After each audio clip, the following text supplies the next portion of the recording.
Yo, fight fam. Back at it again. Another Saturday. Another day of boxing. Uh, should have a pretty good main event today on this UK card. Jack Catterall versus Regis Prograis. We'll see what Prograis has left in him. Hopefully, we don't see Jack Catterall cruise to another decision, but that's very likely. Bets was made. All that's on Patreon. Uh, Link scrolling. First question: when is Maine? Go look it up, man.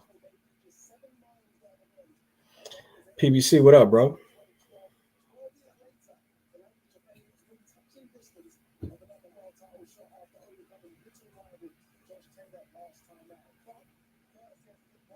Look it up and let me know, Adolf.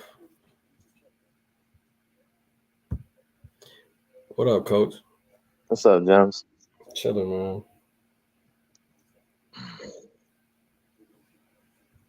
Looks like this Fantasy Gems event is a lot easier than the last one. Shit, at least we get to see. I mean, it's important we get to see the goddamn fights, man. You know, just for everybody confused about that in the chat, I'm starting up some DFS with boxing, some fantasy boxing. So I guess the preliminaries have to be on like actual television this time, man.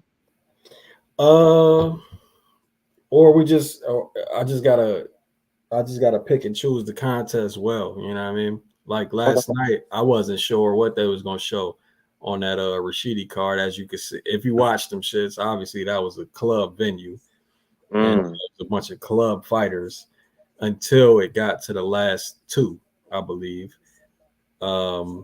So I had no idea how many of those fights they was gonna show. So I knew they was gonna show the top three. So that's why I chose the top three. Oh, okay. But today, they didn't show it all of them, so I could have really just used this card alone. All right. But nah, it's we definitely gonna have a winner this time, and it's looking like it's gonna be you and the person that got the same exact card as you. Yeah, I mean, bro, we just we just picked the same people because it just made the most sense. Like, I think I'm not if there's a championship fight, like until you put in that rule for I guess when you like this shit gets for real. Until you Yeah, put in that rule, like I'm not really gonna be betting on championship fights like that. yeah. Yeah, You mean the salary caps? yeah, the salary cap, yeah, Yeah. because it's just like this fight right here. Yeah, could Prograis possibly stop Catterall? Sure, it's possible, and vice versa, but it's not likelier than McCormack. For sure. Yeah, Yeah. 100% true. Mm-hmm. You know what though? But there's a way. There is a chance that I may not have to do that, What you mean? depending on the card. Oh, I see what you mean. Yeah. But Okay. but I mean it's probably gonna happen anyway. You know what I mean? Mm-hmm. The issue is it's probably gonna be how do you keep the variation? You know what I'm saying? Because you don't want 100 people with the same picks Yeah. because Because. then 100 people gonna split the prize. Mm-hmm. You know what I'm saying? And there and ain't nobody gonna be happy about that. Now it happens on DraftKings, it happens on FanDuel for sure. It happens all the time.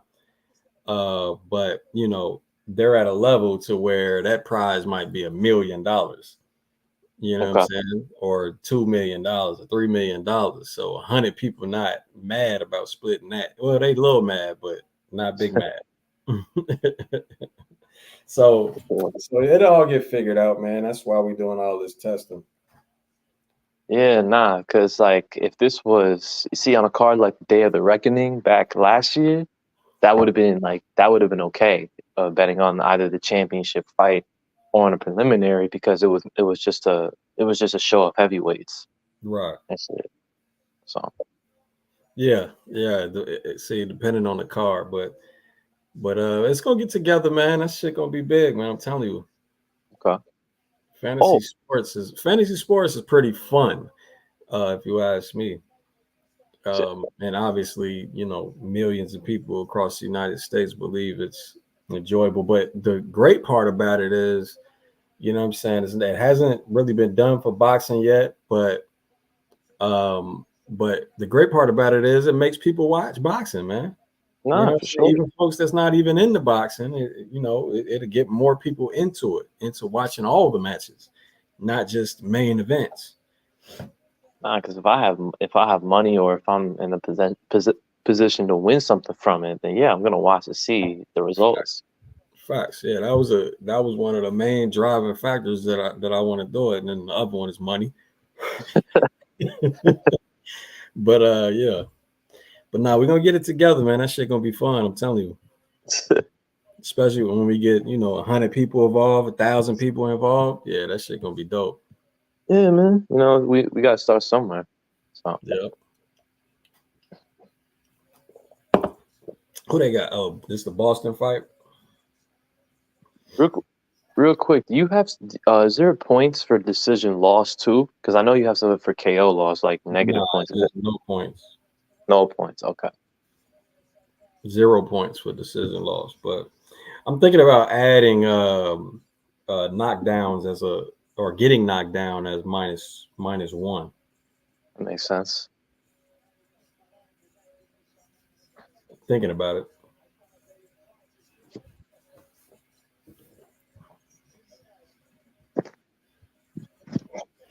What's good with y'all, man? What's up with the chat?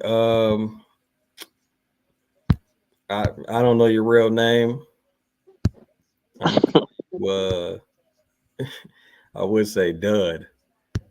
I'd say TC. TC, yeah. Fuck it, I call you TC. What's good, man? CMP, what up? SB3, what up? PBC, I already said what up. I thought. Hondro was good. Adolf was good. Devin was good. Julio was good. Lounge, what up?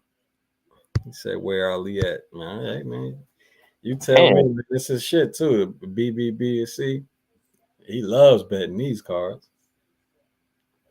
Yeah, man. I mean, bro, these main events have been fucking around with me recently, man. Like last week, I was sick to my stomach about that Tim Tszyu shit, man. All of my shit was green up until that fight. You know what? I still haven't watched that full fight. Full fight? It's only 3. It's not even 3 rounds. Still haven't watched it. I only seen the highlights for the knockdowns.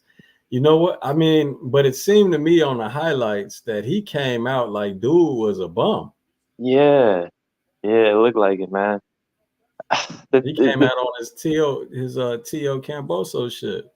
Bro, but I said this shit, man. I'm like, yo, Tim Tszyu sounds like he's doing the same bullshit he did with the Fundora fight, where he's talking about later on. He's talking about yeah. He's looking past. I think I saw a tweet or some shit came across my feed where Crawford said that same thing.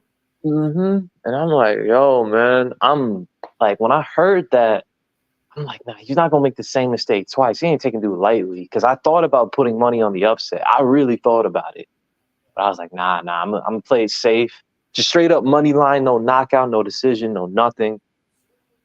And motherfucker got knocked the fuck out. Yeah, there's that curse popping up again. Hey, this fight, Buddy is not good, but he has a really good right hand, fam. The not Boston, his what's his name?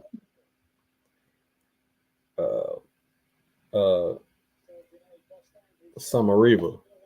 Very, very good right hand. Nothing else is good. So long as Boston don't get hit with that right hand, should be a Boston win. Let me see this shit right here.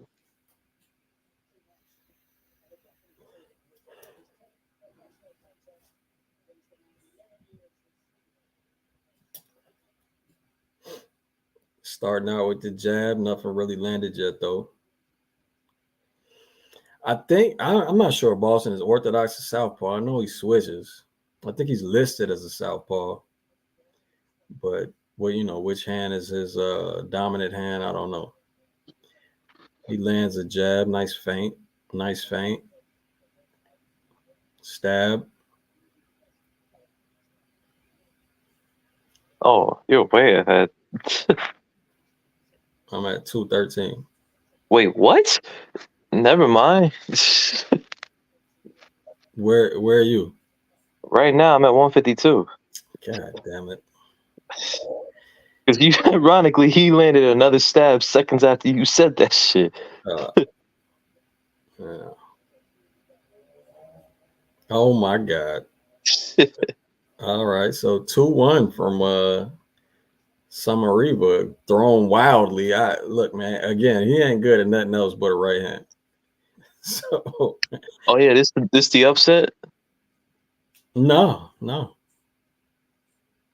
Not like like you. So you didn't put any upset money on this fight? Nah. Dude, Boston's got some skills for sure. I don't think he's as good as he thinks he is, but he's got skills. And again, Samariva only has a fucking right hand. The rest of that shit thrown sloppy and slapping, and you see his defense. Yeah. Jesus Christ, he's sucking for a jab through that high guard.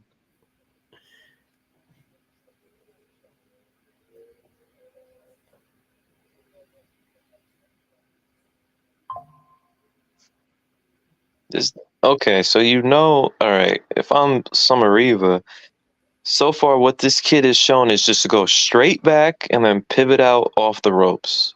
So just follow through with him. You're not gonna beat him at this range. Shouldn't pirate stream, bruh. I'm probably the only person you know that bought everything everywhere that I didn't stream. Except one fight. I was gonna say that I couldn't buy because I was in Canada. So he says. I only got the pictures to prove it. Matter of fact, shit, I got them here. Yeah, that was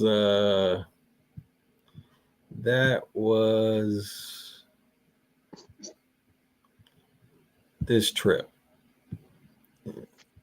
That's Canada? Yeah. Let me move us. He talking about Joey? He should pirate. Wait, hold on. Nah, he can't be talking about me because my stream's ahead. Why can't you move this shit out the way? What? None of these layouts? This layout's trash, man. PBC. The funniest thing is I didn't even lose a lot of money that night, man. It didn't. But that's not really the point. I lost like a cool $15, $20, but it was more the fact that it was easy money. The fights that I was stressed out about took like went exactly as planned. Oh well. What time you at, James?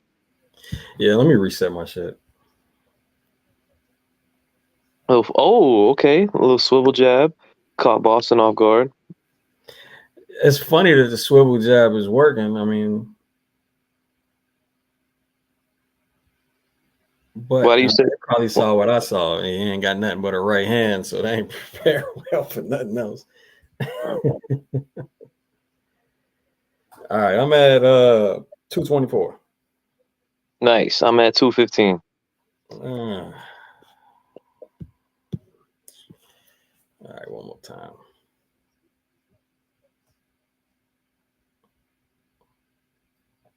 One more again.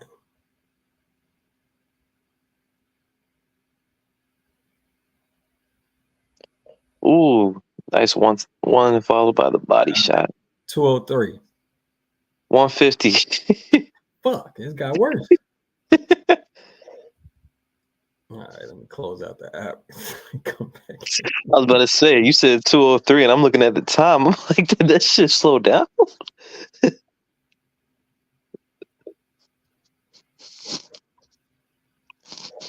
Talking Shit. about shit, Joey's ahead. That don't make sense to be talking about Joey. He's ahead of Mike. Exactly. That's what I said. I'm like, shit. Pirate Streams ain't ever ahead. That don't make no sense. Ooh, good body shot, but damn, that he didn't even buzz on that. 123. Oh my lord. 106. You got to see what happens at 110, bro. This shit getting worse though. You got to see what happens at 110. Holy shit. What, bro? I'm trying to close out. Come back in. What happened? He just fucking launched this dude across the ropes, like straight up threw his ass. Who threw? Boston threw it, man. Oh, whoever was on backstage, come back, man. I was trying to do some shit, bro. All right, this shit taking so long to load up. No wonder I keep getting behind. Ooh, good step back. Where 6. I'm at 40. I got high internet today.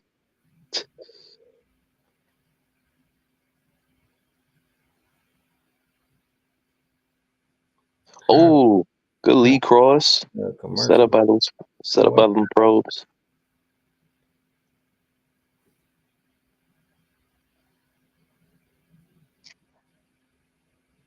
There's a bunch of probes and jabs.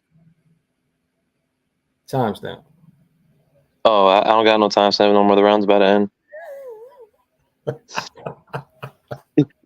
Did the round end? Nah. Ooh, nice cross. Nah, the round just ended. All right, cool.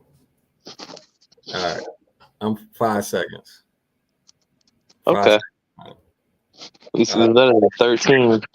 Yeah, or 20. Yeah, nah, but Boston's gonna win this fight. I think Prograis has a good chance. I can see him cracking Catterall with a left hook and close when he's in that shell. I mean, everybody's got a chance, but to say Prograis has a good chance at this point in his career, I don't know. I mean, way I see it, if he ain't knocking dude out, he ain't winning this fight, man. There's just too many factors going against him. this one, he don't know how to cut off the ring, man. Oh, he does not. Me and Jacob found that out the hard way. Now, the best thing he could do is make Catterall go back in straight lines, which he does quite often.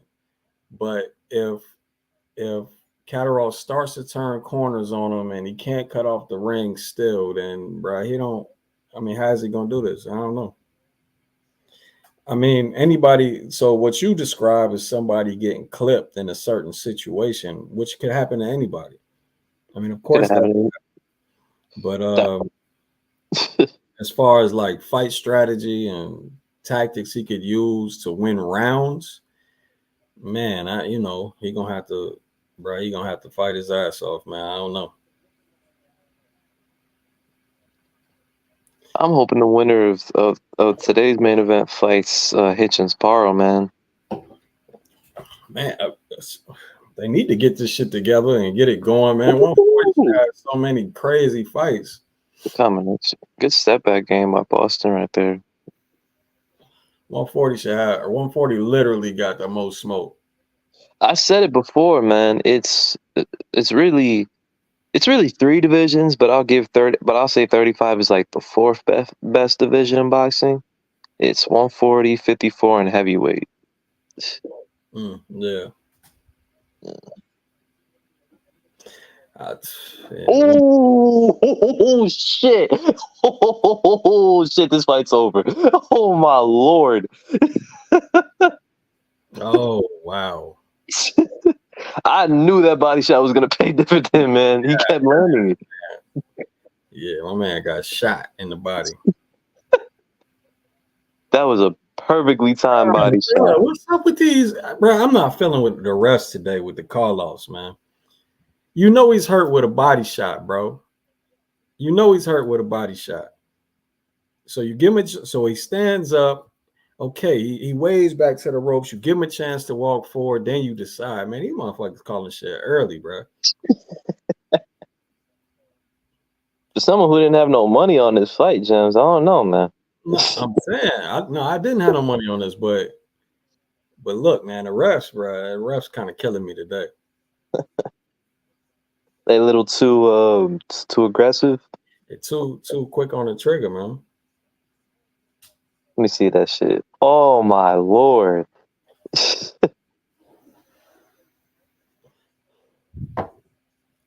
Granted, I mean, oh yeah, that was nasty.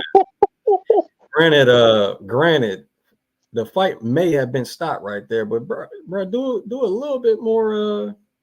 I thought he didn't beat the count, but when he got up and then the ref waved it off, I guess he just said, "Nah, you can't continue." But it was a body shot. It wasn't like he was Exactly. It's a body shot, bro. It's not a headshot to where, you know what I mean, he might not It's be not able like to it's. defend himself Yeah. or shit like that. It wasn't on some bro. Like you saw that Tim Zoo shit, man. I don't know how the ref gave him that. Thought he could come out that second round, man. I was like, I don't know how anybody else was feeling, man, but I was watching that. That was the one fight I watched perfect, like completely quiet. I was just in shock, man. I was like, this is. I almost believed, bro. I almost believed in this bullshit ass curse for that moment, man, because it was like it was the one thing. Because the funniest thing is, I actually won a parlay with even not Bakram, but like saying the fight wouldn't go the distance. But I cashed out on it before the event started. Yeah, Tony. Prograis got in his head that cutting off the ring to Haney's right. Oh my lord, that was stupid. Was the thing to do versus Haney, and it made for one of the worst performances I had ever seen. Bro, he made Haney look unbeatable that night. Hey, it was terrible, man. It's like, terrible, bro. Motherfuckers after that thought, yo, Haney got to be top 3 best fighter in the world type shit. Mind you, I'm not saying Haney's not a good fighter. He is. But that fight, the degree of how well he performed had heavily to play on Prograis and his team's piss poor game plan. Look. So, I mean, what that literally means is if you're forcing Haney to the left, you're forcing Haney towards his jab hand. Yep. And towards your weak side. And on top of that, you don't like what's worse is that Prograis hasn't fights out of a low lead hand. Right. Doesn't have a lane. This is the worst game plan you would see, man. It's like and the reason why it's the worst game plan for who he fought against. It literally fell into Haney's strengths. Right. That's the problem with that shit. You didn't take away his jab. You forced him. As a matter of fact, you gave him more. Landed, yeah. Yeah. Because I saw that first round. I'm like, when Prograis was dodging all them shits, I'm like, that shit ain't gonna last long, man. Nah. Especially when he started walking to his left. What the fuck is he doing? Like so when he did decide to cut off the ring, every time he'd get in position, he would start moving to his left. It was weird, man. That shit was weird. Yo, man, like part of me, I ain't gonna lie, that Prograis Haney film study, it changed my outlook on boxing, man, because it was, bro, prior to that film study, I thought Prograis was cold, man. And then I found out the truth about like and actually paid attention to him. Like I came into that fight thinking, yo, this might be 50-50. And then I paid attention to his footwork problems. I'm like, hell no, man. I hope I don't get the same reaction for saying puncher's chance for Prograis like I did for Tank, but that's pretty much all he's got. He ain't boxing Devin Haney at all.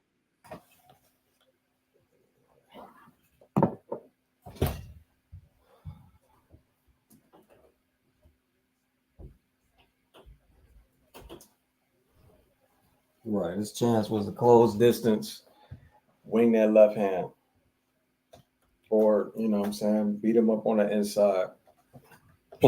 But if you constantly get that shit away by constantly giving Devin Haney an escape route towards the side he's comfortable escaping to, which is towards his lead foot where he would normally step to, then yeah, bro, you ain't gonna accomplish that.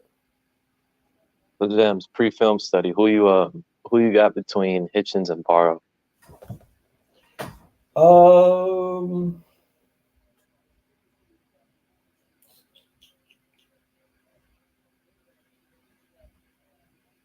I don't know. That's a good fight, man. That is a good fight. I'd probably say Hitchens is sharper for sure, Yeah, but I think Paro puts more into loading his punches. true. Ah, Man, I had to say, bro, I think it'd be like a man. I don't know, man. I'm thinking like a 7-5 Hitchens, but then again, I could see a way that the judges will favor Paro's work. you see, the thing is, I haven't watched enough Paro to really see if he plays into Hitchens' weaknesses. And a big part of that, as we saw in his previous fight, he doesn't respond well to pressure. At least when he's trying to, well, at least when he chooses simply to box Oh with yeah. pressure. Oh, so again, that'd be very game plan dependent. Now, if Hitchens decided to make it an inside fight, it's Hitchens. Oh, for sure. Sure. Uh, but does he? I mean, why it took him so long to do that versus Lemos? I think with Lemos, he didn't have time to think because it's like Isaac Cruz, man. He's just winging big power shots. But Paro That's don't fight why you got like a that. corner, fam. Hmm? That's why you got a corner. Like, you know what I mean? Like, okay, so I'm fighting in here. My corner, they need to tell me some shit that I'm not seeing. And what he clearly wasn't seeing that is that all that goddamn lateral movement wasn't doing nothing for him.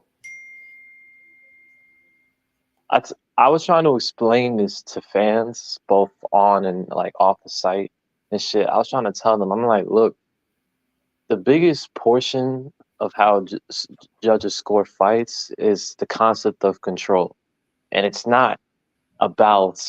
And we're not talking about guard manipulation or soft or physical controls. We're simply talking about the way the round is moving. Who do you feel as if is dictating it? Ring generalship, to put it simply. Right. Shit. And if a fighter is able to throw the very same punches he threw round one from in the beginning of the round to the end of the round, and is able to either get land on you or hit your gloves, and you can't stop that, and meanwhile you're not exchanging back and you're just defending, you're not winning that round. Nah. He's preventing you from establishing any offense, but you're not stopping him from continuing his, even if you're blocking it. That's why Foster, Conceição, and Beterbiev Bivol were as close as they were, man. Like they didn't like Bivol did not stop Beterbiev, no different than Foster didn't stop Conceição. Yeah. Yeah. Nah. So boxing has to include punching. It has to. That's defense isn't boxing, so it is what It's it a is. part of it, man. But it's not like you can't win a fight not throwing punches. It's not fighting. So, and if I'm throwing 100 punches and you're throwing 10, and you landed 8 of them, which gives you a higher percentage, and I landed 12 and shit, but I was hitting your gloves and had you against the ropes. People aren't gonna be like, yeah, but that guy's first eight clean. If your 8 punches didn't put me on the canvas and shit, or it didn't stop my momentum, then what the fuck does it matter that you were more accurate than me? What is happening on the zone, bro? Is this like a potential opponent of his? Ooh, Is Boston talking to a potential opponent of his? that looks like that guy looks familiar. Ismail Davies. Davies. Wait, didn't he just? Nah, they look alike, but that ain't him. You talking about dude that fought Zing? Yeah, yeah. Look like you got Stanionis in the middle, man.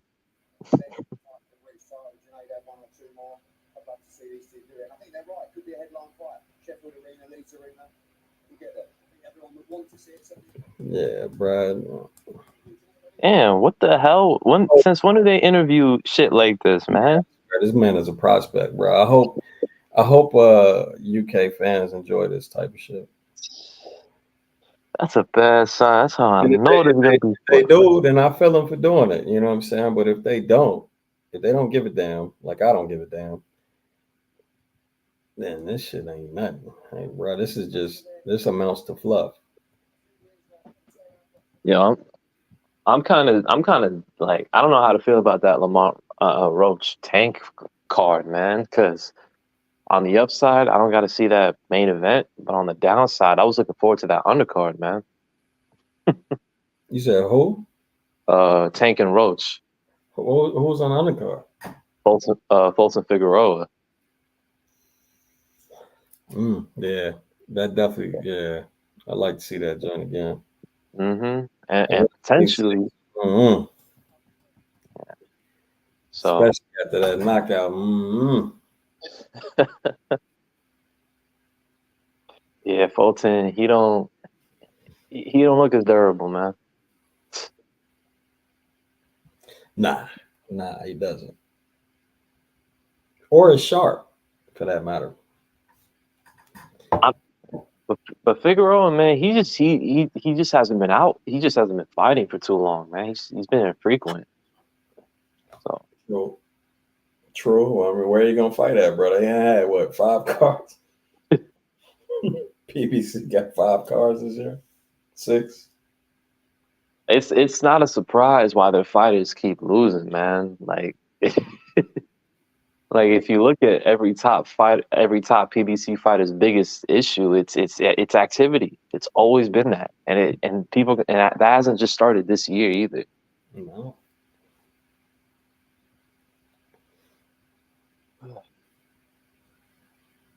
Y'all not excited for Maul versus Cornflake? Come on, man. I mean, they didn't. That fight wasn't official though. They were talking about a potential Maul versus Andre, but I didn't. I don't know, man. Right. So you get to Maul after beating a blown up, about to retire Abreu.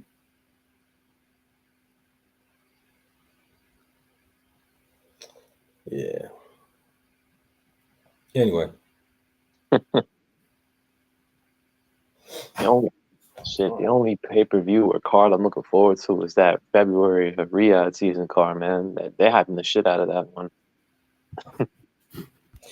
I thought they were talking about combining the Tank and the Morel Benavidez joint. Yeah, but Tank recently came out and called cap on that shit. Why the fuck? Why Tank hating on his own promotion?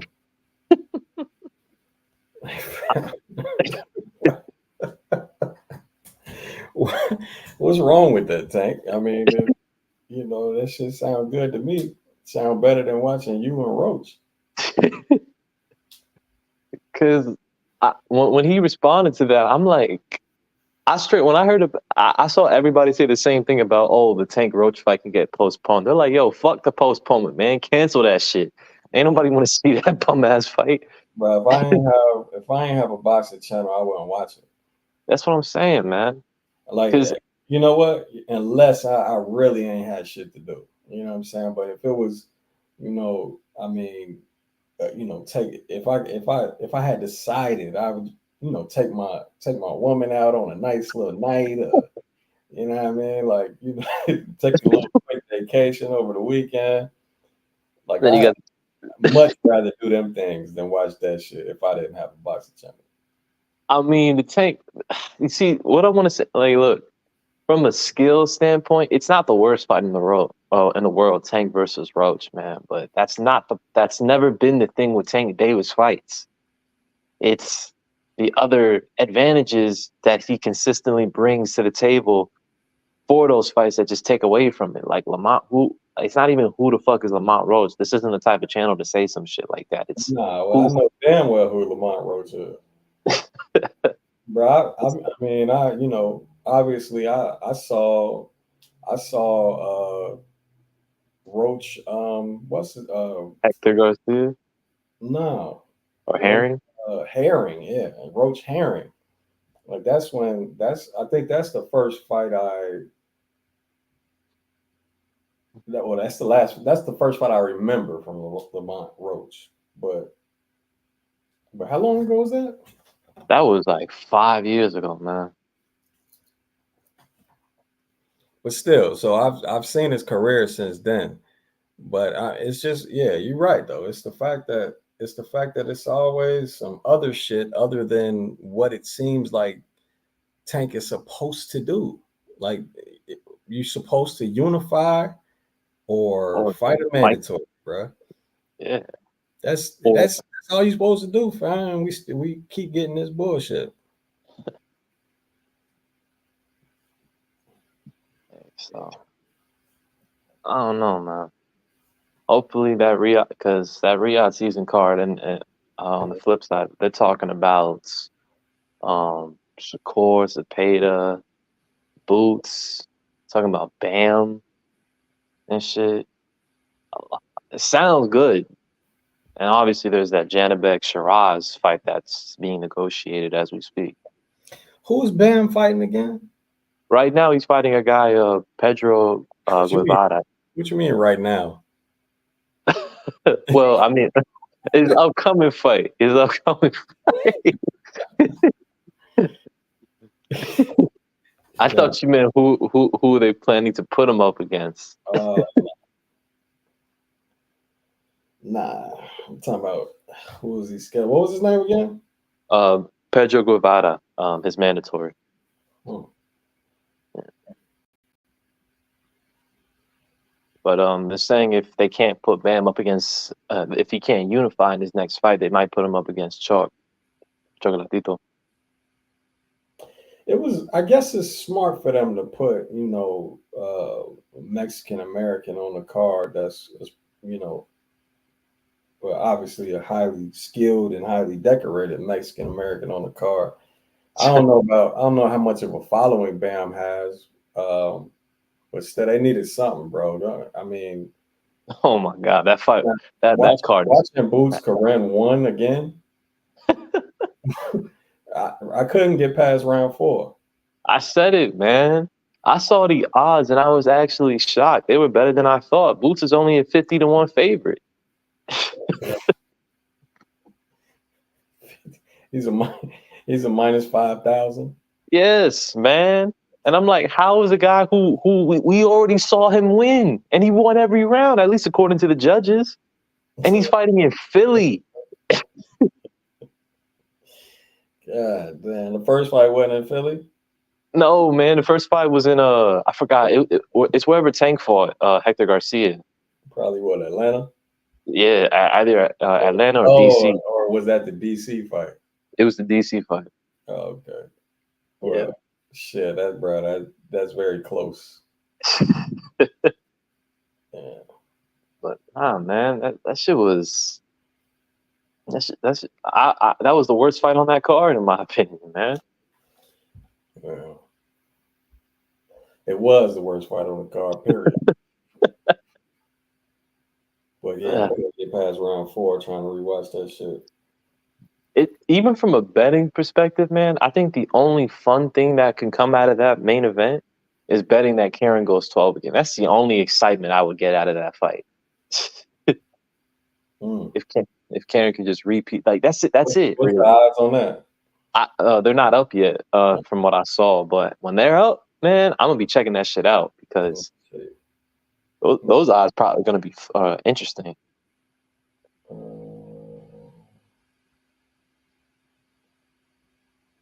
What's the date? Is I found it. Oh, wait, here they got the odds up on FanDuel for sure. what the odds at? Uh, Oh shit! And it's by points decision. It's a plus 700. You better get on Oh my god. What? it. They really think you're gonna stop him this time. Minus 900 on the KO. Mine is not. You gotta be kidding me. I thought it'd be so much closer than that. Plus 700 on points. Shit, I might put this shit in now. Because we don't have to talk about, oh, it's possible. It already happened. And that doesn't mean it's going to happen again. But we know it can happen. Right. And y'all going to make that a plus 700? Come on now. I'm taking it now.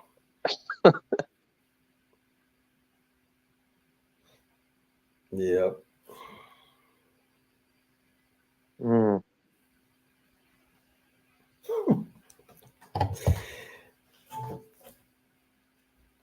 What's up with Virgil avoiding the Boots fight? Boots versus Virgil and Bam versus Chalk. Is Virgil avoiding Boots? I didn't hear nothing about that.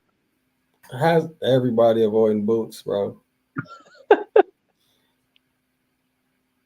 People from other, like, I'm avoiding him even at a division he don't campaign in. Exactly, bro. Come on, man. That's aura right there, man. Look, man. I'm ceasing to believe any of that shit until you start showing me the contracts. Show me what you offered everybody. You see, the thing is, you see, when people said Shakur was avoided, I believe that shit. Because motherfuckers didn't even make it to negotiations. Yeah. Like, they were just turning him down. Lomachenko turned him down. Pitbull turned him down like 2 or 3 times. Cepeda turned him down twice and some shit. The only fighter who I will say did not avoid Shakur was Frank Martin. And that's for the similar reasons for Brian Norman. And on top of that, he had a better opportunity. Mm. Like nobody in their right minds would have chose to fight Shakur over Tank Davis. Yeah, that was the only way he was getting out of that, man. So Mm-hmm. I mean, I said it plainly, like shit. Unless he's got a tank fight, this shit then that ain't look right at all. But he had a tank fight, so skated out of that one. Exactly. See, like for Camboso, same shit, or even Loma, I guess. But I guess with the Loma shit, it doesn't look as good because it looks like, all right, turn down a title fight with Shakur to have a title fight with Cambosos. Like it looks like you picked on smaller fry.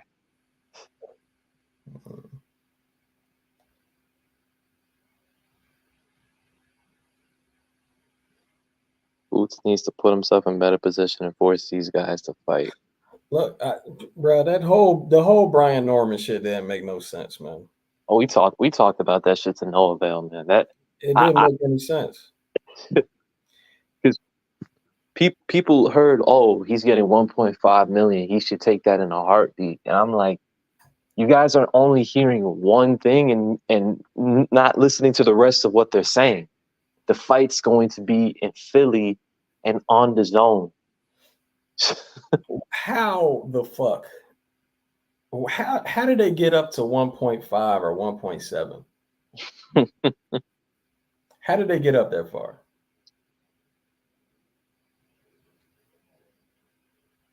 It has to be because of That's Riyadh. the question I need answered, bro. It has to be. It ain't the arena because the only numbers that I've seen that come out on that shit is Boots had like a less than a $2 million gate and it was sold out down there, or it was like 14,000 tickets. So that doesn't cover the fighters' purses. Barely covers Brian Norman's. So they had to be better. The fact, all right, because it's like Coach, the whole thing is about money making sense. Mm-hmm. So how did 1.5 or 1.7 to Brian Norman Jr. make sense as far as revenue in? Now, my ultimate question is, all right, if that didn't make sense, then why not just pay him the extra money I wanted? Mm-hmm. I mean, that's the question. Anyway, McCormick. Oh, the fight started? Yeah. Let's see. Oh, fuck, end started. I'm at 225. How did again? It got worse again. You 9 seconds ahead this time. Nice stab from McCormick. He's not dropping Herrera's hands yet, Nice body shot. but it's probably gonna happen.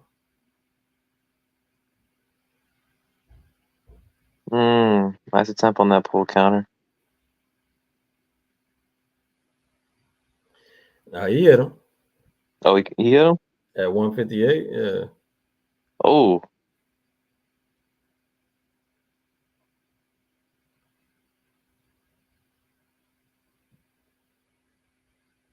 All right, well, he ain't hitting him now. That's just, you see, Herrera seen that shit a mile away.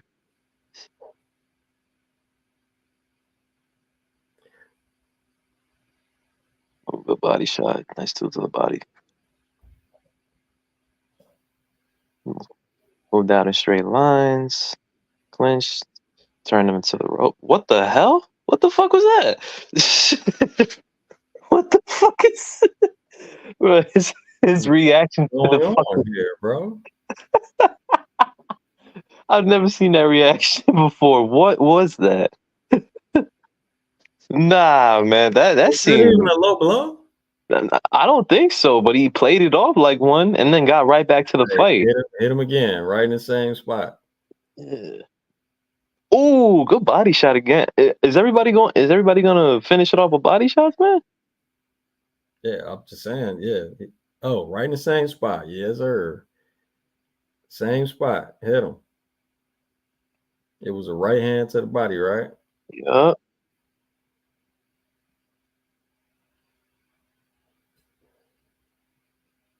This was your last guy, right? On the fantasy joint? Yes, sir. And it looks like it's gonna end well for me and for Hook. It would have ended better if they'd have counted that shit as a some type of knockdown. You don't get it.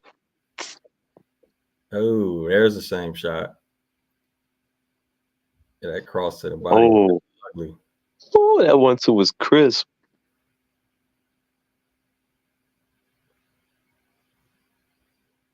Mm. Yeah, no, that round was dominant. Yeah, nah, Herrera didn't stand a chance in this shit, bro.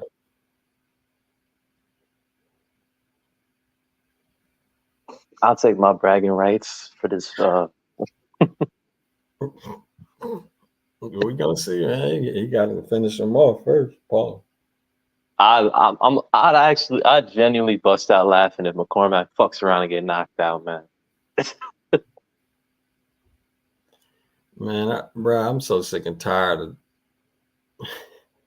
folks that don't know what they watching trying to tell me about Fury Usyk, bro. What are they trying to say now? Bro, this whole the body work made him drop his hands. Fucking God, man. My body work looks so far. Like, I don't. Again, people that ain't never did the shit or never really or don't really know because they never really studied the sport. Bro, the further you get away from the source of the power, which is your legs or the rotation from your hips or shoulder, or the further you get away from that shit, the less power you're gonna have.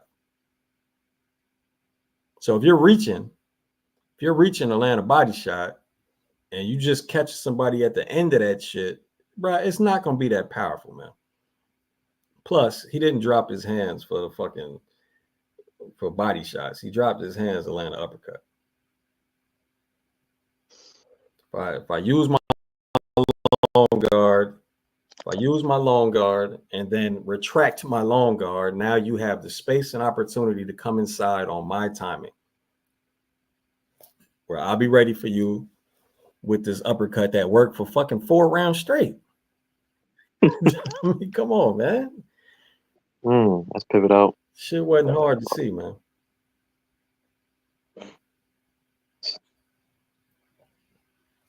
Herrera looks,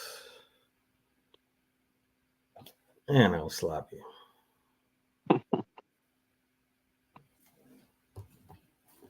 I'm guessing you're live betting Fury Usyk. Me? Yeah, I don't. I mean, depends on the odds. I'm pretty sure those odds are close. I think I'm Usyk's pretty just a sure two. they are too, because what I mean, odds makers, not fanboys. Um, I think Fury at worst will be a 2-1 underdog.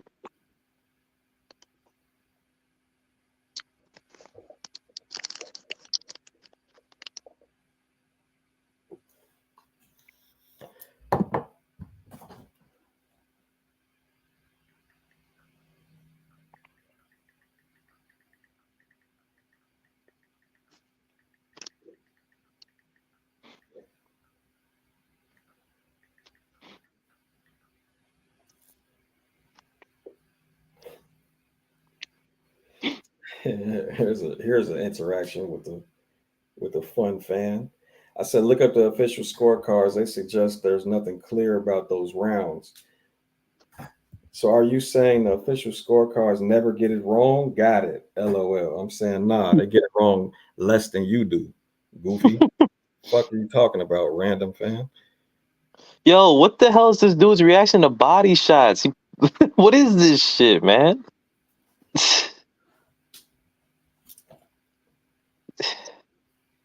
Bruh, have they shown one yet? Have they shown that it's low? No, and on top of that, his stomach is literally red. Like, Bellotti versus Gomez is canceled. are you serious? Ah. Oh my god. I just fucked up my. I mean, it voids it, but that takes a good chunk of that shit out. Bruh, how did it get canceled after the weigh-in? Gomez got sick. Fuck. Bro, I have 2-bet parlays with him on it. Mm. So that was gonna be the best fight of the night. You think he'd be better than Flint Hatton? Was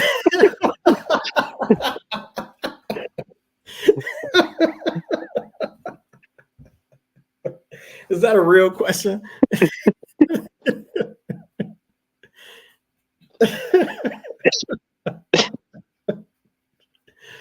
I don't want to see Campbell Hatton fight no more, bro.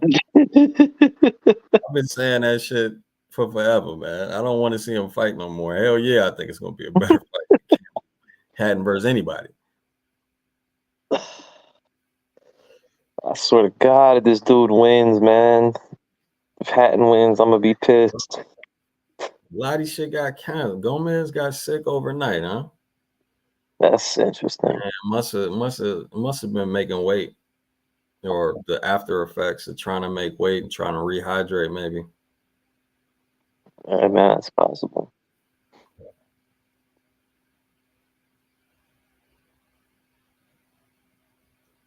Good stab.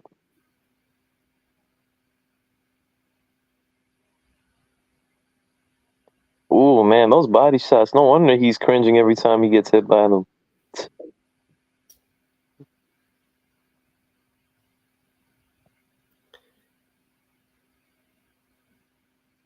Yeah, hey, I'm glad. Hey, McCormick targeting that shit too. I love it.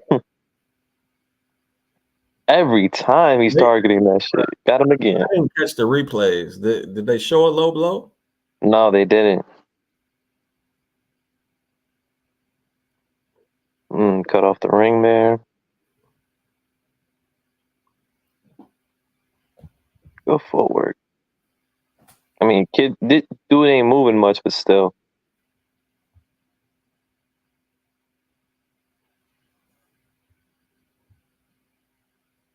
I mean, he could have stepped back with that lead hand. Oh my God, this dude's complaining about a hip punch now. That was low. Good combination with that swivel jab. Damn, that fucked up the fantasy shit. That fucked up everything. but not sort of. I mean, we all know who's gonna win. Between who?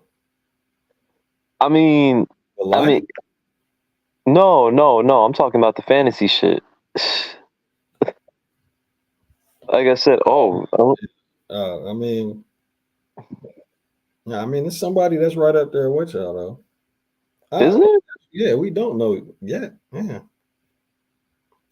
I mean, Oh, you know what? But the only person that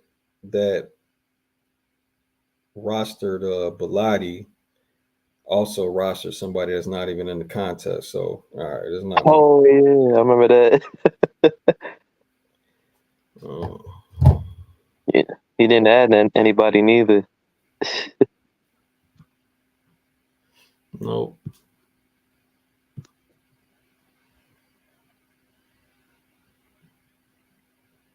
Sex Rock, what proof did you see, man?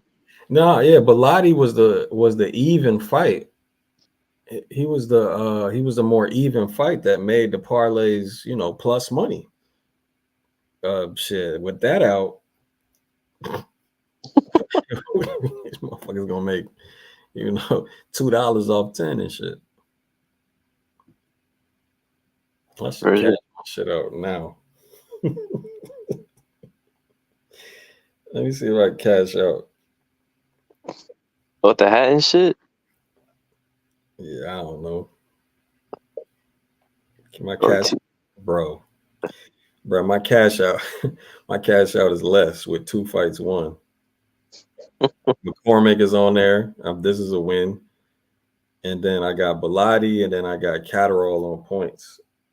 Now my plan was to cash out before the Catterall Prograis fight, but now it ain't gonna make no sense. Yo, if Catterall decides today is the day to have power, and Prograis decides today is the day not to have a chin, I'm gonna get pissed, man.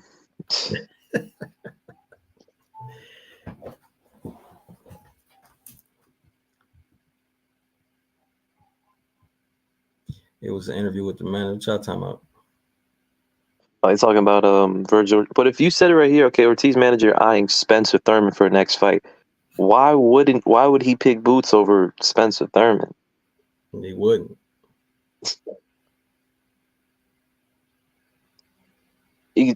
Like Thurman, okay, I get Thurman's an outlier, but why would he pick Boots over Spence? Why would anybody do And that? unless, again, it depends on the money. It depends on the money. All right, so a Boots fight not gonna get you more money than a Spence fight. Exactly. Thurman, I don't know. That depends on what PBC talking about. Oh my God, yo, Jesus Christ, this dude is so annoying, man. That was low though. Yeah, but like he's not complaining that it's low. He's complaining that it's to his hit, man. And oh, okay, all right. No, that was actually shit. It was low. Yeah, no, I saw the replay.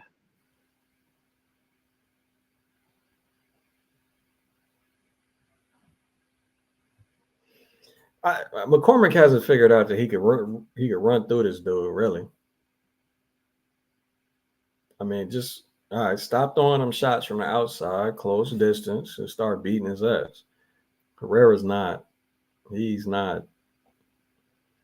It's not even. He's not the same level.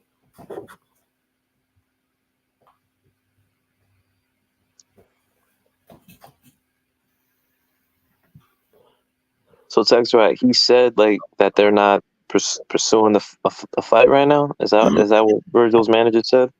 Virgil don't want to fight. No. Oh, he don't want to fight them either. Wait, what? Look, who knows, man? When that shit get announced, we'll see. Yeah. I'm gonna be honest, man. If, I said if Virgil Boots takes place next, I'd be very surprised because both of those dudes don't really offer nothing for the fight to be like. Okay, let's say if Boots were to be Virgil, would it be a big win? Kinda, because Virgil's a decent name, but that's about it. He hasn't done anything. Mm. Damn, they cheated you. Pugilism.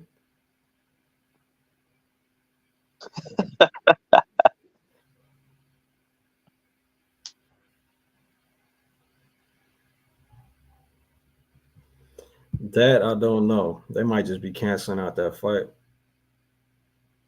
All right, good combinations. Yeah, I don't know why McCormick still thinks he needs distance. Nice check hook.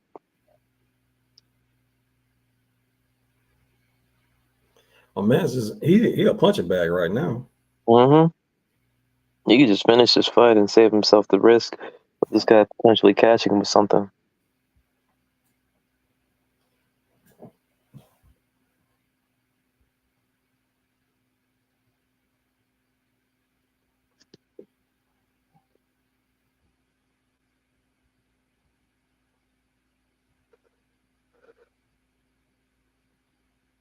Ugh.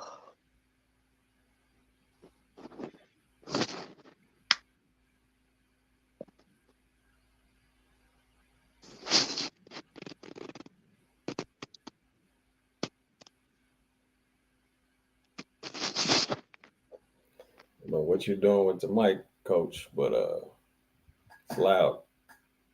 What you mean? It's Right loud. now? So whatever you just did, it was loud. Oh, I just dropped my phone real quick.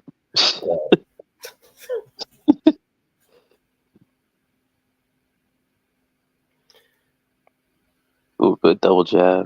Up the pace or something, bro. Shit, I just realized this round 5? Shit. the pace, bro. I thought it was round 8 or some shit, man. Shit, the opponent is up in the pace. That's the crazy part.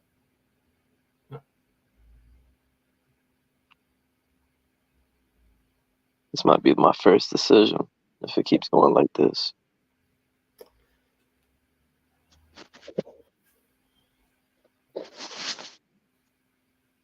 Did you drop it again? Yeah, actually. The same exact sound.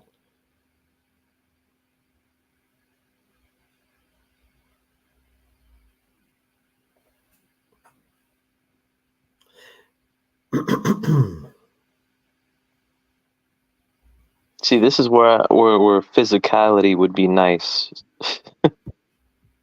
Sounds to me like Virgil and his team wants a money grab over legacy. Well, bruh, don't let anybody fool you that they don't want the money grab over legacy. My guy. Thurman hasn't fought in ages. Nothing new though. Money over risk. Yeah, bro. Everybody grab, bro. That legacy shit is bullshit. I mean, text rock, real quick. Crawford is like, if Crawford had an opportunity to fight Keith Thurman for $10 million, or had a Jerron Boots end his fight for half of that, you know what he's taking. What, bro? How would that even be a surprise or a shock to anybody? Now, Tex Rock know the game. That's my guy, but No, for sure. No, that shouldn't be a surprise or shock for anybody, bro. I mean, now your job was offering to do one thing for a $20,000 bonus and another thing for a $10,000 bonus. Why would you? Why wouldn't you choose more money? hell, it could be, shoot, Virgil Ortiz could be Oh, offered. God That was damn, ugly ass cross. mm-hmm. Virgil could be offered shit, he could run it back with Delorme. And if he's getting more money from that run back with Delorme than a fight with Boots, I guarantee he's gonna take that Delorme fight, man. It may not look good, but that money's gonna certainly look good, man. Nobody cares. Fam. Like, why would they care? Why? Everybody's gonna go for more money, man. Now they're not gonna say that, at least not most of them, but that's the reality of it, man. They're prize fighters. Ain't no prize in fighting a guy who just has a unsure reputation, because that's all that Boots has. Boots has a persona that was made by the fans. That's it.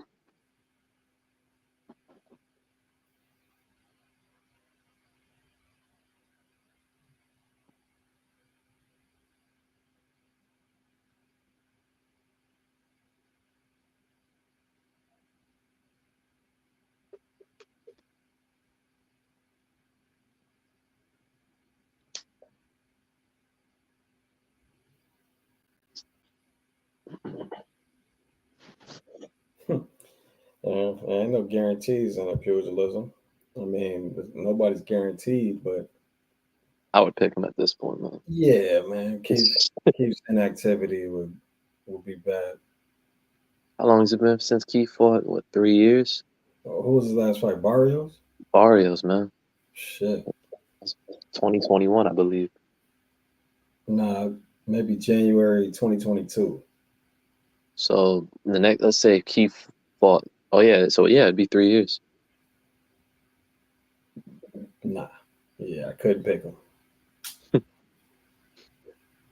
McCormick making this fight. I mean, it's again, he's winning, but he's making this fight a lot more difficult, bro. He could have been got this dude out of here, man.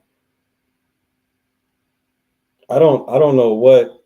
Maybe it's still the amateur background, or maybe he does have super limitations at mid range to inside.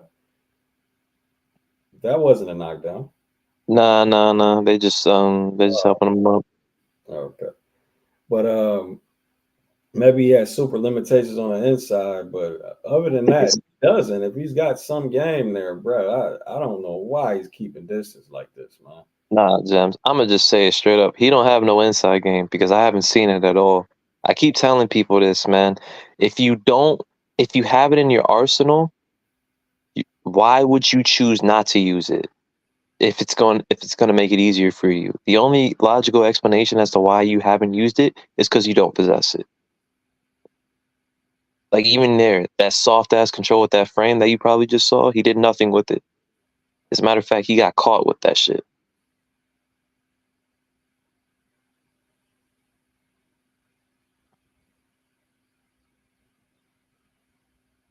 He fights well behind the jab, but you close distance on him. There's not much he can do.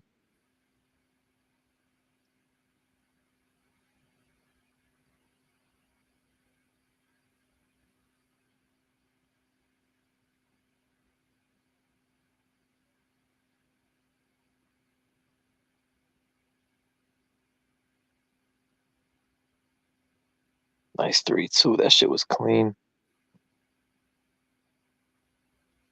Come on, man. Put some combinations together. Shit. There we go. Come on. Step the gas on him. Acting like it's still the first round, and it's and he can't take no risk or some shit. Like, bruh. Like he's so careful with his work, but what he doesn't know is that he's just putting himself more at risk, letting the fight play on. This guy is not going to throw shit back at you if if you're landing combinations. He's proven that. Oh, okay, nice 3.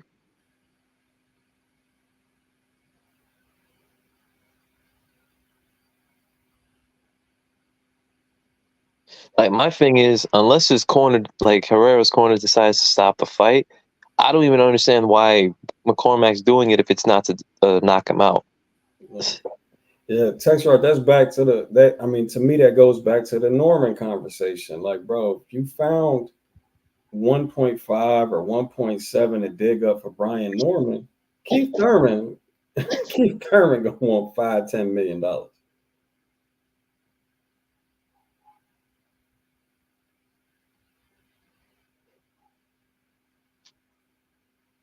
But Especially, if they were doing this shit like how they were supposed to do it, and not just kind of throwing away money, then everybody would have a more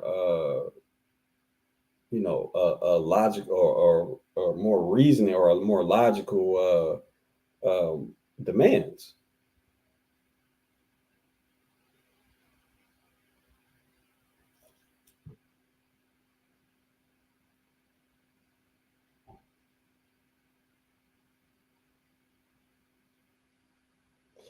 Yeah. Yeah, bro. None of this is about how great they are or bad or good they are as fighters, bro. it's about money. Good overhand. It's about money and the whole boogeyman bullshit, and you know what I'm saying, and the fans' belief that ducking is a constant thing. It's not.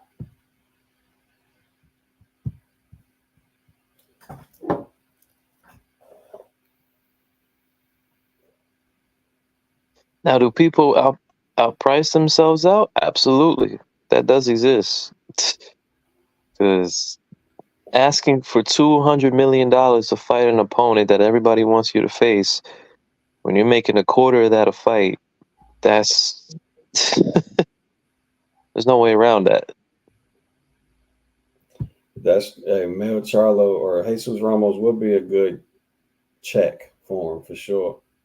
Might be a little tough as a check. Might be shit.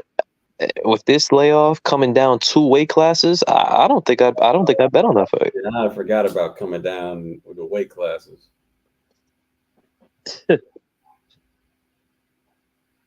But then again, I also saw his training. Yeah, you made sure we all saw his training. I mean, my man's is eating steak and lobster. He was gaining weight, James. That's not how you do. That's not how you build muscle. So I don't know how much. What I'm saying is, I don't know how much fat he put on, or if he actually put on some extra muscle. It didn't look like he was putting on extra muscle going fishing with his son and swimming in the swimming pool and eating steak and lobster. Hey man, that's just added protein, man. No, bro. Protein and lobster tail. Fuck out of here, man. You don't eat bottom feeders for training, bro. You don't eat insects of the sea for training. Been in this game a long time, man. There's just things we don't know about. Yeah. Oh, that's the secret sauce. I mean, there's that and crab legs and lobster tail. Crab legs, lobster tail, and making sure the family's there during training camp. I would show that shit, but I'd probably get copyright thing. Why would I? Like, man, it sounds good when fighters say they want to be away from their family, but why would I do something like that? I'm like, well, that fight kind of said why. Right. I'm gonna raise him. Glove game was good, man. Man, this shit, bro. It's a dominant fight that's boring. I don't see why. Yeah, it's boring as hell because it's just like, yo, end this shit. But I don't see why Mel would even come back to fight Jesus Ramos. I don't know why he wants to get back in the fold. Outside of money.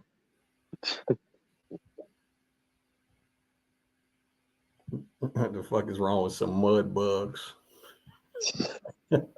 Nothing if you're not training for a fight. Mel is enjoying life. Yeah, he is during a fight with Canelo Alvarez. Right, enjoying life in training camp. It's not supposed to be joyful. So you saw them videos of that shit before the main event happened, right? Between Charlo and Canelo. Bruh, yes, man, yes. Look, so I watched all the I think it was 2 or 3 episodes, fam. I watched them right before the fight, like I want to say the day before or hours before the fight, bro. And I knew, like, wait a minute, this is bullshit, bro. What is happening here? They putting it in your face too. I mean, so if there was any doubt in your mind that Canelo couldn't pull this shit off, that he might have been on the back 9 or some shit, that Charlo had a chance. Oh no, I knew he just wasn't gonna come to fight. He wasn't gonna come to fight. That's what I knew. Bro, I think I even said it on here, or I said it on Patreon. Like, man, did y'all watch this shit? No, I didn't watch this shit. This shit was absolutely ridiculous. That's why I made the spoof videos. Just pointing out the highlights of what was actually being said, man. That shit was ridiculous. Man, bro, I'm telling you, every time it was constantly Mel. It was either Mel flying on a plane, Canelo training. Mel taking his son to go fishing, Canelo training. Mel eating steak and lobster, Canelo talking about the sacrifices he has to make in training camp. Mel swimming in the swimming pool with his newborn. Canelo sweating, training. Like, bro, it was obvious what they was trying to tell you, fam. Man, I wonder if that influenced any betting odds after watching that All Access. But I didn't. I missed that one. I wish I'd have saw that one. Oh, guys thought it was MTV Cribs. Oh man, like I said, by the shot, I would show it, but you know what? Fuck it, man. I could sacrifice. Let's show it.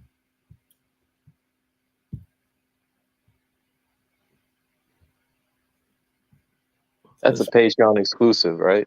Let's make this live stream entertaining.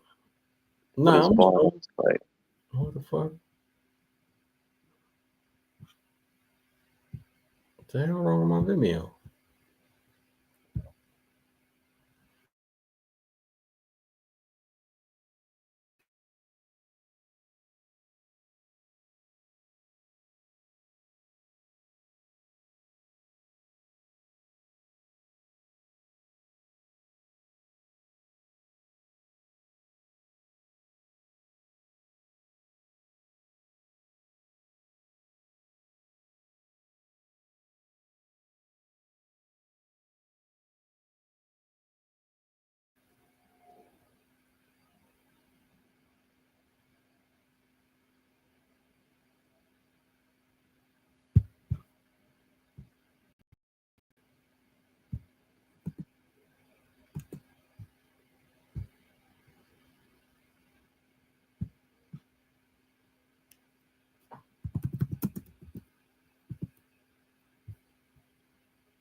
This fight still on?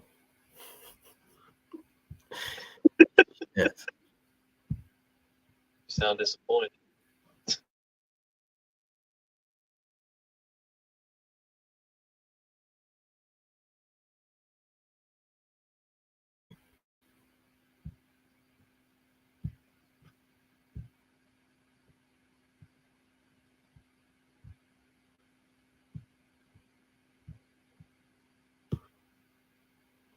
All right, y'all ready?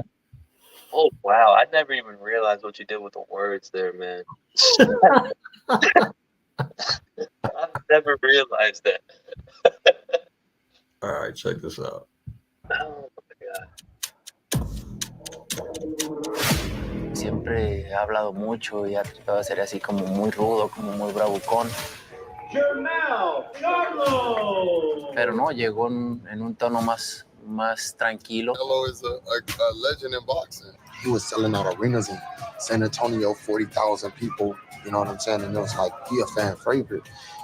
Okay, the kid with the red hair, yeah, he gonna be a star. It smell like weed out here, bro.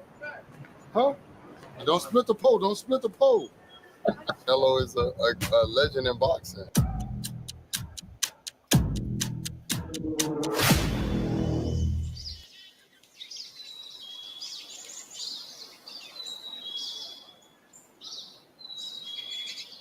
Disfruto todo, la verdad, el clima, la tranquilidad que está aquí, y lo bien que puedo entrenar. Dicen que es un mes el promedio en el que te aclimatas.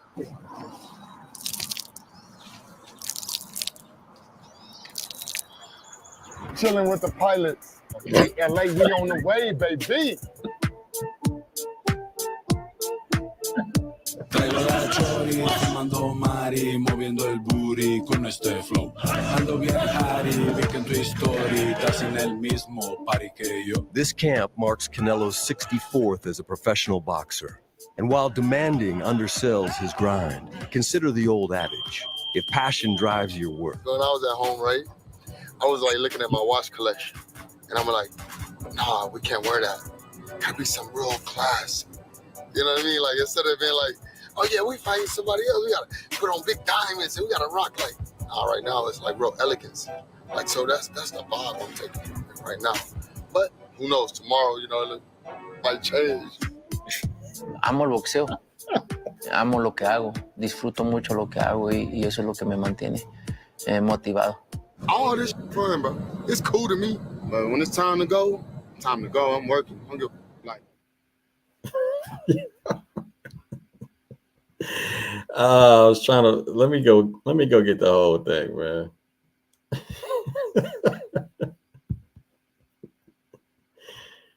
Oh, why Vimeo tripping, bro?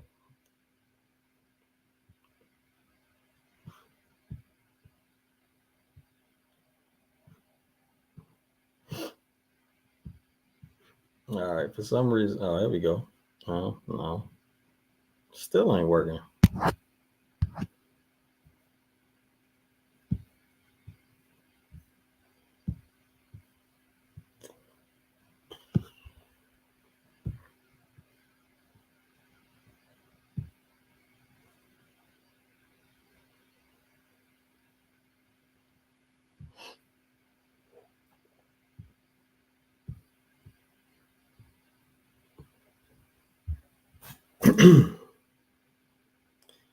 God damn, why is this shit went 10 rounds? Glad I didn't have the option to bet McCormick by KO.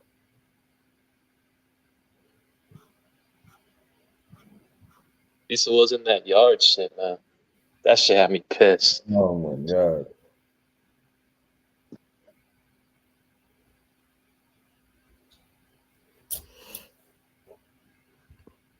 Yard looked like he didn't prepare for the opponent and probably only did cardio. Yeah, for some reason, Vimeo acting up. Is McCormack's face all like a little touched up? Mm-hmm. I walked away after round 6, man. This is what happens when you keep a guy who doesn't belong in with you too long, man.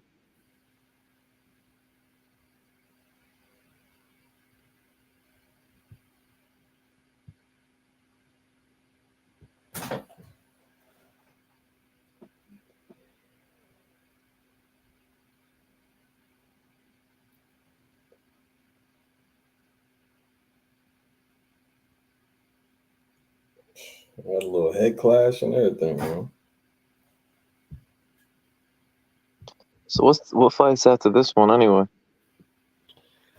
Should be, well, it was Bilotti, but if it got canceled, I think it's Catterall Prograis. What about the Hatton joint? Oh, fuck. I was trying to forget about that, man. Nah, man, you can't forget about it. That's the best fight. That's the best fight on this card. Yeah, so that means that's the co-main. Damn. What the hell, bro? If you didn't watch this fight, you would have thought McCormack lost by his face alone in this last round. What the hell?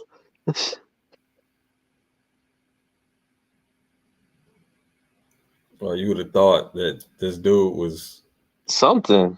Yeah, that he's fighting it, and he ain't. I don't know what Herrera thought. I don't know what Herrera did in the last minute. I don't know if he thought the fight was competitive. Some shit where he's like, yo, if I win this last round, I might pull it out. But I don't know, man. Well, he might just have extra gas in the tank that McCormick don't have. But it's McCormick's fault, bro. I mean, for some reason he never upped the pace, kept the same range, even though he was battering this dude.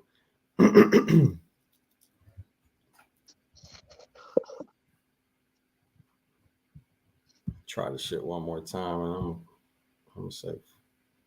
Yeah, shit ain't work for some reason. Actually, you know what? Let me try to get through go through Patreon and do it.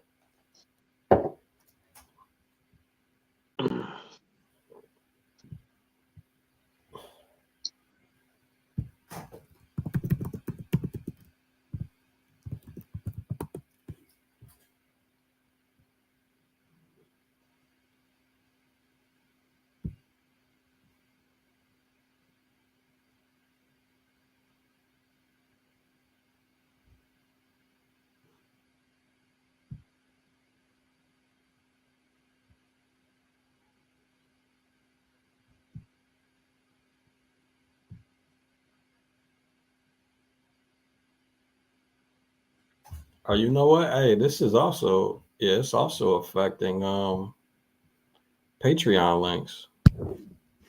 Something's up with Vimeo. Hmm.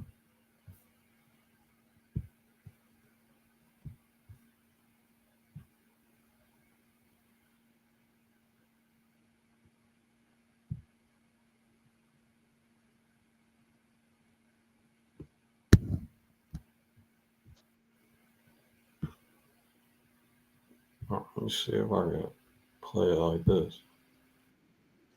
Oh, okay, it works like this.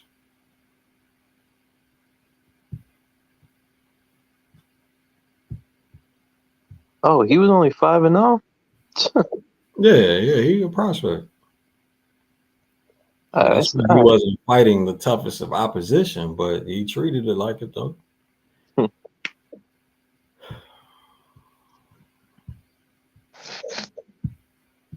Shit, no wonder they had to add Fluff, man. They lost the whole ass fight. Here we go.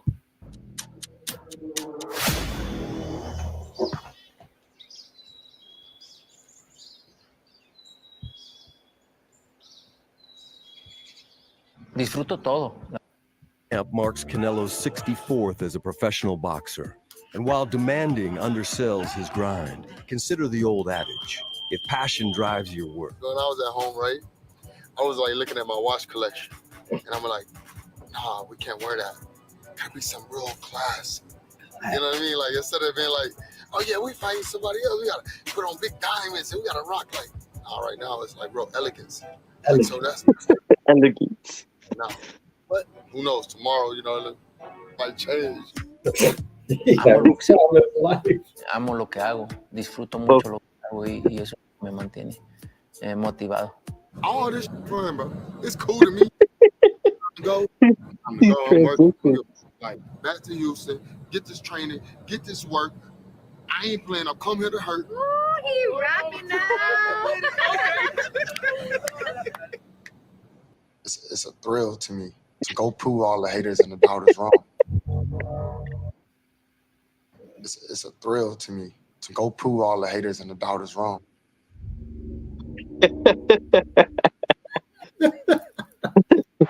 The fashion of the win makes a difference. That's on the back of my mind in this fight right here. I'm hyped up. I'm always gonna be hyped up. I'm full of energy. I got some people to feed. We all so starving. We want this moment. We starving in this. No, pues me ayuda mucho, me motiva mucho ver a mi familia, obviamente. Los extrañaba mucho. Oh shit. Tenía mes y medio que no los veía, pero ya se van mañana, sí, nomás vinieron unos días para estar aquí, sí. Me motiva mucho, pero verlos unos días y regresar otra vez a la concentración. Que al final de cuentas, pues sigo aquí, ¿no? Entrenando al 100 y todo, pero pues tengo que estar enfocado al 100%. You gotta enjoy this shit. My training camp is in Houston. You know, I want my camp to be where I'm relaxed at, comfortable at. They got a fat ass crib right there. The world don't get to understand what we really doing. They don't understand the dedication that's put in on a daily basis. Not without downside. We on the grind. We chilling with the family. The baby swimming. He got floaties on, so we skate. This is a part of camp. This is a part of life. This is a part of dedication and determination that you gotta have. You gotta sacrifice a little bit. The hunt. I be hearing the little fighters say sacrifice. That sacrifice that they talking about is not the sacrifice that they really mean it. Sacrifice from your family and your girl and your kids. When you comfortable, fuckers wake up. Don't get caught into the words sound good, so we gonna say that. You telling me not to be here for my son because I got a fight coming up? This don't get put on hold. This gonna be every day. Making history felt good. I've done that before.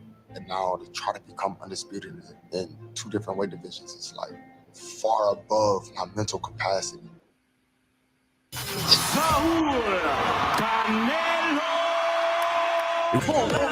Vamos, no te pares.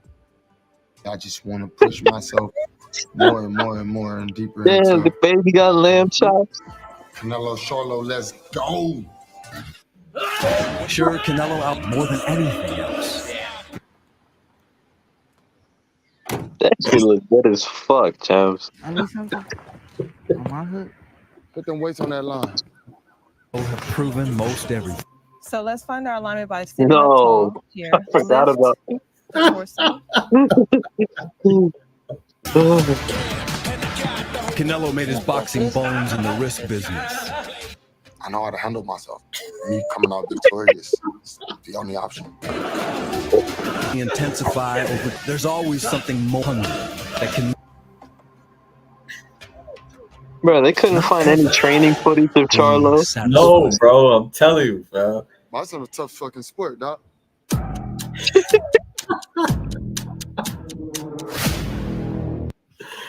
Yo, man, look. So, so I watched that shit. It was either the day before, like all of it. I binge watched it the day before or hours before the fight. I can't really remember, but I'm like I came away convinced. Like, fam, this shit is not. This he not coming to fight Canelo. It's impossible.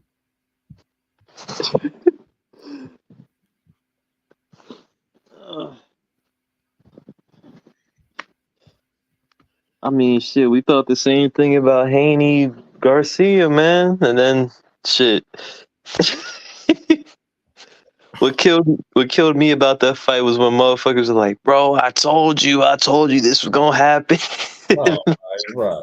I hate when people just be bullshit. Yet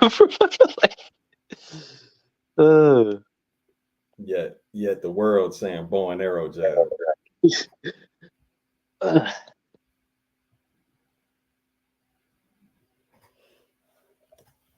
Yeah, the world now knows what a bow and arrow did. The world became analysts after that fight, man.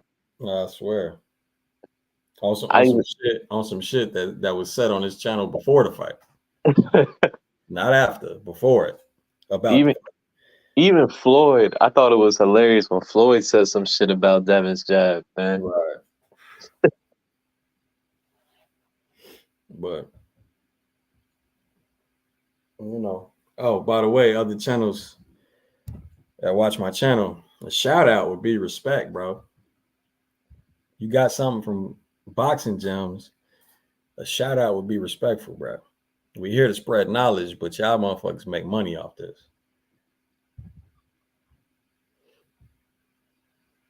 Nah, it's theirs, James. They found this shit. They analysts. Yeah, okay. They just don't sound like it when they got the cameras out. Right. All right, so are we gonna get all types of fluff since we got a fight canceled? I hope not, man. Let's just get this hat and bullshit over with already.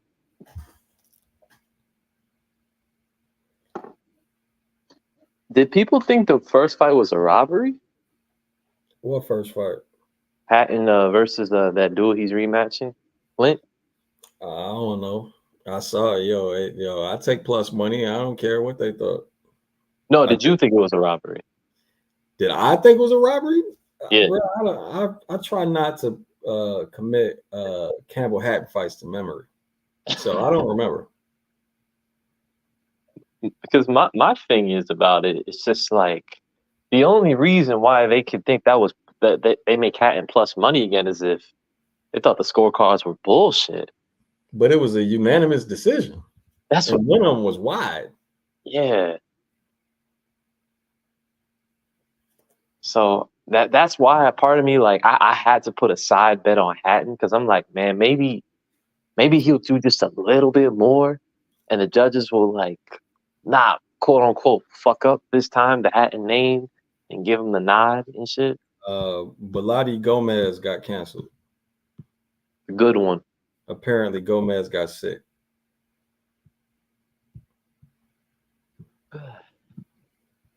Mike, what up, man? Bro, that video been out for like a year and a half. Yeah, it's been out since what? You put that shit. Was it before or after the fight you put that shit up? It was after the fight.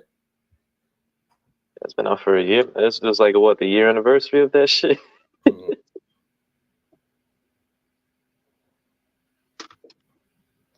Triggs, what up, man?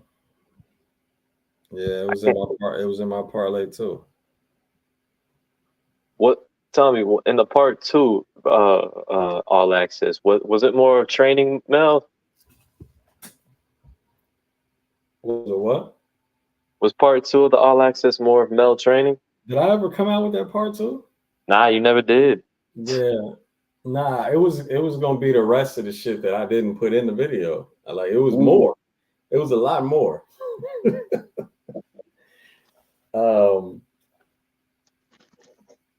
It was definitely something about what he was gonna do or what he wasn't gonna allow Canelo to do.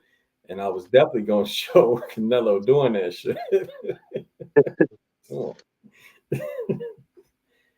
I remember that, but I don't really remember what it was. It was more shit.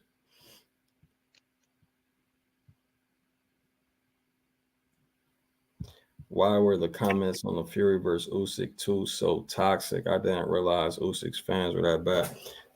Again, everybody thinks they're analysts, man. That's all.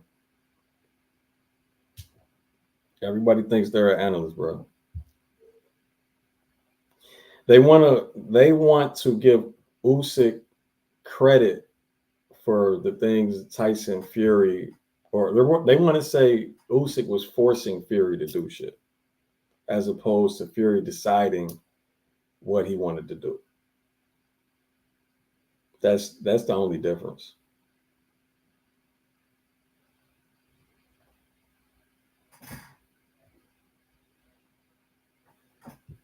Fury didn't make a mistake. Usyk made him make a mistake. Right. Like it takes away from Usyk's winning some shit, bro. Yeah. Man, I think it's the fact that people are like, yo, y'all have Fury again?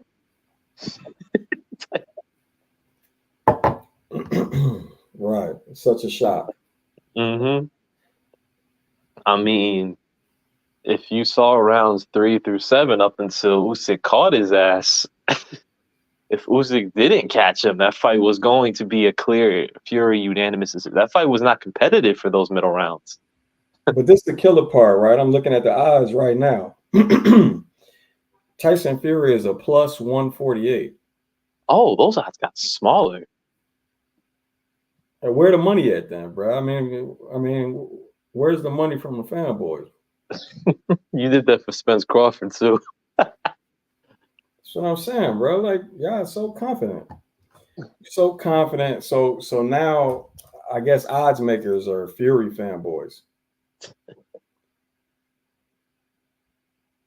Or perhaps it was a close fucking fight. It was not like it was a split decision that some people even went as far as saying the other man won it. Including the judges. Yeah. But you're saying judges never get it wrong? Like, no, I'm saying you get it wrong all the time. That's what I'm saying.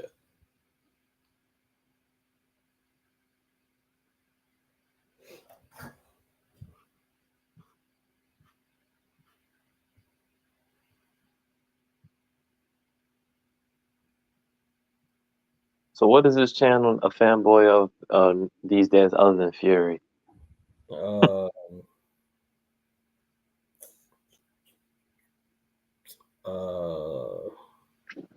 I think the Shakur one is everlasting. Oh my God! Well, I guess I'm the blame for that shit. Yeah, I mean, regardless if he's in any of the conversations or not, I think for some reason the Crawford one faded. Yeah, I wonder why. For some reason, he beat the fanboy out of them, man. Oh yeah, yeah. Because those people saying that don't exist anymore. Exactly. Those people had to jump off the cliff or something. That motherfuckers tucked tail and got off the internet. The motherfuckers right there. They were making crazy ass bets with people online, talking all that shit. Oh man, bro. I remember who was that one dude that was on everybody's channel What's his name? I know his name. That Oh man, completely disappeared. what's his name? Fuck, man. I literally just thought about his name and I completely forgot about it. Fuck, Mac Mob was calling him out for months. Yeah, because he made all these bets and lost them all. Nah, for sure. Bro, he probably owed. I mean, he probably owed somewhere near 10, 20 grand around the internet. No, it wasn't nobody with a channel. It was somebody that be on everybody's channel. He used to be on everybody's panel and shit. I forgot his name, man. I remember he's on here. He just changed his name to something else, and you know what I mean. Remember he called you biased. Yeah. He just can't go on live streams no more because they'll recognize his voice. Fuck was his name, man? Nah, Michael, that's not him. I know. I just hate that dude.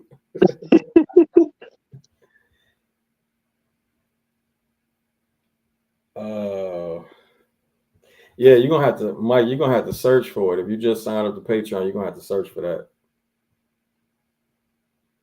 Because again, it was a year ago. Damn, what was his name? Trying to find it now. It's driving me.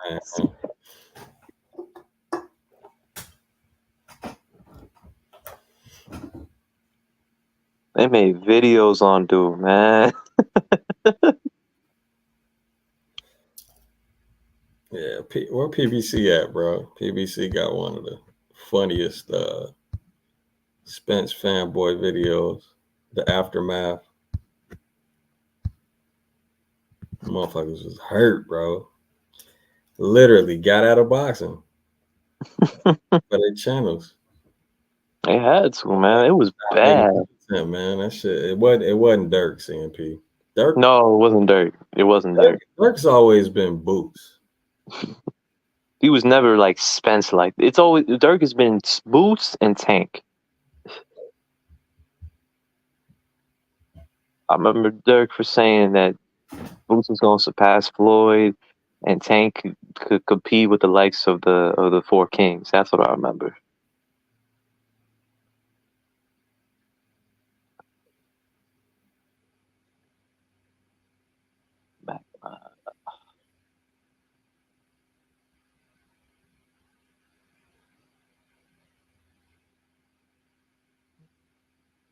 They tried to put the Haney fanboy on us, but again, they couldn't because I got, I mean, obviously we make these pre-fight film studies that show the exact reason why he lost. You can't really keep us to that. Wilder Fury 2 Aftermath will never be topped. I don't even remember it. You said Haney? They try to make us fanboys of? Yeah. For what? I don't know, bro.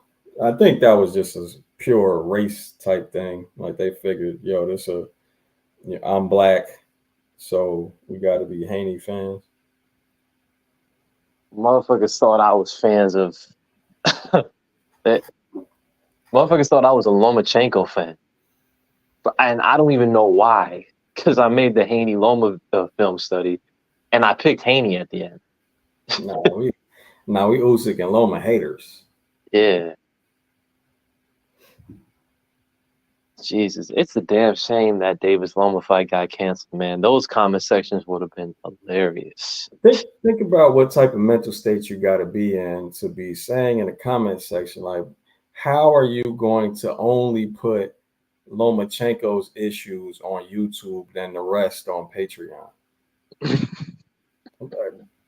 I mean, you never thought to back up and say you're talking to a YouTube channel saying this, and you have and I could do what the fuck I want to do. If I wanted to, I'd make videos exposing all these dudes. If I wanted to. But you don't get paid enough for that shit. Why would people have it in their heads that I'd have to be fair?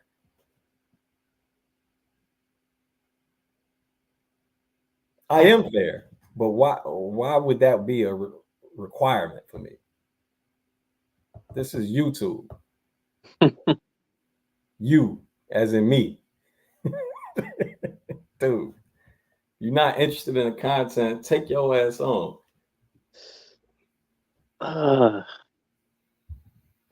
It's not no TV network, bro.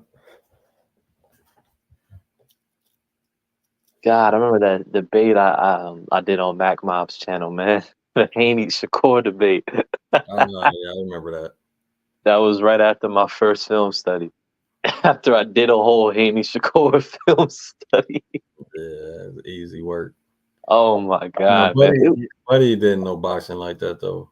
Yeah, like honest to God, when I did the debate, I felt I was like I felt like I was wasting my time. Like it would have been better if I had someone like Jacob who knows boxing as much as I do, type shit. But this motherfucker didn't know anything. He was. Did you side bet this, Let me see. Campbell? Yeah. I mean, I side bet it with Flint, and then I made a main bet with Campbell. You got a parlay bet with Campbell, you mean? Yeah, my bet parlay. I gotta start doing more side bets, man. I do side bet parlays. No, bro. Side bet parlays. Like I do the same parlay, but then I just put the upset.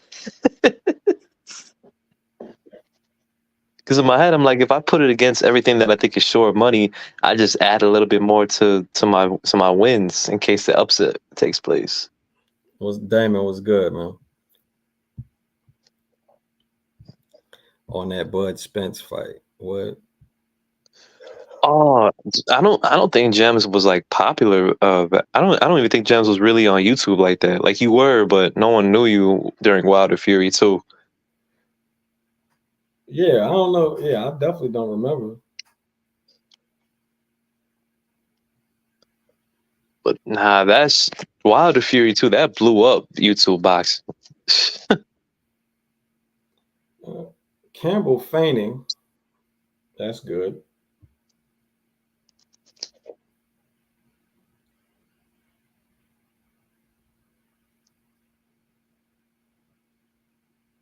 Oh God, Oh is this God. what this type of fight's gonna be? He just probed his way into a left hook.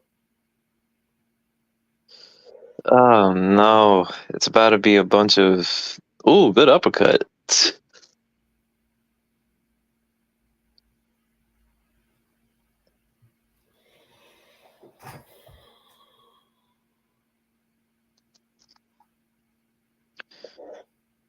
This is the type of boxing I can't stand, man. Just ugly ass.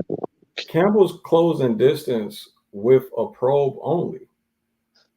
Like he's not throwing power behind the probe. So he's basically close range. Now, okay, we people do this, right? We close range with a jab, but if you don't put no power behind it, it's just going to end up getting countered. You're just getting closer with the weakest punch in the system and never throwing your stronger. Damn, nice uppercut. Which point? Wait, what time stamp you at? I'm behind. I'm at 127 right now. Damn, man. It got worse? Yes, I'm at 105. Come on, man. How the fuck you keep getting worse? Because you said a nice uppercut. I'm like, what?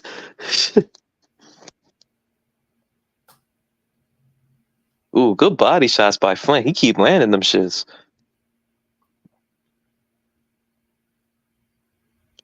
Looks like a Flint round so far, just due to Hatton with that dumbass pro shit, keep getting caught by that counter by Flint, whether it was a counter jab or counter overhand.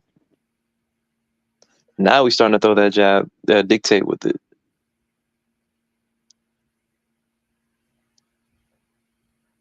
All right, what's your times now? 23.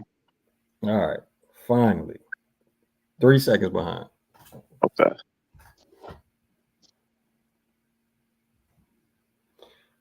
Who would win, Ryan or Regis? Bro, Regis if he doesn't get caught with a left hook. Ryan, if he catches Regis with a left hook.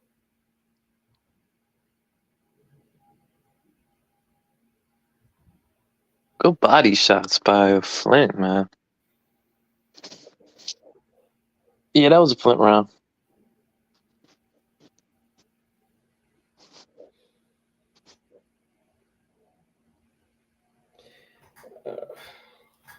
Can you? You could live bet this, can't you? Yeah, you can. I haven't been able to bet this for 3 hours. Let me see what the lines are. Oh yeah. By the way, that was for the fantasy joint. That was McCormick by decision, no knockdown, right? Yes, sir. Do you have a thing for disqualifications too, or no? Or that just count as KO? It all counts as KO, just like Bernard. That was his name. Yeah. How the fuck you come up with that, man? I just text Mac Mob.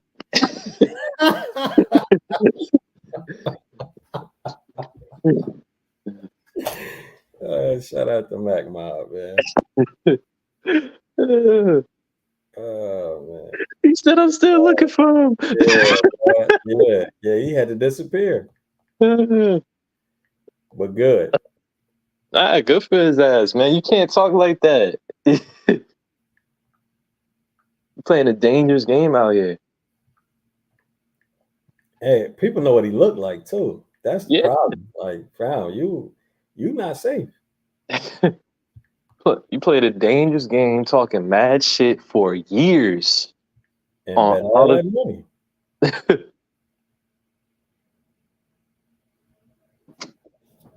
But the difference between you and these other people, they were willing to lose it.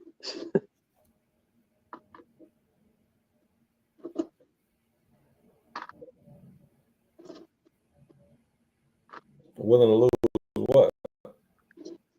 Lose that bet in case Spence won. It wasn't going to break their bank. You, on the other hand, the fact that you disappeared like that. Yeah, Lennar, yeah. All right, you and L Hook in the game with 43 points. Okay. So we'll see.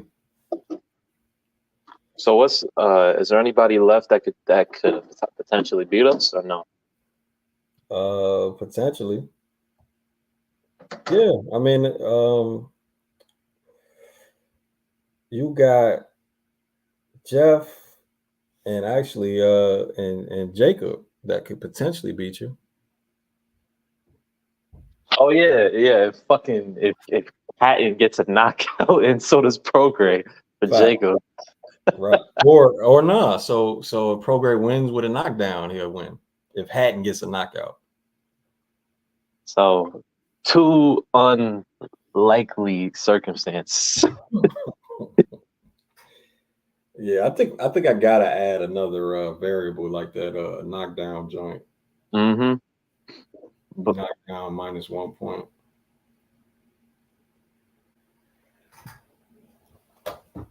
We'll figure it out.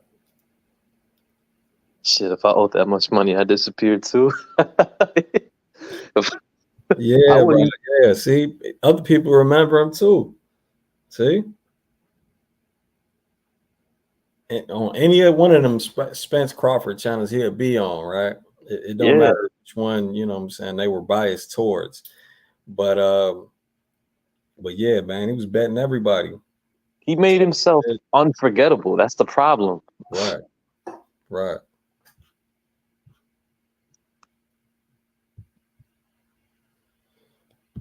War Hatton. I didn't know he owed thousands. I remember he was on one channel saying he was only willing to bet 200. That's as much as he had. That was after the Crawford Porter fight.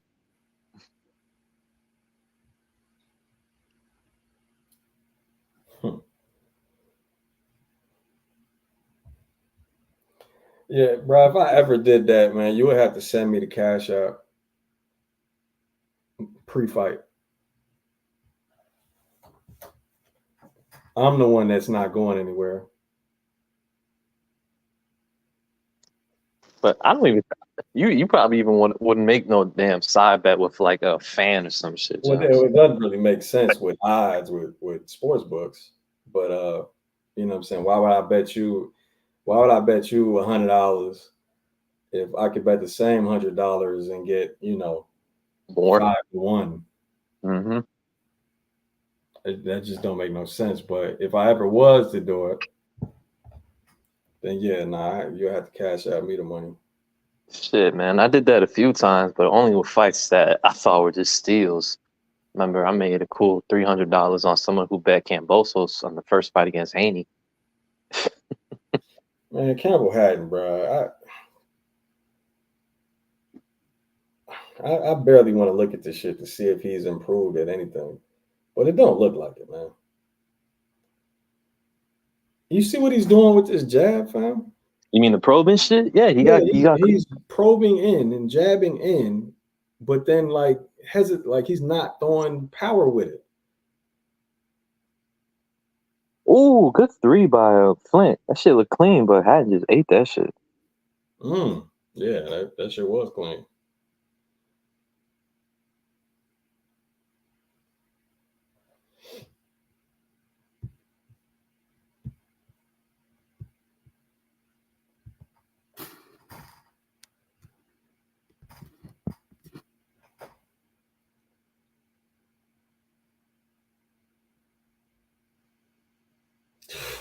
God damn, another 3 clip, Hatton's chin.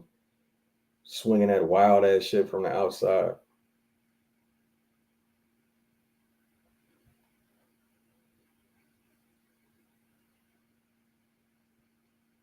Oh my God, what's up with this overhand he's trying to, I guess, I don't know. If it lands, good for him, but shit, it's putting him in terrible positions. Throwing haymakers. There you go. That was a lot better. Double jab cross, like regular boxers.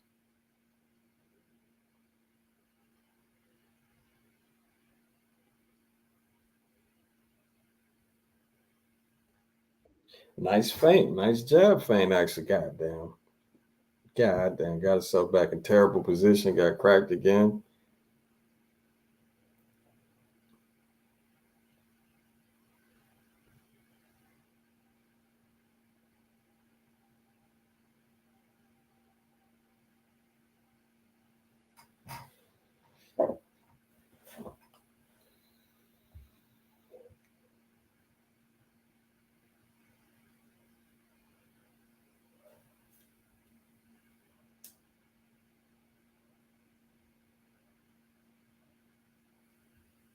Nice jab, Flint.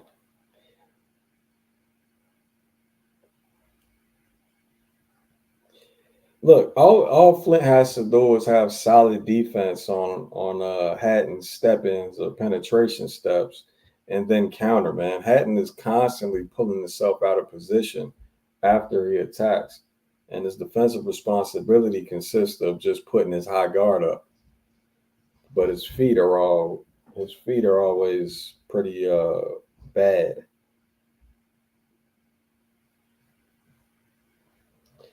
No head movement.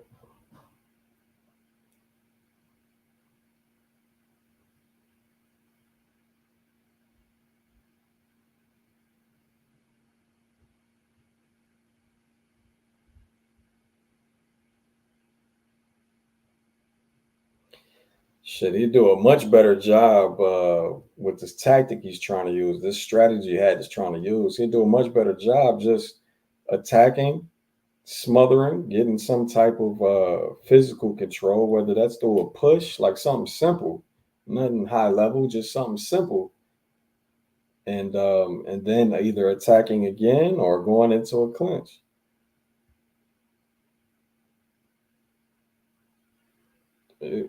Flint bleeding out his ear.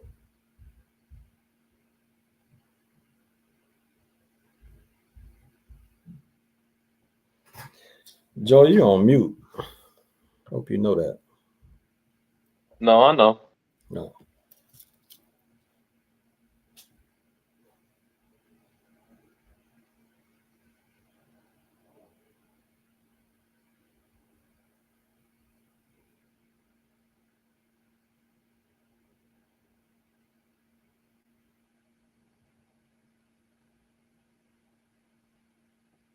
I'm not analyzing this shit.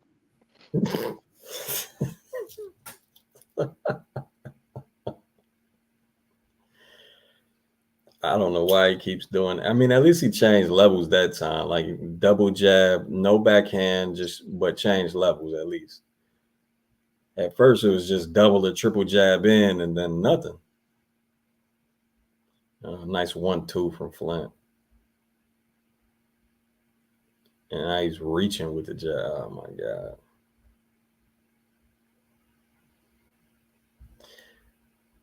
It would have been a nice overhand that Hatton threw, but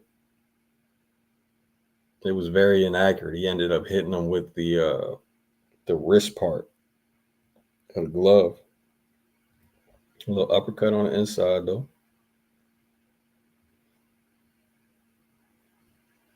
Nice double up on the inside. I'm trying to say something positive about this boxer's son. Doesn't take much after his father now, does he? Nah.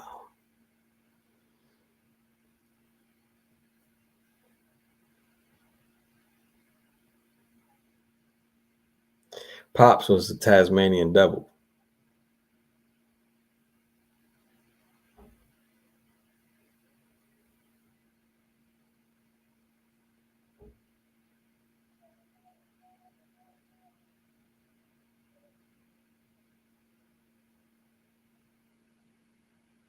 Just a 10-round fight.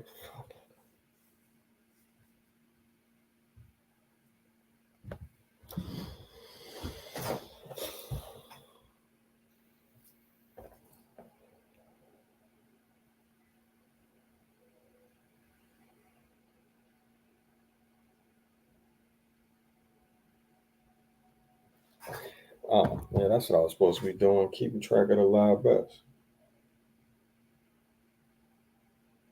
Yeah, I see. Okay, Flint. Nah, it's still around the same, man. Flint's a plus 160. Hatton's a minus 195. It hasn't changed much.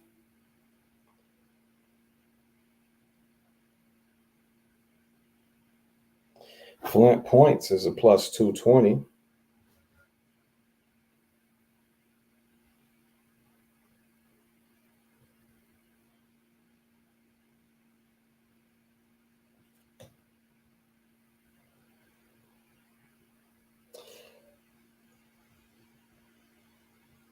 The draws are plus 1,600. You know what? That interests me a little bit.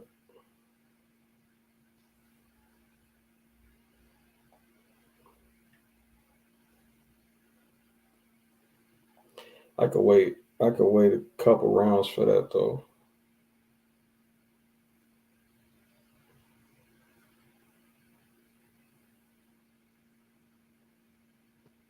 You ever won a draw before? Maybe one.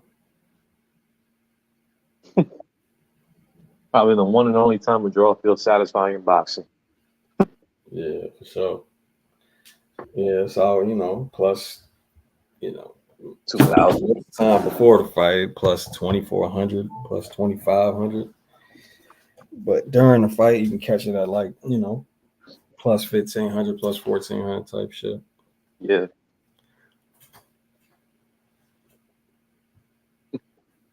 Do you remember what it was for Turbia Bibble or not? The draw? Yeah. Nah, I don't remember.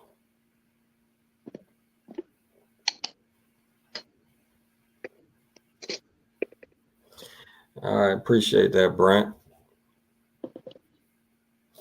Hope you're not working hard.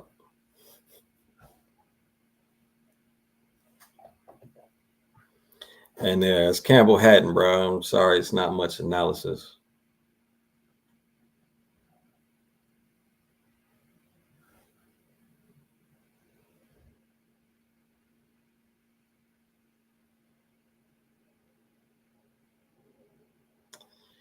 This dude, he does two things right, and then the third thing he does is terrible.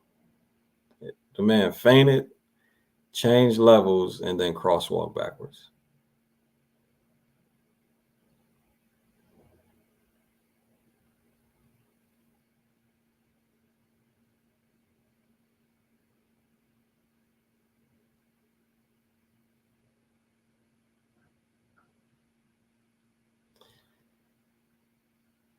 think another issue I see is Hatton seems to take his eyes off his opponent.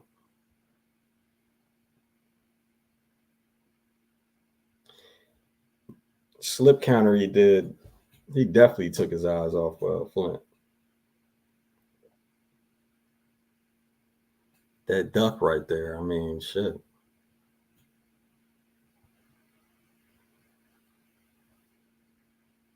Yeah, this duck, the duck is just way too goddamn dramatic, bro. You looking at your own knee.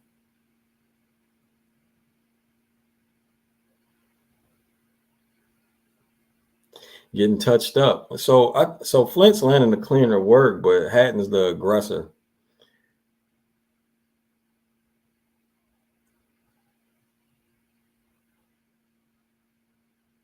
Nice body shot. Jab 4 around the guard. Nice body. Damn, Flint touching him up now.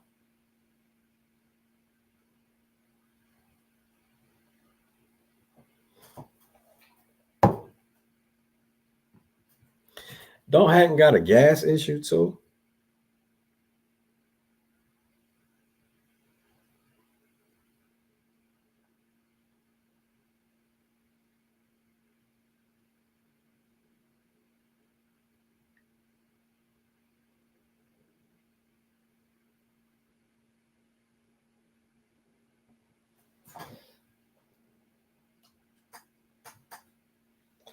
If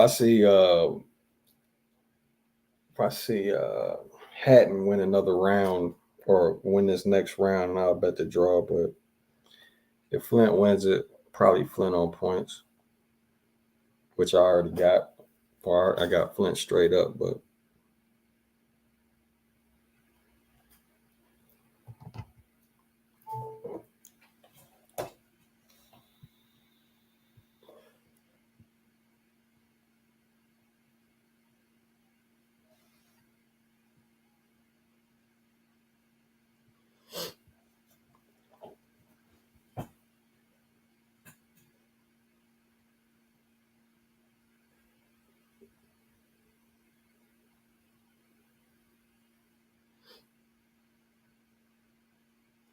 okay.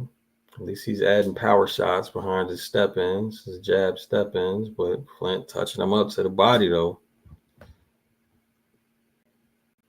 The jab left. That was a good idea that he should start. Blood streaming down the left eye at Hatton. Nice cross to the body from Flint. God, he ran up to smother himself.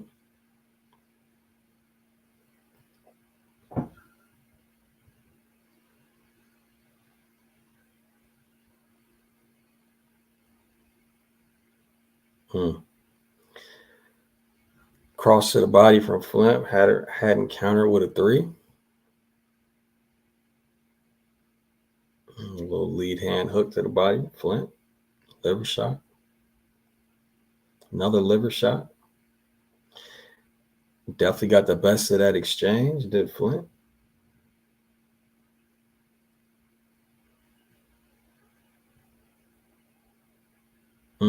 Three-punch combination. Hatton keeping his head on a line in a straight line.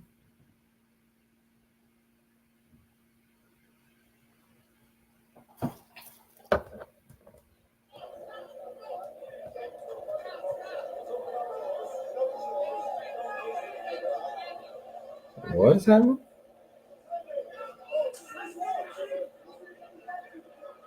Steve Gray standing his authority on the Flint corner with a minute to go in round 6. Still, this could go either way. How often we've said that? All right.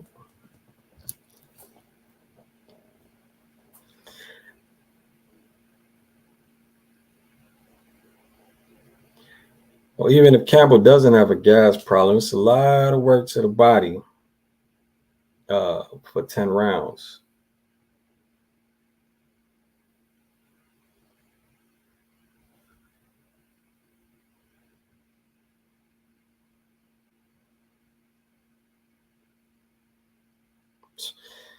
One, 2, 1. Swivel jab lands, little right hook, right hook.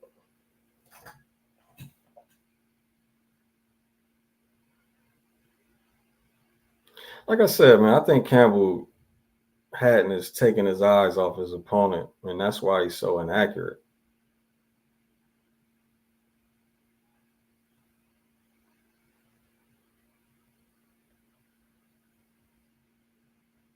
This dude's first name being Campbell will always throw me the fuck off, man. Bro, I think that's a Flint round. I think I'm gonna just do Flint by decision.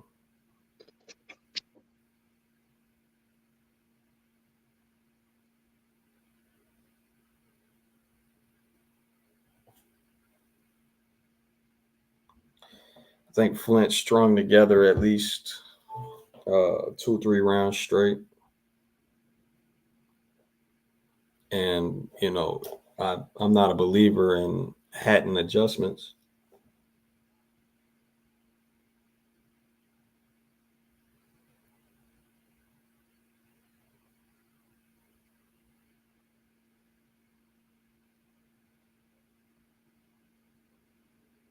Him and his daddy sucker for 3 shot.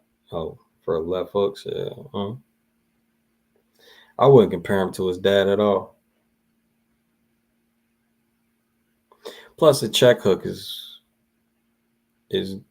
pretty different from a regular lead hand hook, just in front of your opponent. Nice liver shot from Flint, man.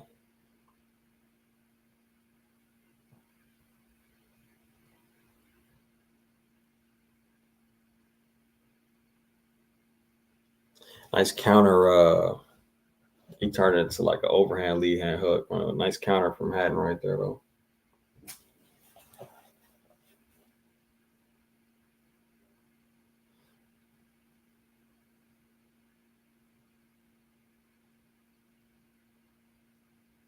Body shot, Flint.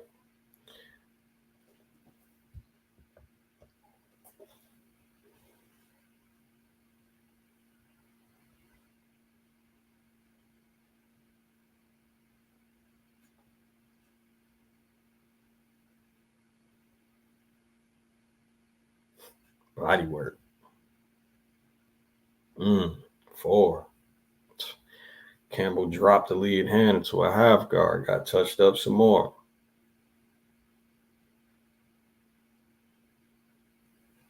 Uppercut, Flint. Uppercut. Body head. Jesus. A little flurry combination from Hatton right there.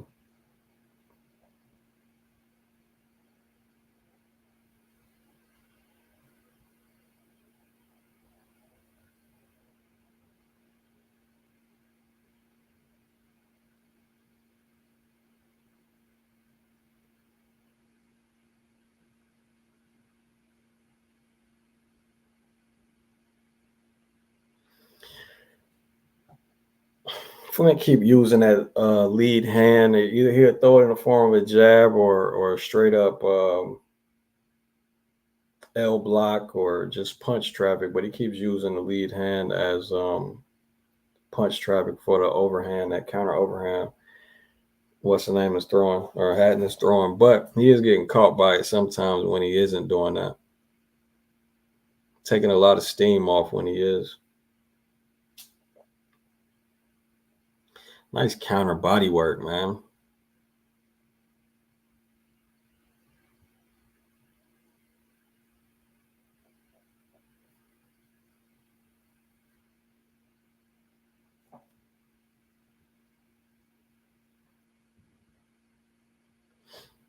Man, if Hatton keeps the same pace, 8th, 9th round, after all this body work, I'm impressed.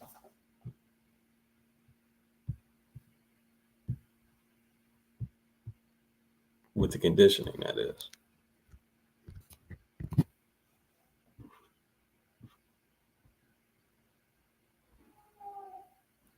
Crazy K was good. Drawback gonna hit. Live drawback. I don't know, man. To me, to me, Flynn is landing a cleaner work. It's not, the fight isn't exactly controlled though, so I can see it. I might just I might just do that shit for shits and giggles.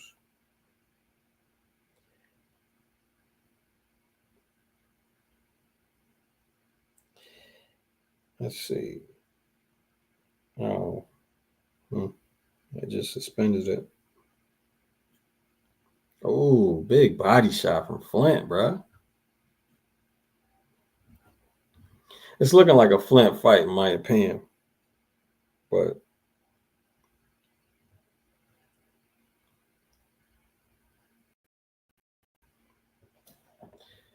fuck it, I'll take the draw.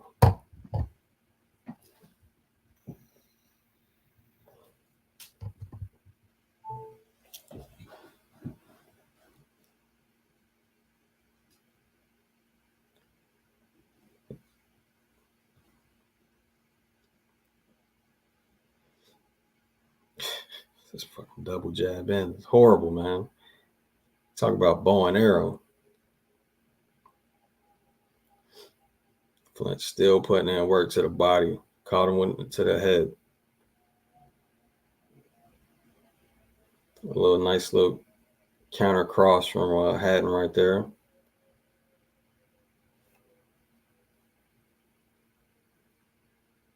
Another one.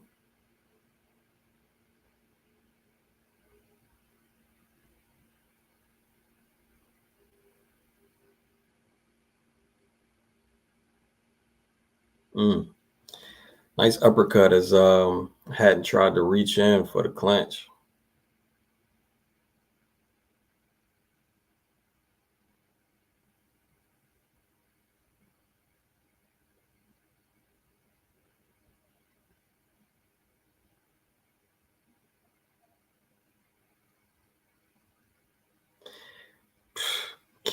Double uppercut on the counter from Flint. I mean, so the pace has clearly changed, man. Haddon's trying to stay on the outside now, which he ain't good at. So body shots may be affecting him.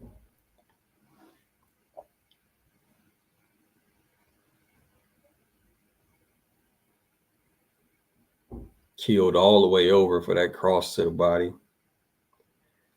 Kind of getting picked apart from the outside in the last 30 seconds. Another body shot, uppercut off a slip. Yeah, it's been all Flint since like it's been all Flint for a big chunk of this round.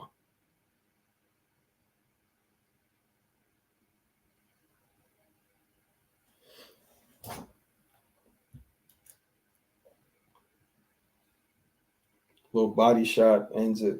Haddon lands a little body shot to end it. Haddon don't really feint. He's been feinting, but Flint just attacked his feint finally. In fact, if Flint started initiating offense more, it'd be even more lopsided. But no, Haddon been feinting. Is he, good at what comes behind it, or working off of it? I don't think so.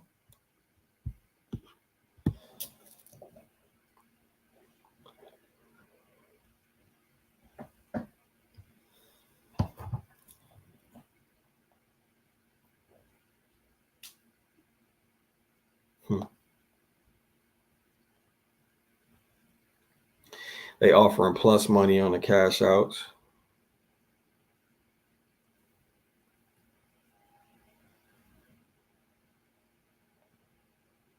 Let me see the odds. Flynn is now minus 185. That's why they offering plus money. Big overhand from Flint. Nice jab. 6-3. Both of them landed 3 at the same time.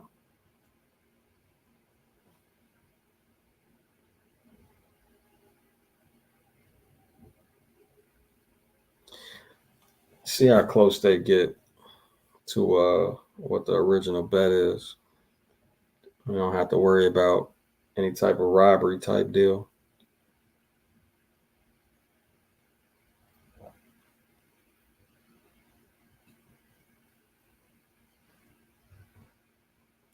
Cross to the body again from Flynn and got his head out the way. A little combination on the inside. Not the biggest punches, but one of them landed. Another uppercut on the inside from Flint, man.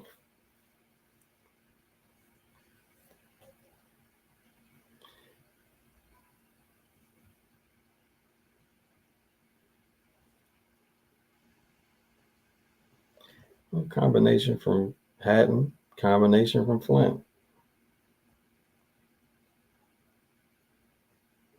Double up for Hatton. Caught a double uppercut as a counter.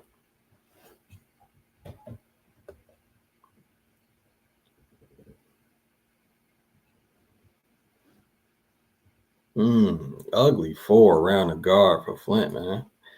Looks like a heavy shot.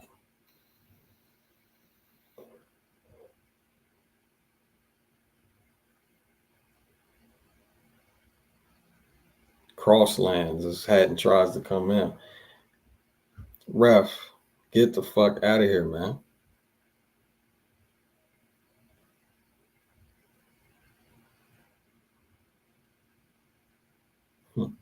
They offering a little bit more money. Let's see what they offer by the time this round ends.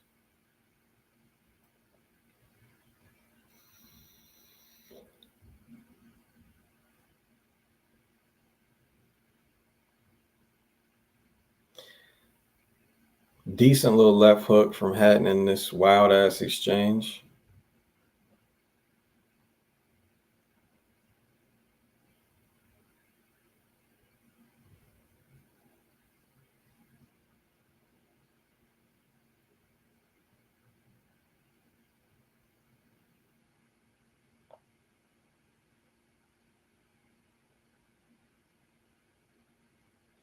All right, let's see what the offer is now.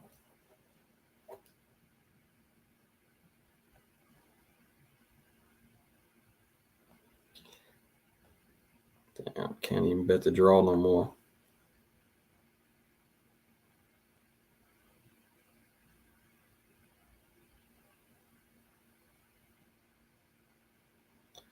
Come on now.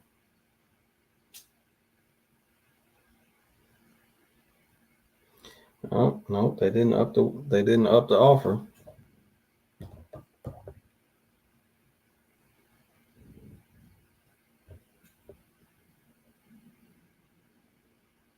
Flint money line is minus 200 right now.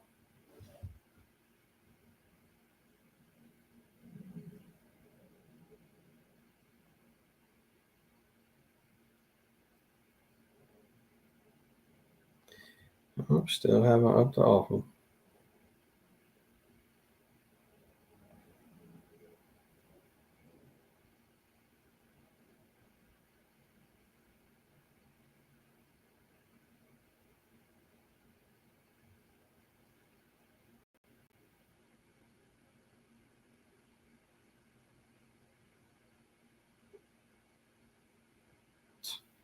Two the same crosses to the body in a row. Hatton has an okay counter for it. Then it leads into an exchange. Damn, head clash. That was Flint that kind of charged with his head that time. A little overhand from Hatton.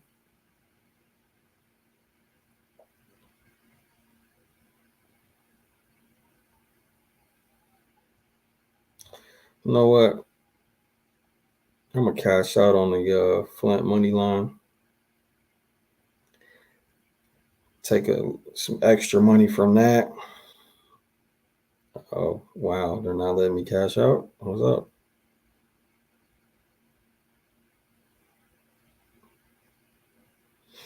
It's a little too close for yeah, they not letting me cash out. Fuck. Everything locked.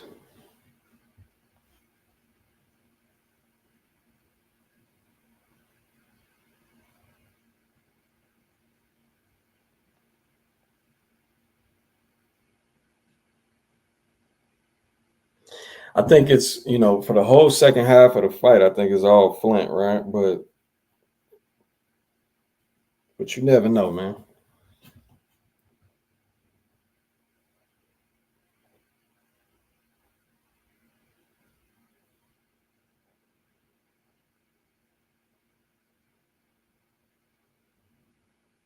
Cash outs unavailable.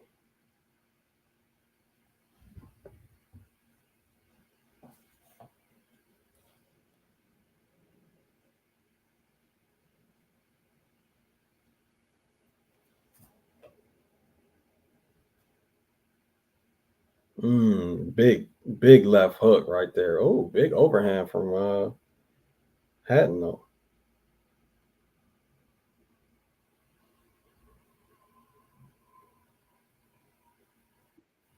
I think that they should just forever fight each other. They're the same level.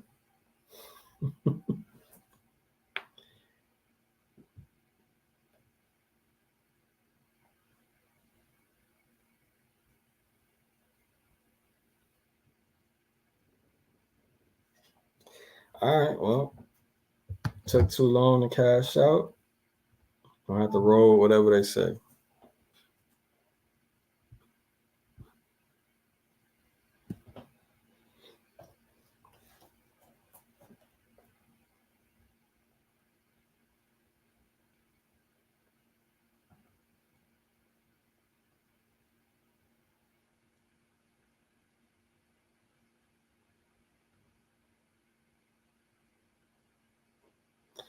Trilogy. Yeah, they should just forever fight each other, man. Should just always have a Hatton Flint on every Matchroom card.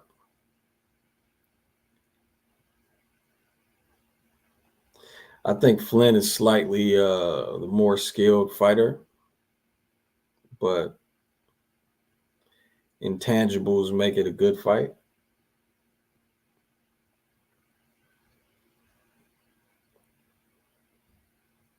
But the level, I think the level equals out.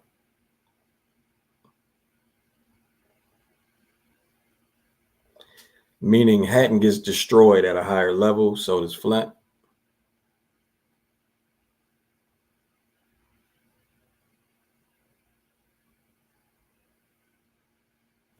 Showing a lot of Hatton highlights.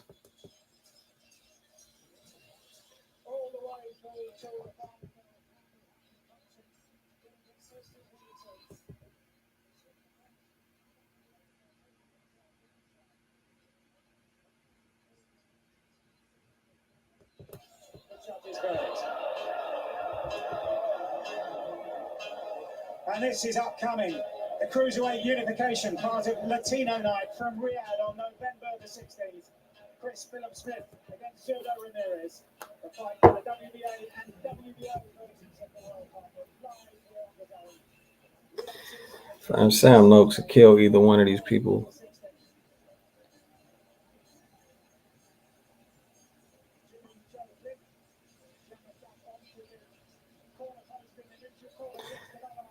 Hold the phone. If it's a draw, then I just made $80 or $5.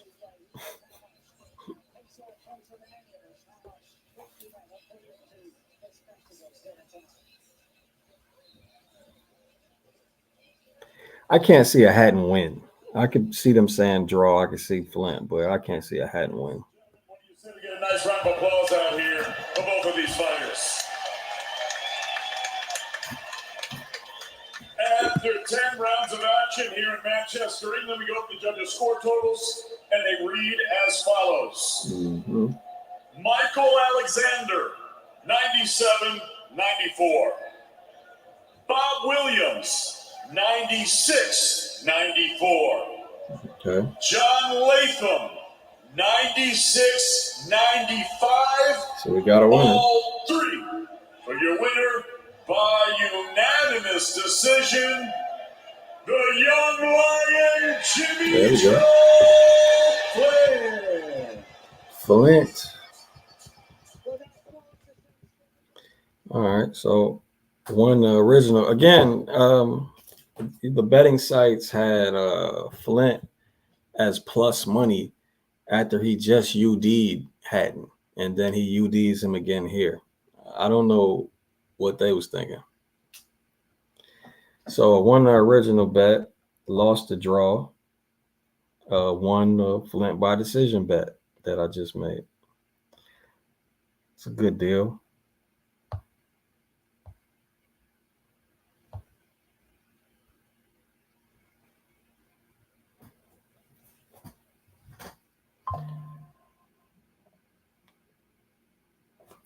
It's a good deal.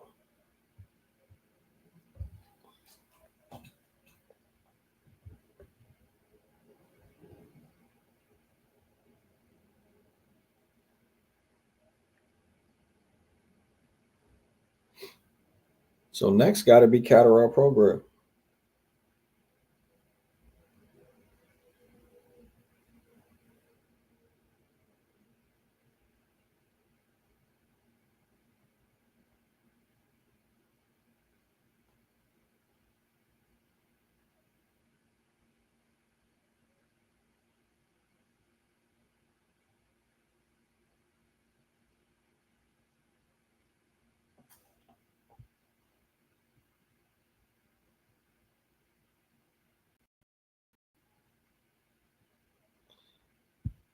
Must have thought because he's the big name or back horse, he would win the rematch, even if controversially.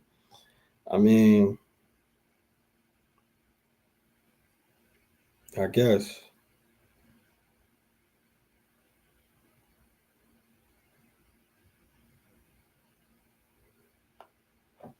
Got outpointed the first time, and I'm just saying. What I'm saying is, it's just an easy bet to make.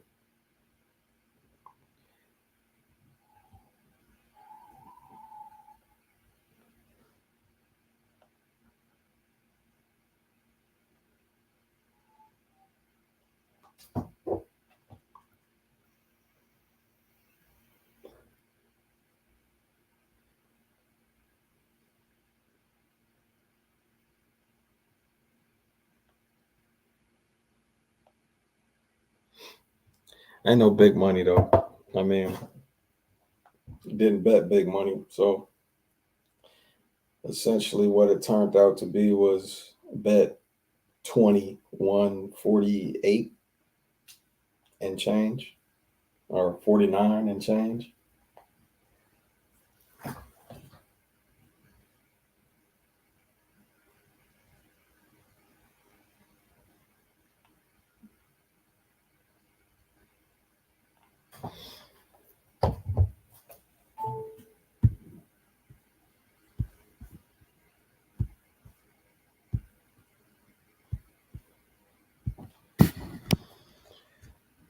All right, so how much fluff to the main event?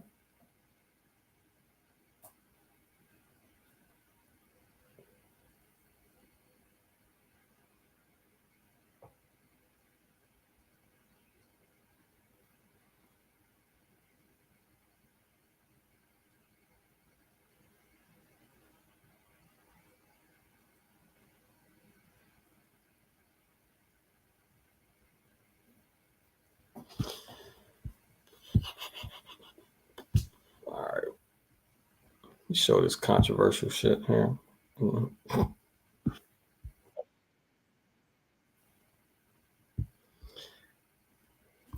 Got a little time filler for y'all.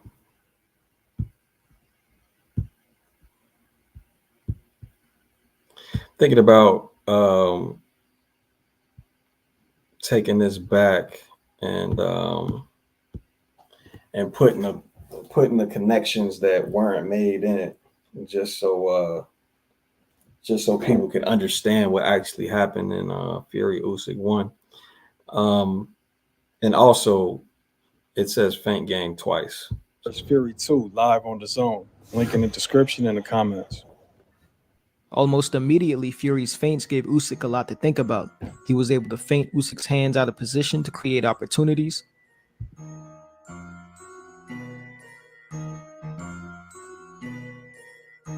Force him to shell up, or feint him out of range consistently throughout the fight.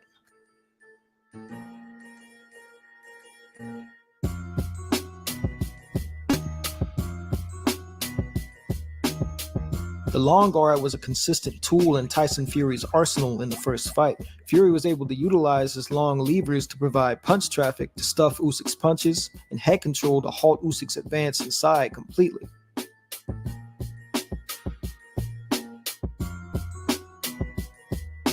Fury did, however, have some issues with his employment of the long guard in this fight. Firstly, giving up straights to the body. Due to Usyk having to fight the mechanics of the long guard, most of the body shots he does land aren't much in terms of power or effectiveness, though to the judges, they provide scoring opportunities for Usyk while Fury may appear to be being forced back. He also used his long guard up against the ropes, which hamstrings the defensive system entirely. The long guard works best when used in tandem with defensive footwork to leave range. Using the guard against the ropes where you're forced to become stationary with no room to back out means that the only thing between you and your op's punches are a probe arm that can be thrown around, which allowed Usyk to have some success in these moments. Later on in the fight, Fury began to drop his long guard and control, which gave Usyk more opportunities, though more on that later. Usyk found himself having a great deal of difficulty getting to the weak side angle that he usually enjoys in the open stance. As we noted in the previous film study, Fury is very good at taking away Usyk's usual setups.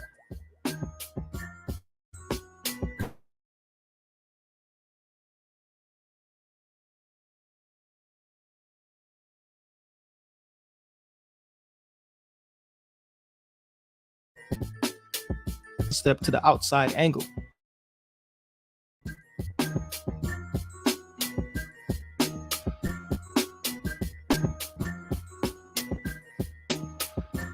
Used various means to shut down his greatest tricks. Disengaging when Usyk would level chain pendulum bounce, attacking Usyk's pre-slips to force him to reset his feet.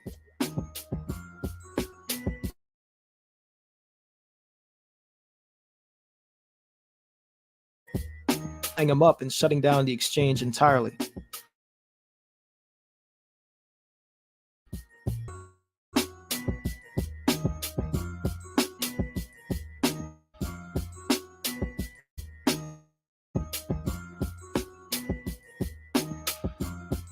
The single most effective punch in Fury's arsenal in the last fight was the backhand uppercut. Fury had a great deal of success letting Usyk come forward with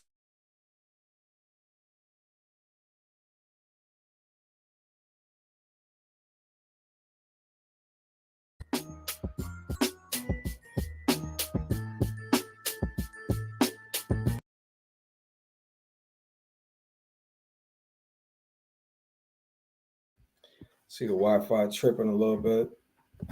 Might as well pause it. I know it's probably messing up.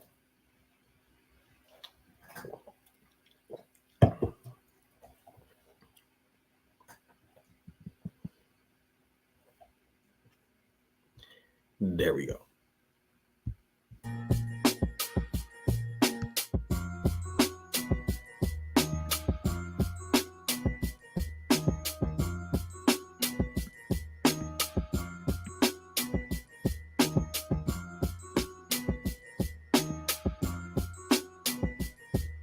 Usyk's tendency to throw up the high shields gave Fury opportunities to go to work.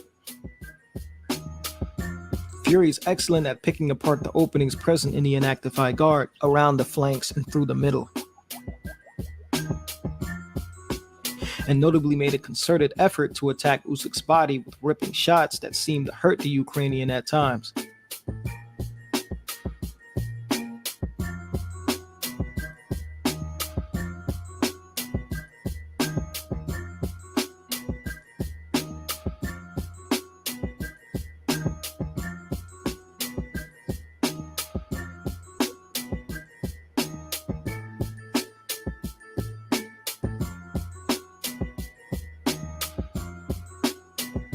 As I've stated, later in the fight, Fury became much less prolific in his usage of the long guard.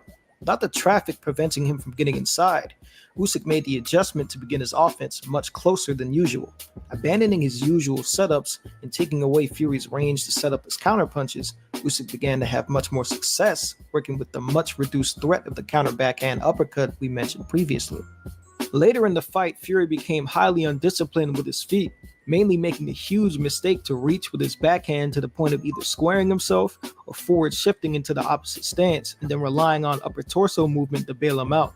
It didn't take long for a fighter with an IQ as high as Usyk's to pick up on the pattern and counter Fury, eventually landing the combination that effectively clinched him the fight.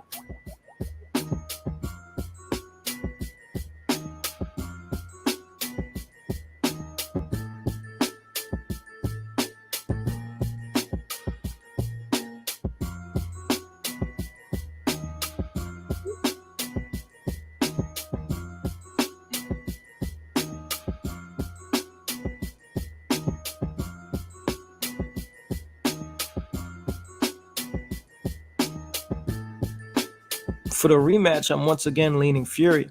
I think he only needs to make simple adjustments to win, which would be to continue to do what was working.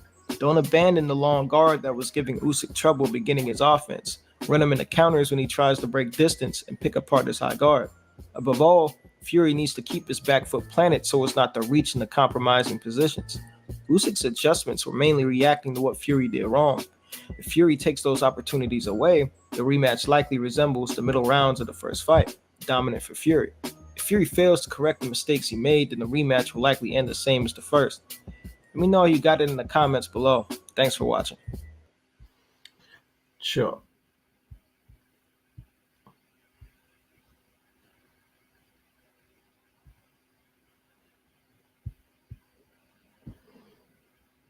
Yeah, so I'm able to show that because clearly we're over there on the zone here.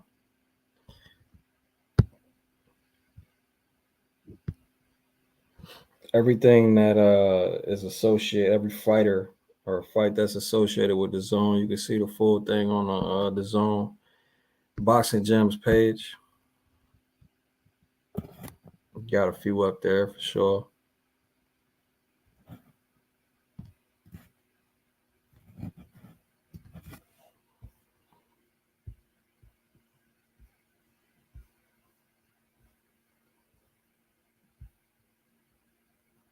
Looks like we got action.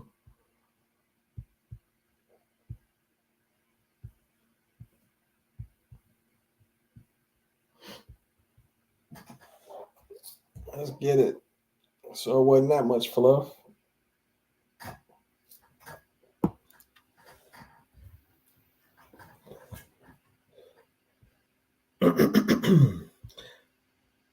Is this a serious question?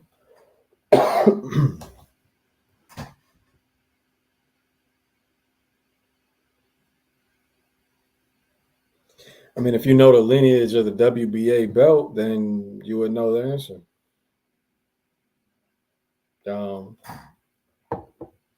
Rolly, first fighter that he fought that was 140 was Barroso. Then he fought Cruz and lost to Cruz, who never fought at 140. Then Cruz fought Valenzuela and lost to Valenzuela that never fought at 140. That's why. The belt's a joke.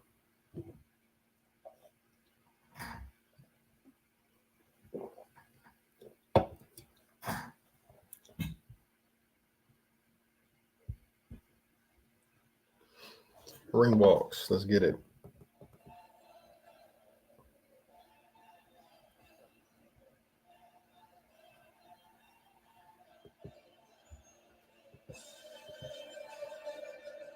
Another big occasion of the kind that Regis Prograis has become accustomed to in his career. A veteran of 7 world title fights for various belts with various descriptions. But all this week, he has spoken about the latest ambition to become a 3-time world champion. I was on the stage with him at the weigh-in yesterday, and it's true,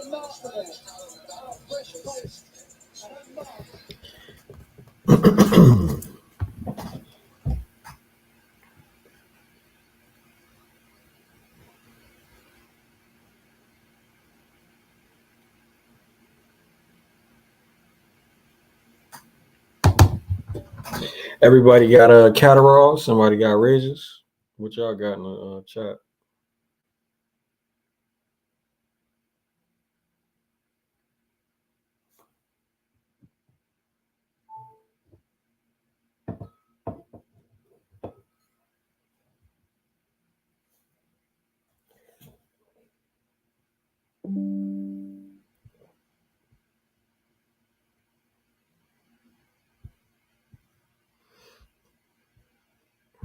Catterall.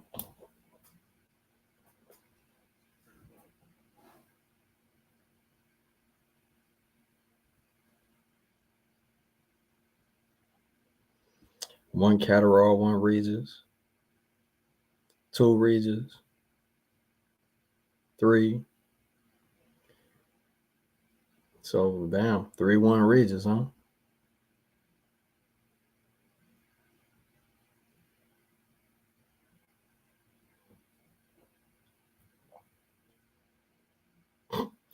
Okay, two Catteralls. Catterall and one, huh? Okay. Good luck on that. I hope you bet on that.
Back to tied up. Pizza Boy was good.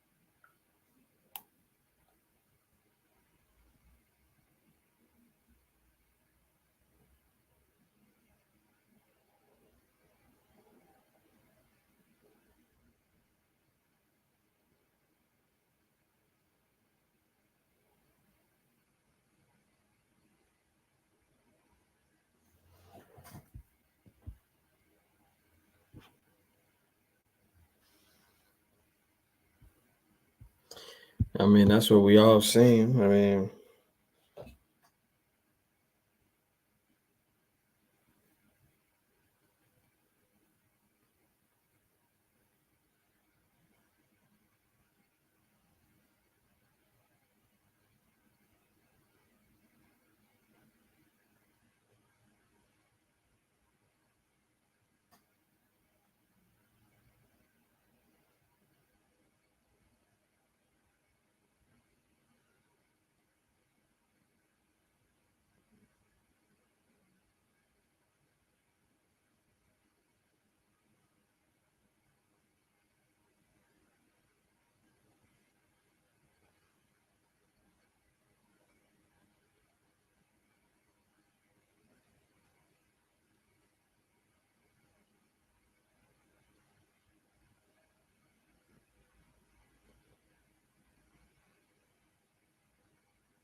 Regis does do better in close stance fights.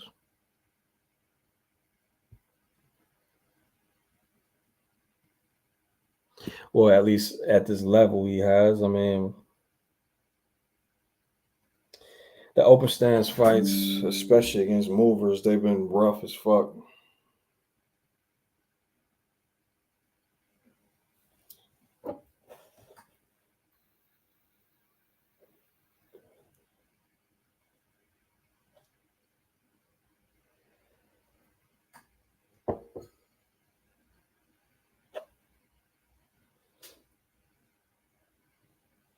He's not bad on the outside either.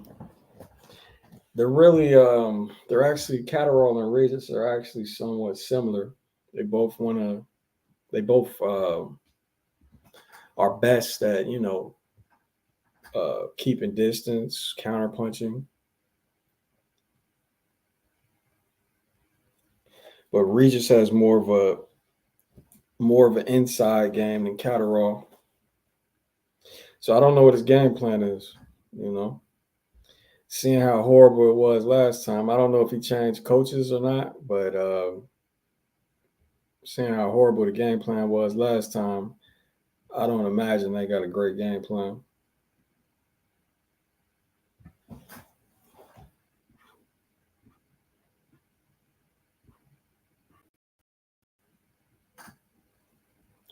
They walking out. They in the ring for me.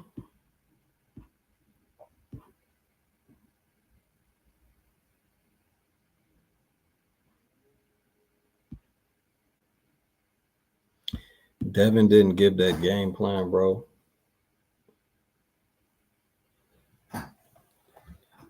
Zaria did it first.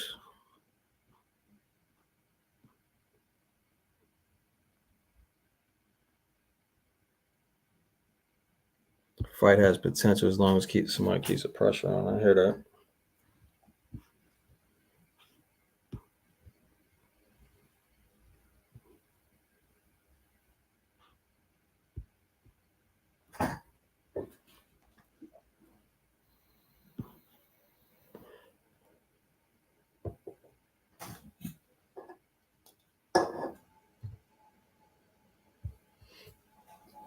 Who got slept? Y'all talking about MMA?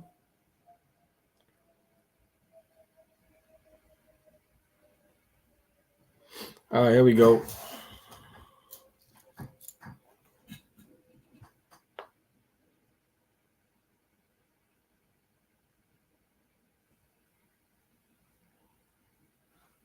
Oh, Max Holloway.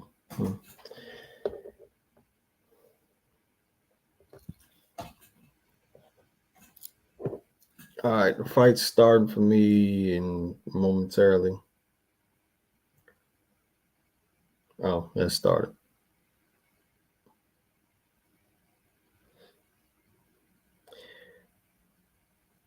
Regis circling towards his right.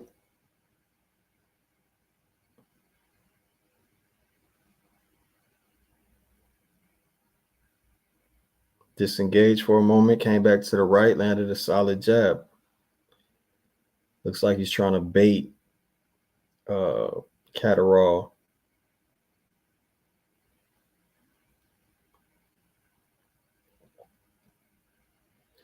Where circling right, you would think Regis wants to initiate because he's getting to the strong side, possibly exposing Catterall's center line.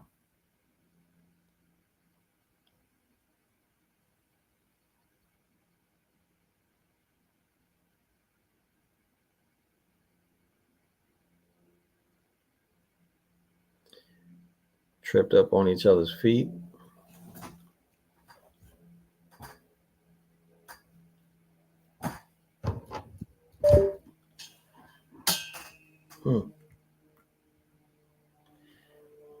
Damn, if Regis wanted to, he could circle jab left for sure. Yeah, that feint kept Catterall frozen the first time, but the second time Catterall disengaged. But he noticed. He's trying to get him to freeze again. He's doing the same thing over and over now.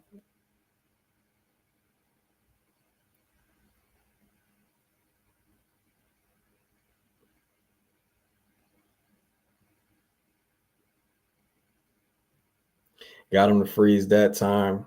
got a shot at his head with the backhand.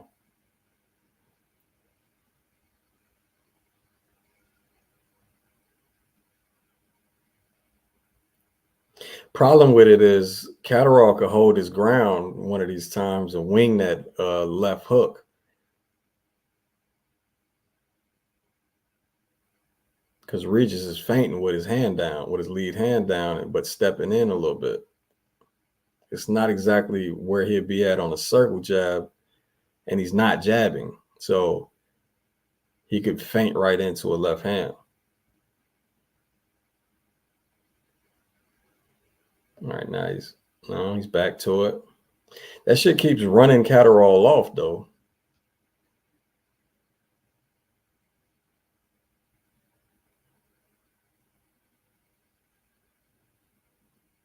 If he adds some jabs to the shit, then he'll have a better chance at freezing Catterall in the position. But he's not jabbing, he's just feinting.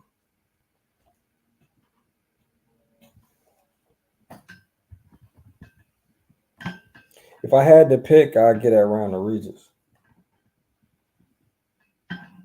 But really, not much happened.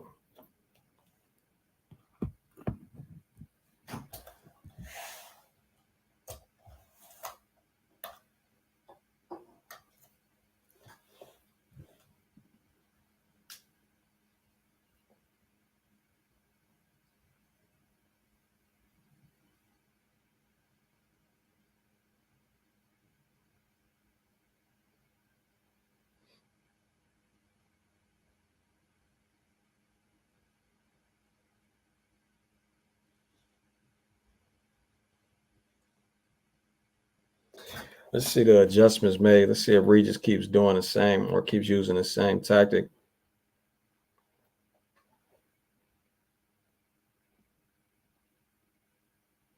Yep, there's the tactic. All right, now he added a jab. Okay. I think now we're getting somewhere. There's a double jab from it. Yeah. Catterall tried to hit him with that backhand.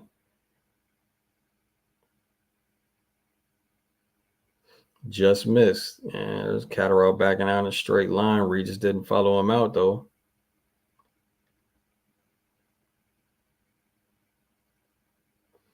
Nice stab from Catterall.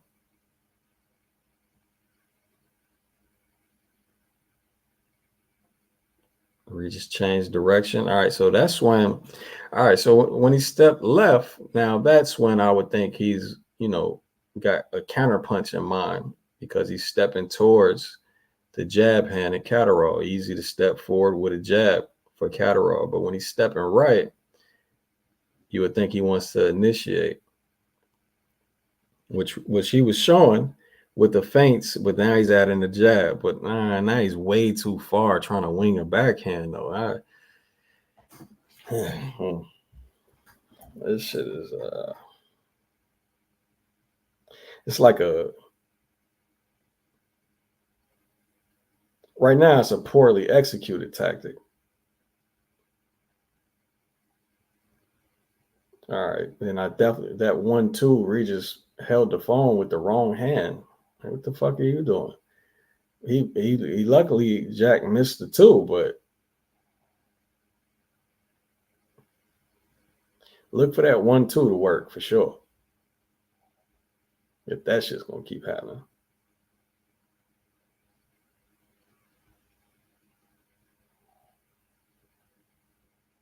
All right, Regis walking back left, back right, back left.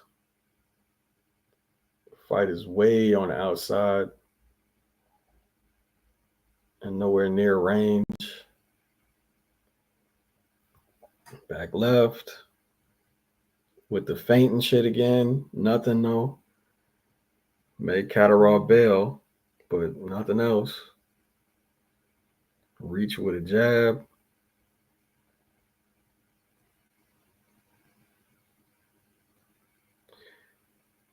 Little jab lands for Regis.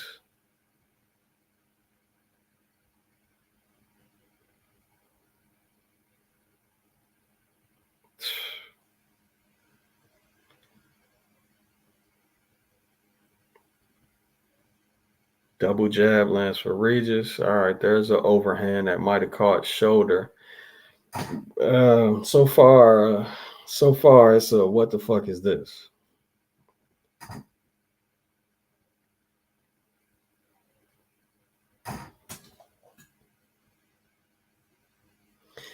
I mean, I get that shit to Regis just off the double jab and that backhand that looked like it landed. That mainly, it probably didn't land clean for sure. But yeah, so far, clearly, what the fuck is this fight? What the hell is Catterall's game plan, bro? Why is he letting Regis dictate everything? Especially with a stutter feint to the right that doesn't have any punches involved in it.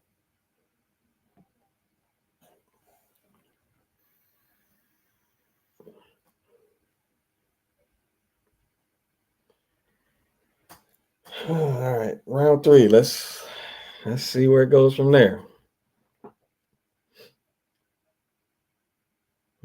Regis back on the stutter feint, threw some jabs with it, some probing jabs with it. Catterall back bailing out.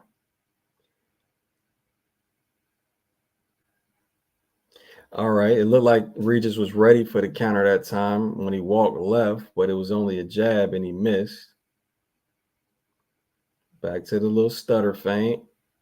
Walk left, walk right, stutter feint, jab with it. He's too far, dude. Stop trying to do that shit, cuz. He's bailing on you, fam. You got to get him to freeze, and you usually do that with jabs. He's starting way too far out and ending up winging a backhand that's like 2 feet short. Like, that shit looks ridiculous, man.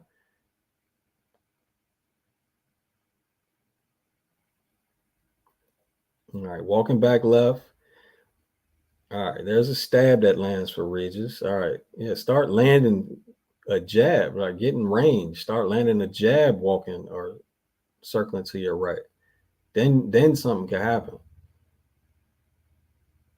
All right, there's a counter jab from Regis as he stepped left. So again, he steps left, that's when he wants to counterpunch. He steps right, that's when you want to initiate. That's what makes sense within the system of boxing. But my thing is, Catterall is not deploying any type of game plan of his own.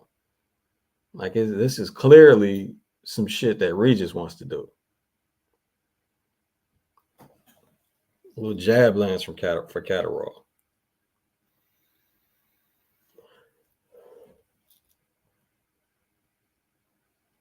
Jesus, man, they missing, bro. So I've never seen fighters at this type of level miss so short so many times.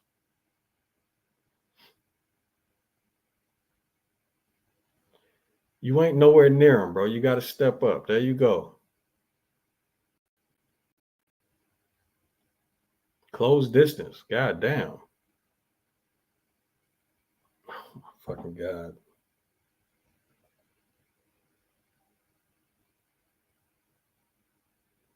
And that go for both of them.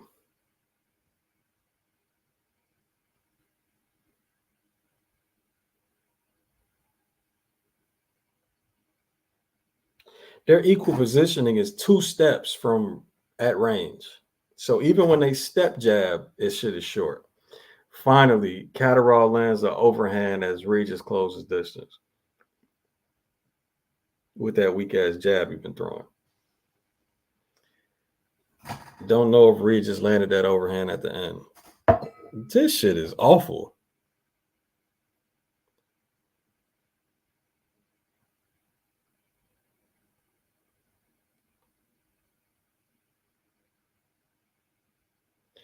This shit is awful, man.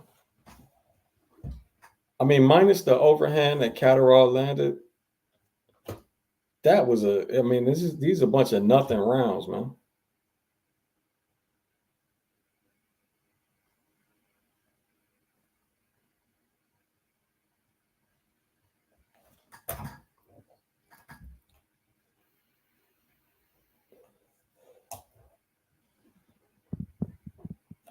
I got this fuck.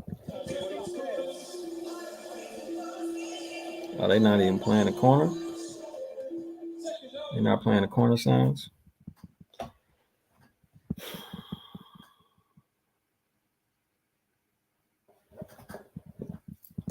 See if I can cash out this shit, bro.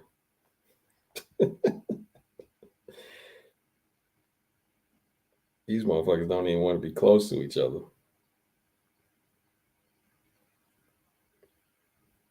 Regis footwork.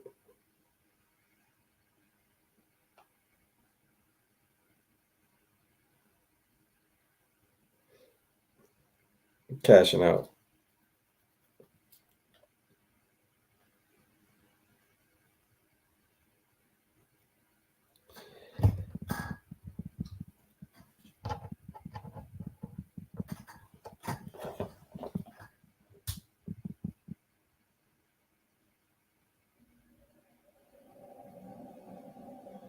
Bro, they got to step and reach just to land a jab.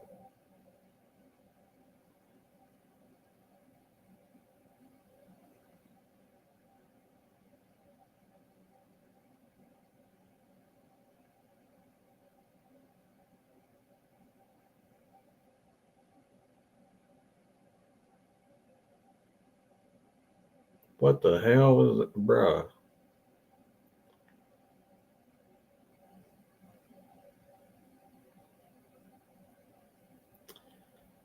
Yeah. So Regis wouldn't be under so much threat of that overhand as he jabs to the right if he jabbed to the right and not jab over and right or up and right. He jabs in. That's his issue. But if you know Catterall's throwing that overhand off that shit, then you could prepare for it, fam. Like,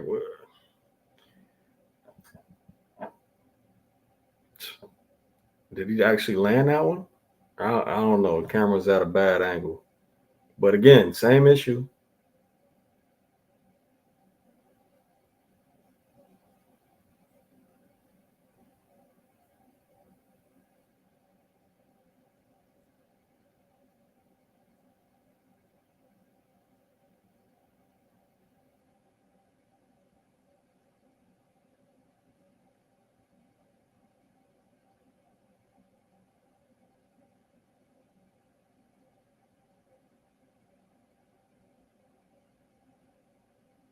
Bruh.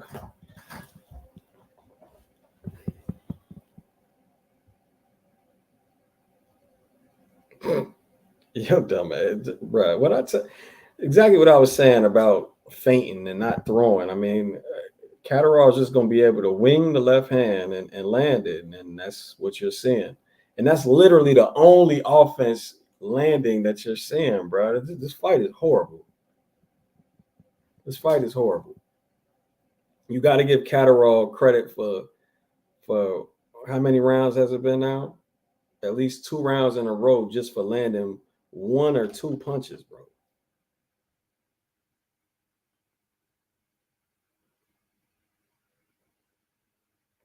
I say Catterall won the rounds that he landed the overhand because there's literally nothing else happening.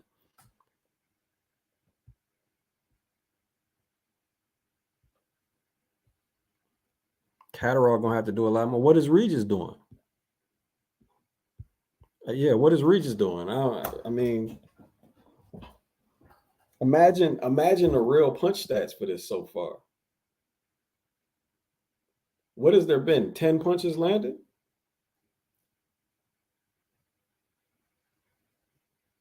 It's round 5. It's maybe 10 punches.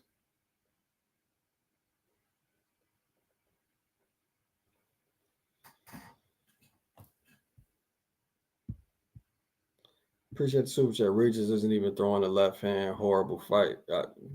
Ain't neither of them throwing shit for real.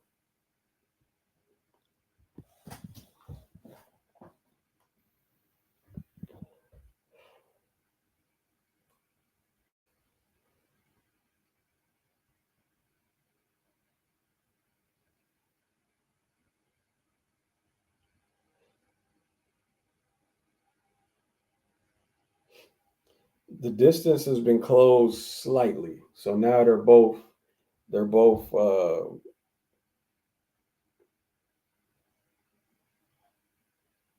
They're both a step away from each other. Finally. So we're going to get more action. Big overhand from Regis right there. Catterall chooses just to clinch on the inside like we all knew he was going to do. All right, get back to the same range. There you go. All right, back in range, one step away.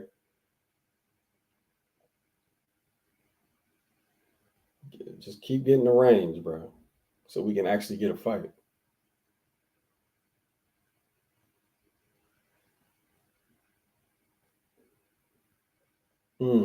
Nice counter cross from Regis right there. Catterall had the reach, of course, because, again, they're not closing distance. Ooh. Catterall, yeah. They both missed the overhand right there.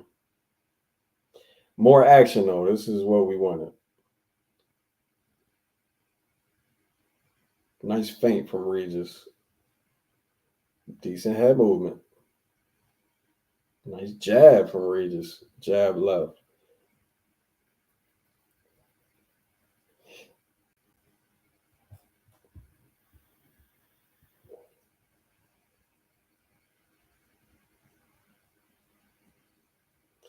Bruh, trying to run up, ain't it?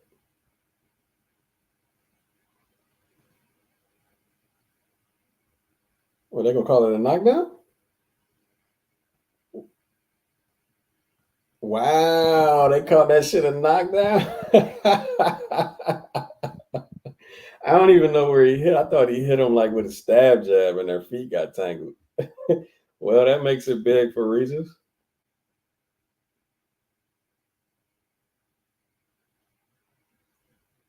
Yeah, I don't even know. I don't even know where he hit him, bro. It looked like a stab.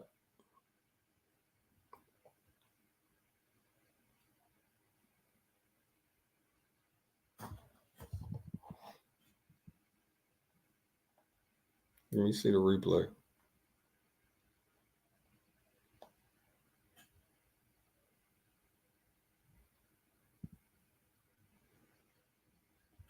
Let's see. Yeah, a stab jab and then their feet got tangled. Oh, no, okay. No, all right. So it was a stab jab, but he bent down, or Catterall bent down to it. And then the feet got tangled, so he lost balance.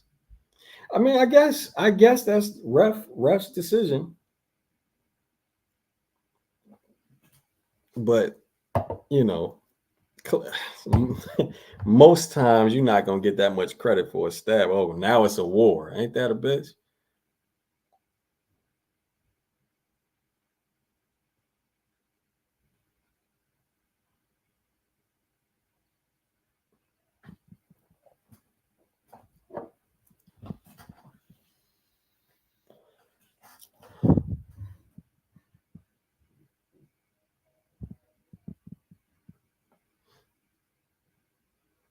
Ref ain't like that shoulder nudge. All right, the fight's at range now. Oh, it was for a second. Man, my shit just froze. Ain't that a bitch?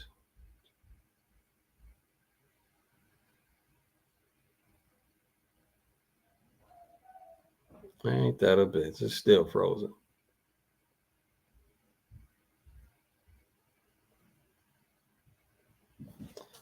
Fuck, man.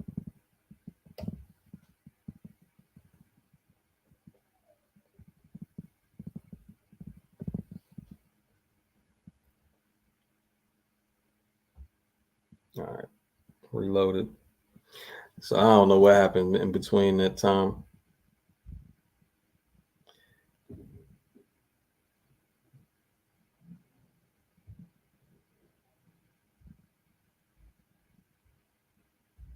Oh, long ass overhand he just landed. I'm at 115 right now, by the way. Don't know if that's, earlier than your stream or later or whatever.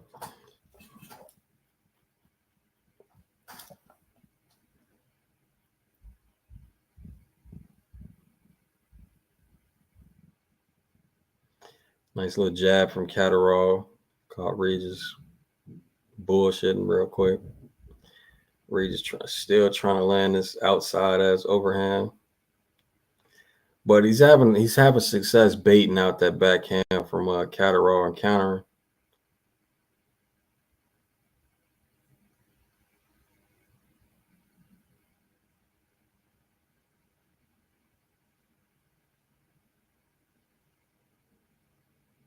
Looks like Catterall's game plan was to see how Regis fights and adjust.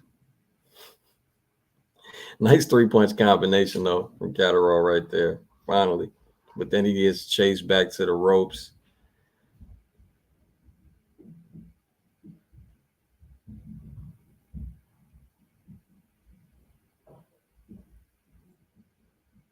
I can't properly judge this round because I missed so much of it.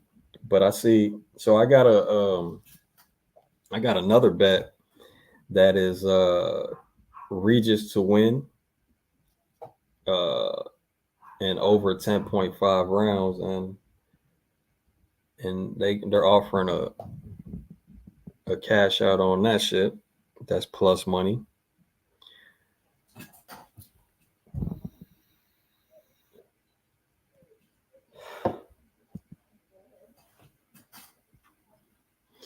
James, what up, bro?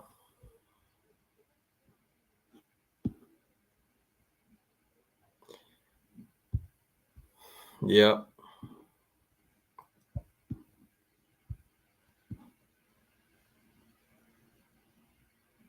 At least we got action now.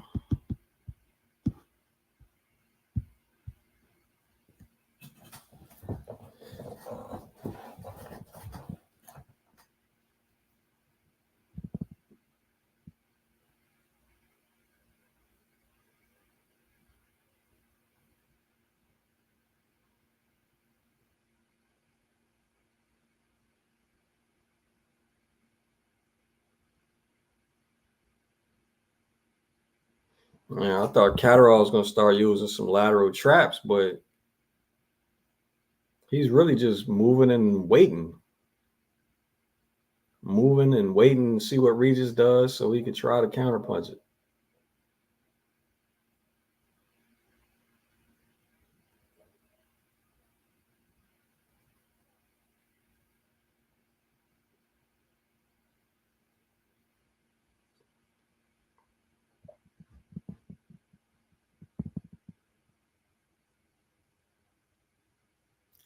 Damn, bro, body wide open, man.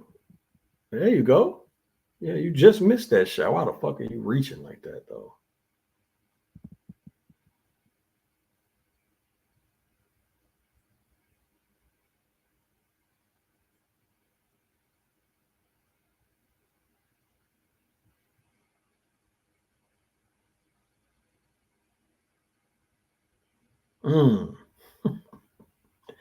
Feint and then the jab overhand. Regis loses his mind.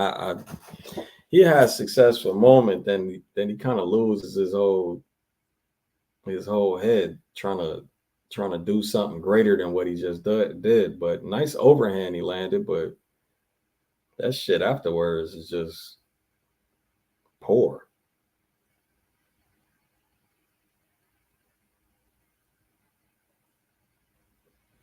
Trying to feint and throw the same jab overhand that just worked, which I mean, not a horrible idea. But now Catterall back to just disengaging.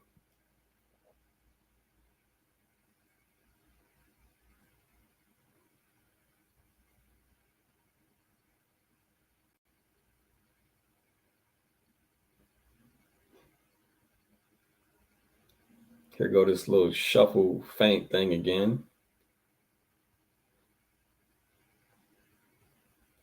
Bruh, Catterall looks so goddamn weak right there. He literally looked like he was running right there.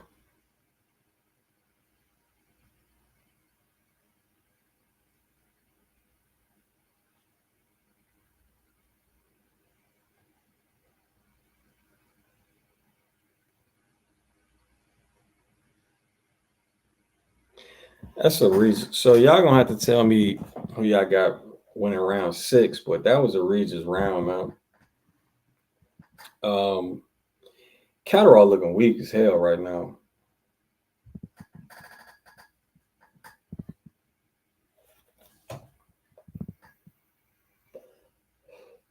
I mean, my man's literally came out the shell and turned his feet the other way to disengage. Ugly head clash.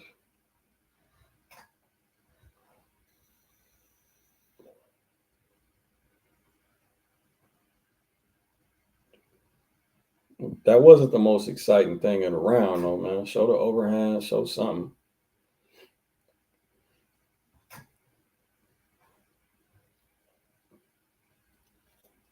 You can't show Regis overhands. All right. They offering more and more money on his cash out.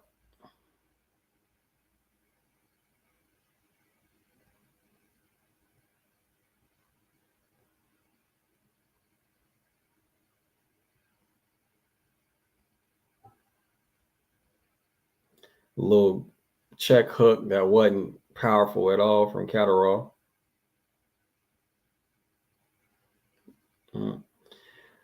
Nice little jab to get back in the stance and retreat for Catterall right there, though. What the fuck? Way too wild. That's how that shit just happened.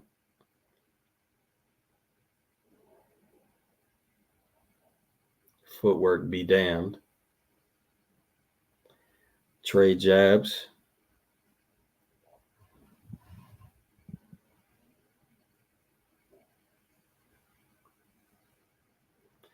Good job feinting before the stab. Nice head movement from Regis.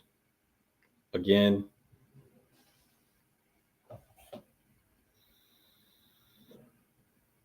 Catterall can't find a target. Regis lost his footwork, but came back, landed a 1-2. Now he just went totally, again, after he has successful moments, bro, he loses his mind, man. He loses his mind. What the fuck are you doing, cuz?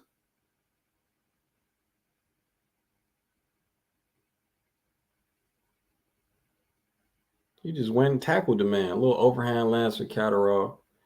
I mean, he landed a 1-2 and went and tackled the dude.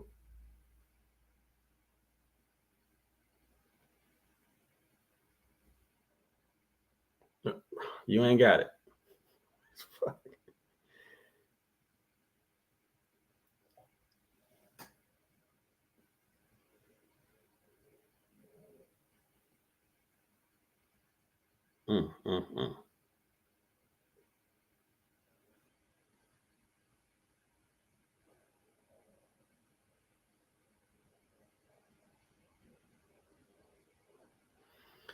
Catterall's having his most success right now with his step back jab.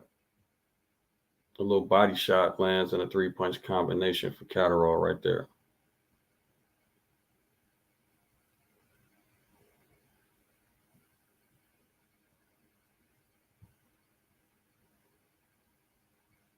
Regis needs to start turning some of this head movement into counter punching, bro.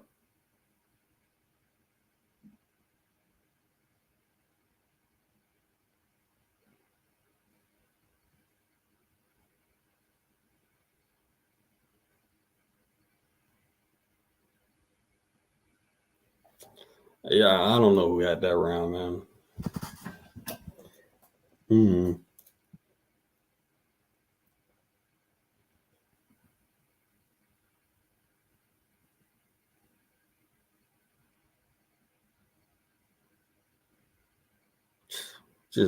Bro, he just out of control, man. He had one successful moment, just go crazy.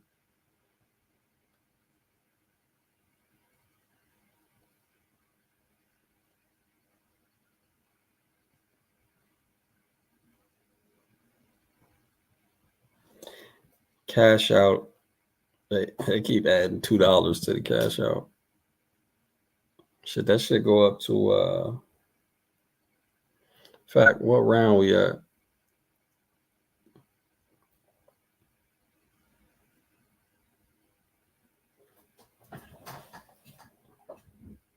What's this, 8? Or 9, okay. No wonder.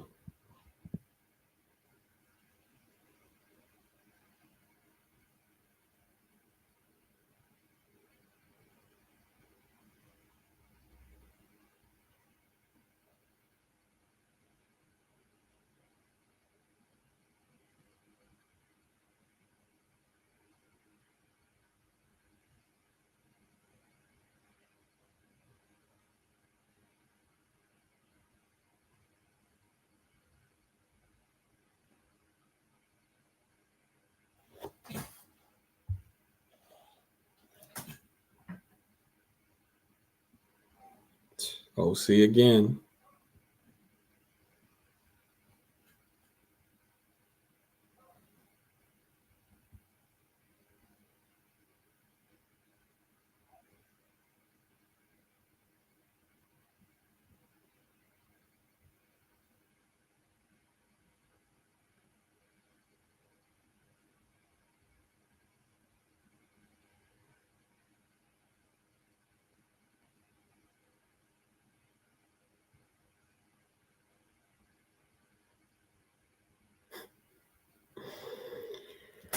Oh my God.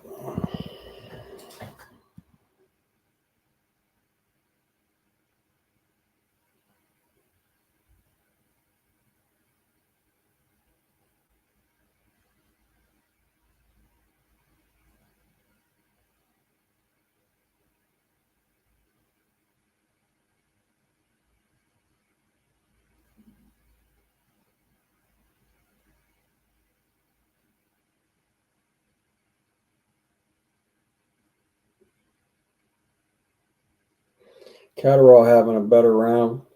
Oh, drop Regis. What I said earlier that 1-2 was going to be a problem at some point. 1-2 dropped him. Yeah, they both got a knockdown. Now Regis trying to go crazy with him instead of clinching. Oh, got hit with another 1-2.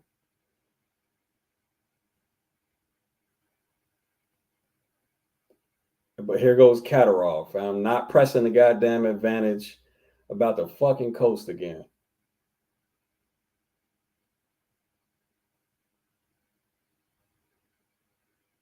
You lost the round, Regis. I don't know why you ain't just clinch, bro. Oh my God, dropped him again. Dropped him again. Should have clinched, buddy. Look like another 1-2.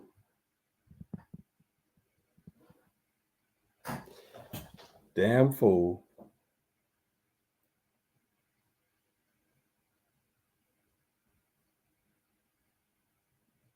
There's a 10-7.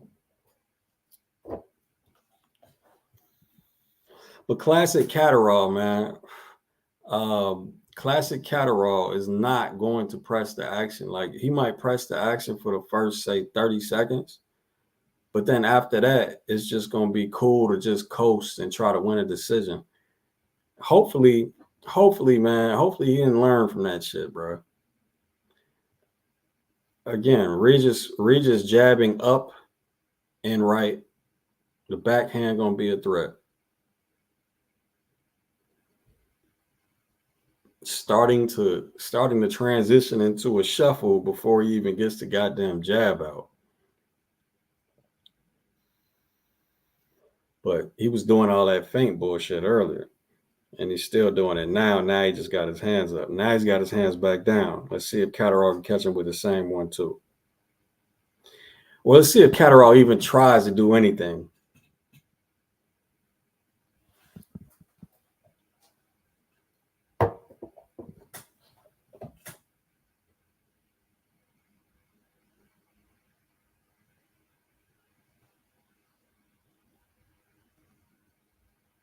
So far, no, not at all.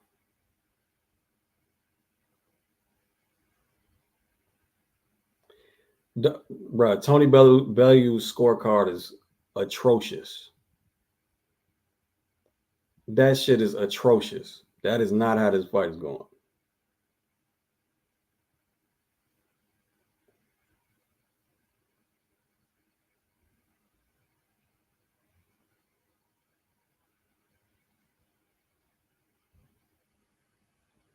Yeah, it's coast time, y'all. This shit is.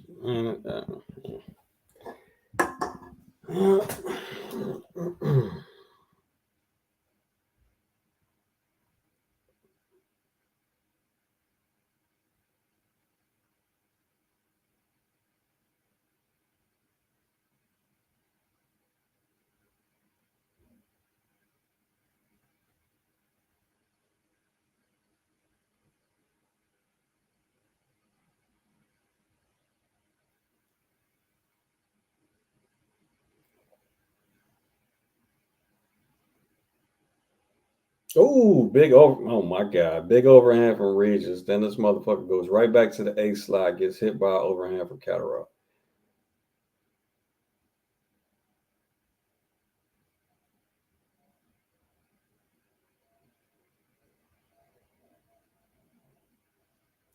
Damn, bro. The odds swung to a minus 1100 for Cat. Yo, all right. Telling y'all right now. Now, I mean, again, I know where they're at, though. I know where they're at. So, you know, they might be heavily favoring. Let me hear the crowd.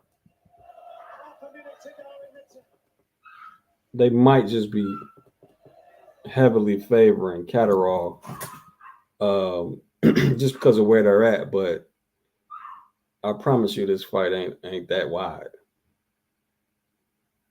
In fact, I can make an argument that Regis is up.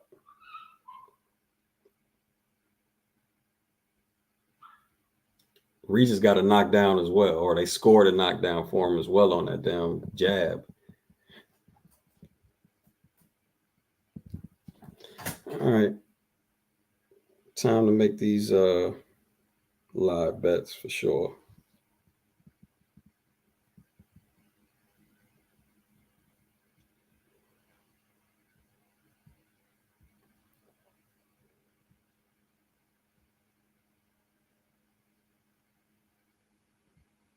Regis points decision is a plus 1200.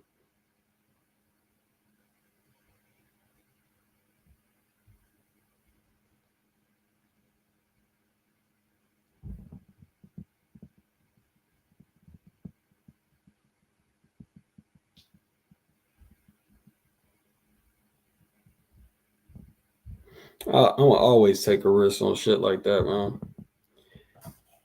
So how would they have it lopsided the other way? Because of two knockdowns, if Regis already got one. Knowing this motherfucker loves the coast. You definitely could have gave Regis that last round.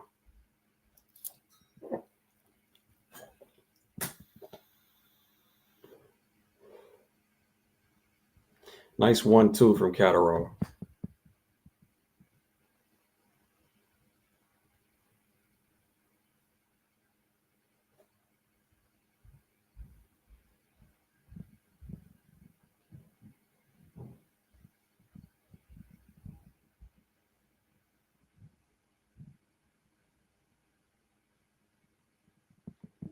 All right, you at range now, buddy. You could let your hands go. You both. I mean, my man's got a low lead hand on you. All right, he blocked that cross. Catterall hitting behind the head.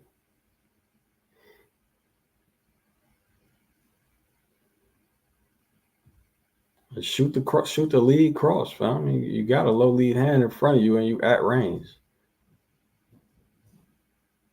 Now you're not.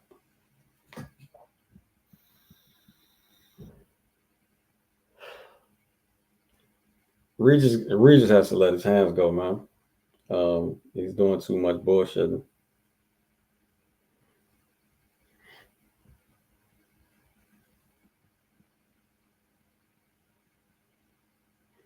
Nice counter overhand from Catterall. Again, Regis going to range, still throwing a jab. I mean, he refuses to lead with power, bro.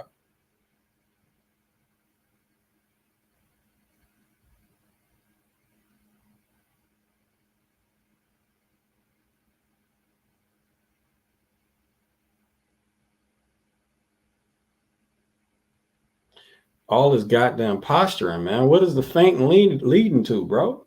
Do something.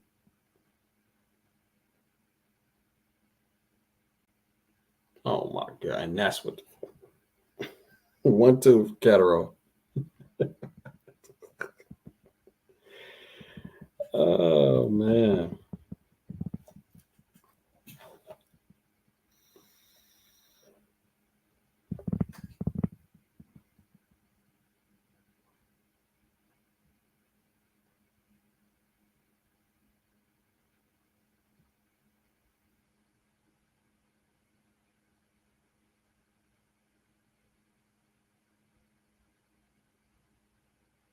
Yeah. I mean, Regis looks scared to commit to shit. Yeah, he's still hurt. Catterall round.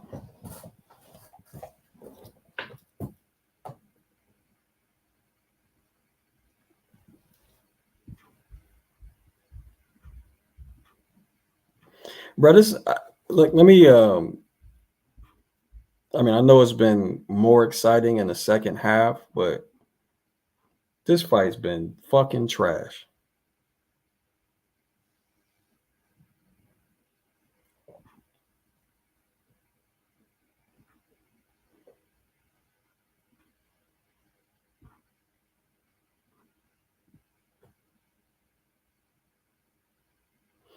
It's two fighters timid to get within a half step of each other.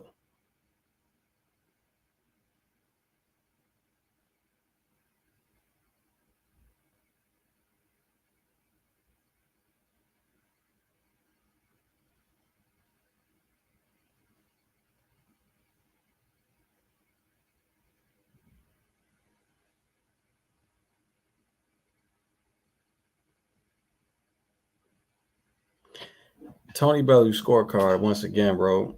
Especially the 6 through 8 shit. Trash, man. Super trash.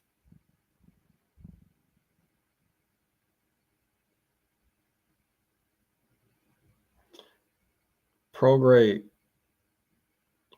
trying to close distance.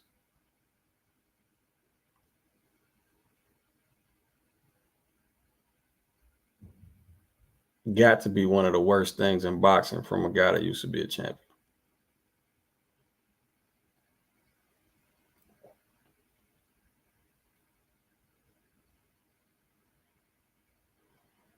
Here go that, bro. He's, oh my God.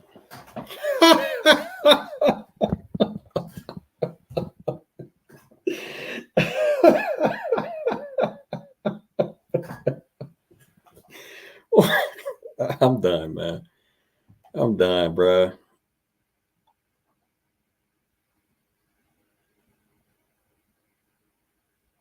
Right on time, too. Right when I said you're trying to close this is one of the worst things from a former champion in boxing. That shit was, there you go.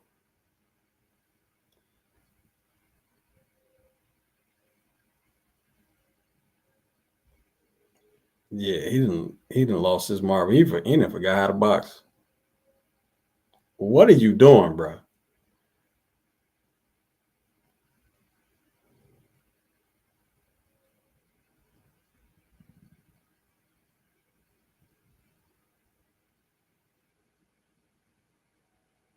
And then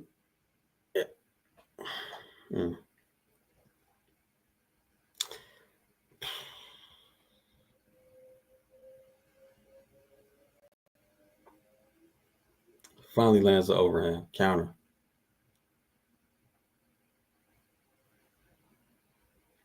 He don't look solid on his feet, but he ain't look solid. Regis don't look solid on his feet, but he hasn't looked that way the whole fight.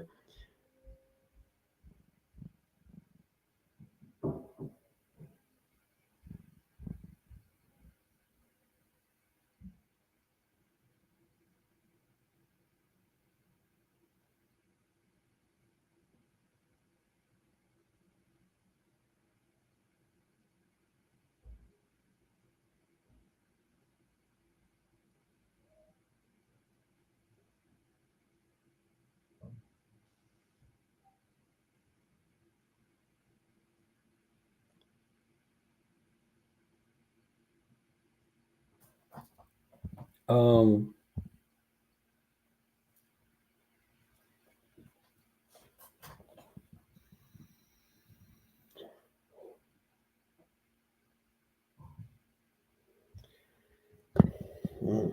Damn, bro.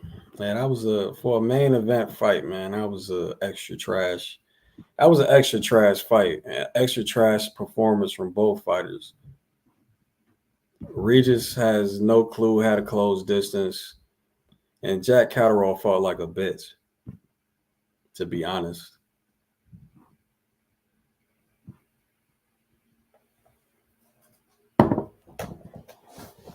I mean, everybody familiar with the channel, I wouldn't say nothing. Normally, I don't say no shit like that. But bro, he fought like a bitch, man.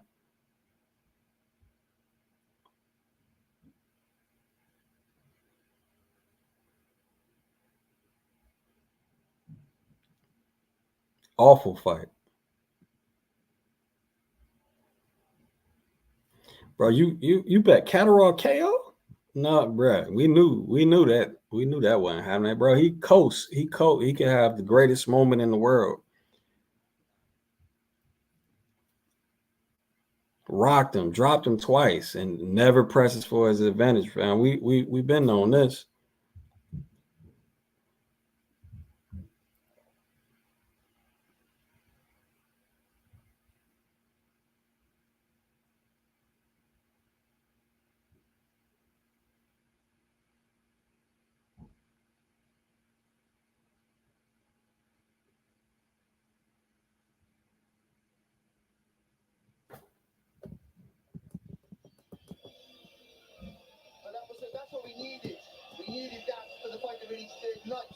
Jesus Christ, bro. That shit was awful, man.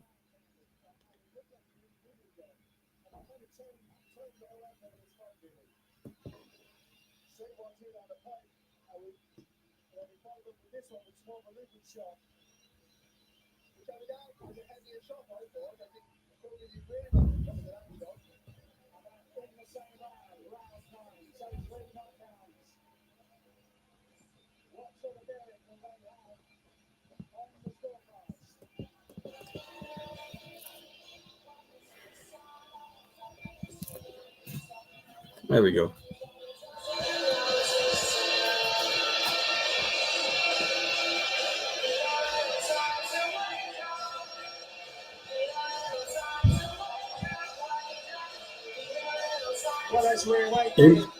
It's the funny thing is, bro. I mean, aside from the knockdowns, Regis would still have a chance, bro. So Regis would still have a chance on points, fam, or it's still a chance for the shit to be a draw if they judged it fairly. But I doubt it.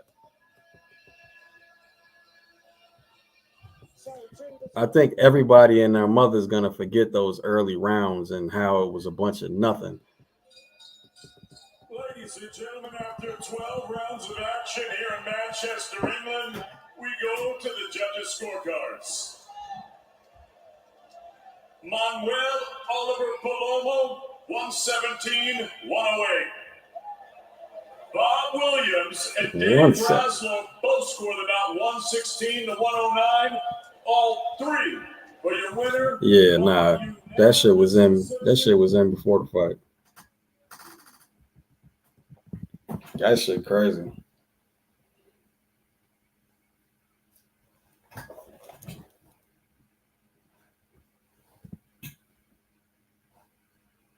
That's crazy, fam. So 117, 108 has got to mean 10 rounds to 2. 10 rounds to 2 for Catterall.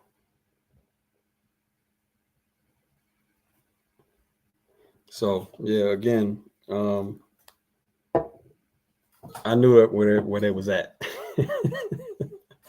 Now I have no argument with Catterall winning the fight, but 10 rounds to 2,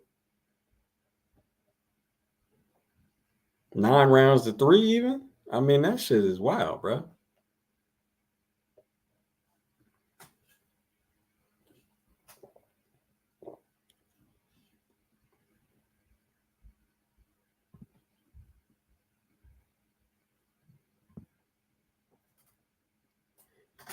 10 rounds or 2. I mean, I would love to hear from somebody that had Catterall winning 10 rounds in that one. I mean, forget the knockdowns. Clearly give him the rounds with that. I mean, so we got 2 knockdowns in a fight in the same round. So that's a 10-7 round. Regis got a knockdown earlier. That's a 10-8 round for Regis. Now, who thought that Catterall won 10 rounds in that fight?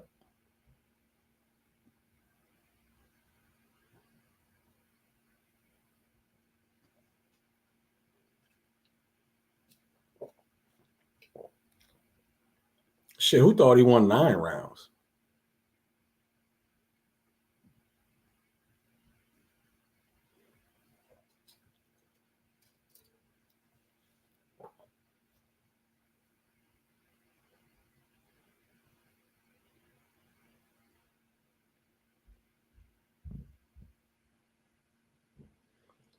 The whole first half of the fight, Regis doing this weird ass either feint or probe to the right. He's stepping a little bit further in than actually let me forget that. There is no further in because he was already starting from way too far outside. So we had to step in to even be anywhere near close. But every single time he did it, man, Catterall just bails. No setups for nothing, no game plan for nothing. It was Regis trying to come forward, which he's bad at, and Catterall bailing. That shit was awful, man. Catterall won pugilism. Wide scorecards.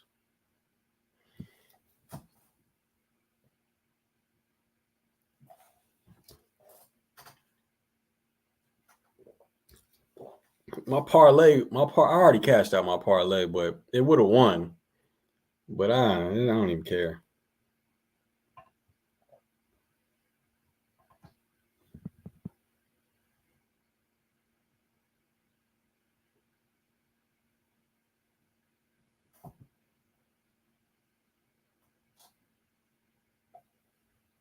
That shit was trash, y'all.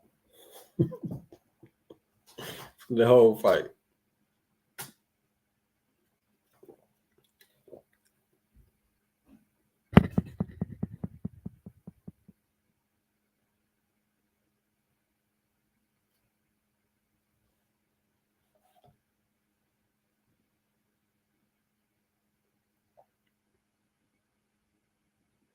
Yeah. Yeah, Hondro, yeah, that, if you follow the parlay on Patreon, yeah, it also included that Bilotti fight, but that parlay won for sure.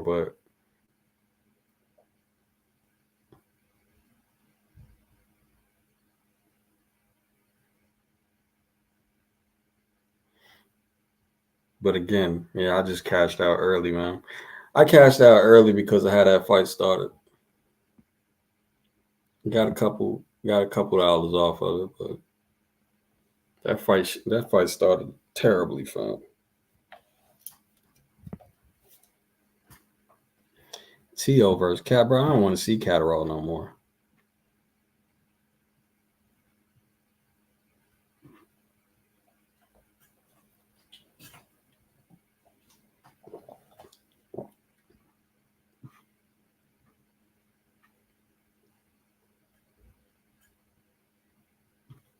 T.O. versus Catterall is guaranteed to be another T.O. versus Ortiz, but probably worse.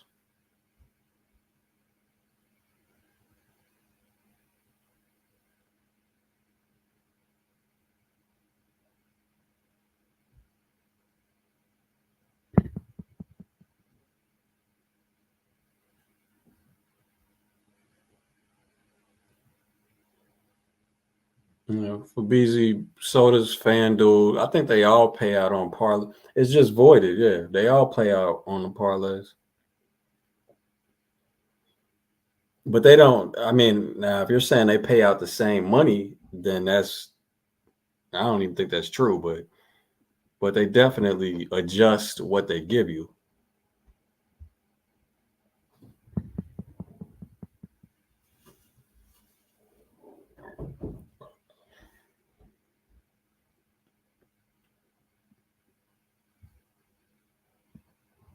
I wouldn't have TO by KO. I'm telling you, it's gonna be another TO Ortiz, bro. Another controversy at the end.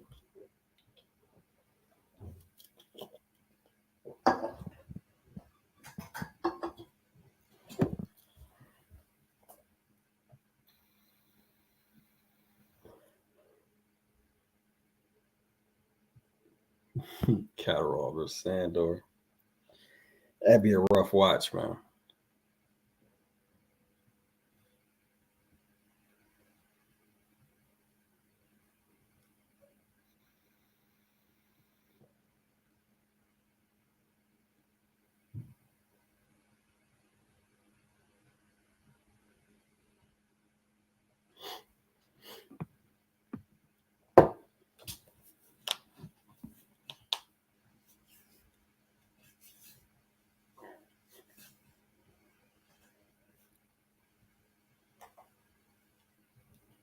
So I think, so the scorecards was an example of,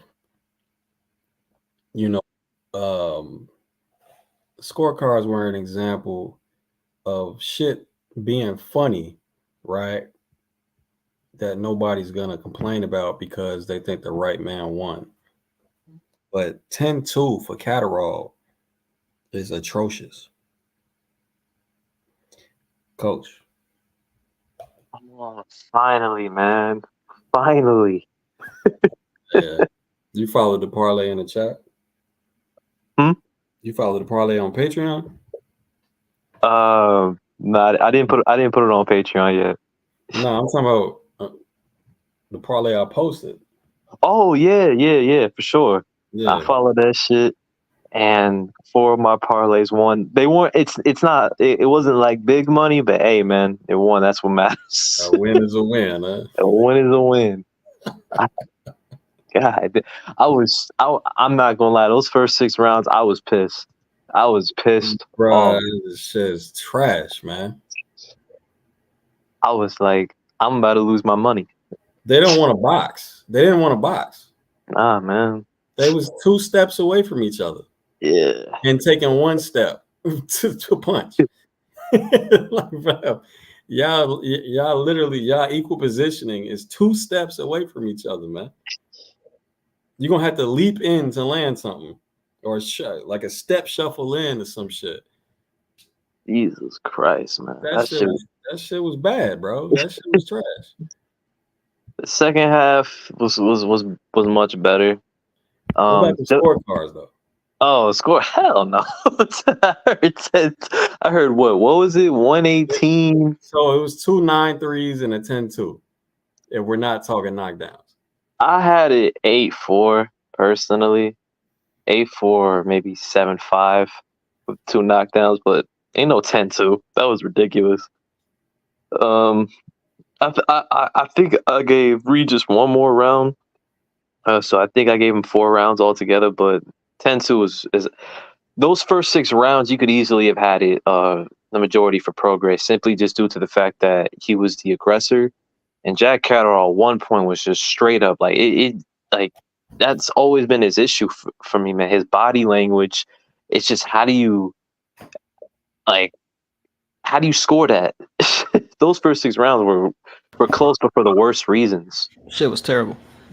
Hey, bro, Regis Whoa. I'm so sorry to interrupt you. What the fuck is that? What? Change that name right now. It's not S Cap. Hey, this shit ain't never changing, man. The damn lie. You that's the damn lie. I won today, motherfucker.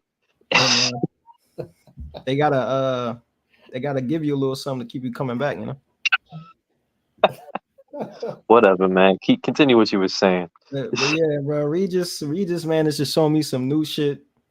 on how ass you can be at a certain aspect of fucking boxing every time he fights, bro. What did he show you? He showed me the triple stutter step rundown move. And I've never seen this before, and I was truly shocked, actually. Triple stutter step run. All right. Well, then Catterall showed you something new too. Yeah, The reverse run.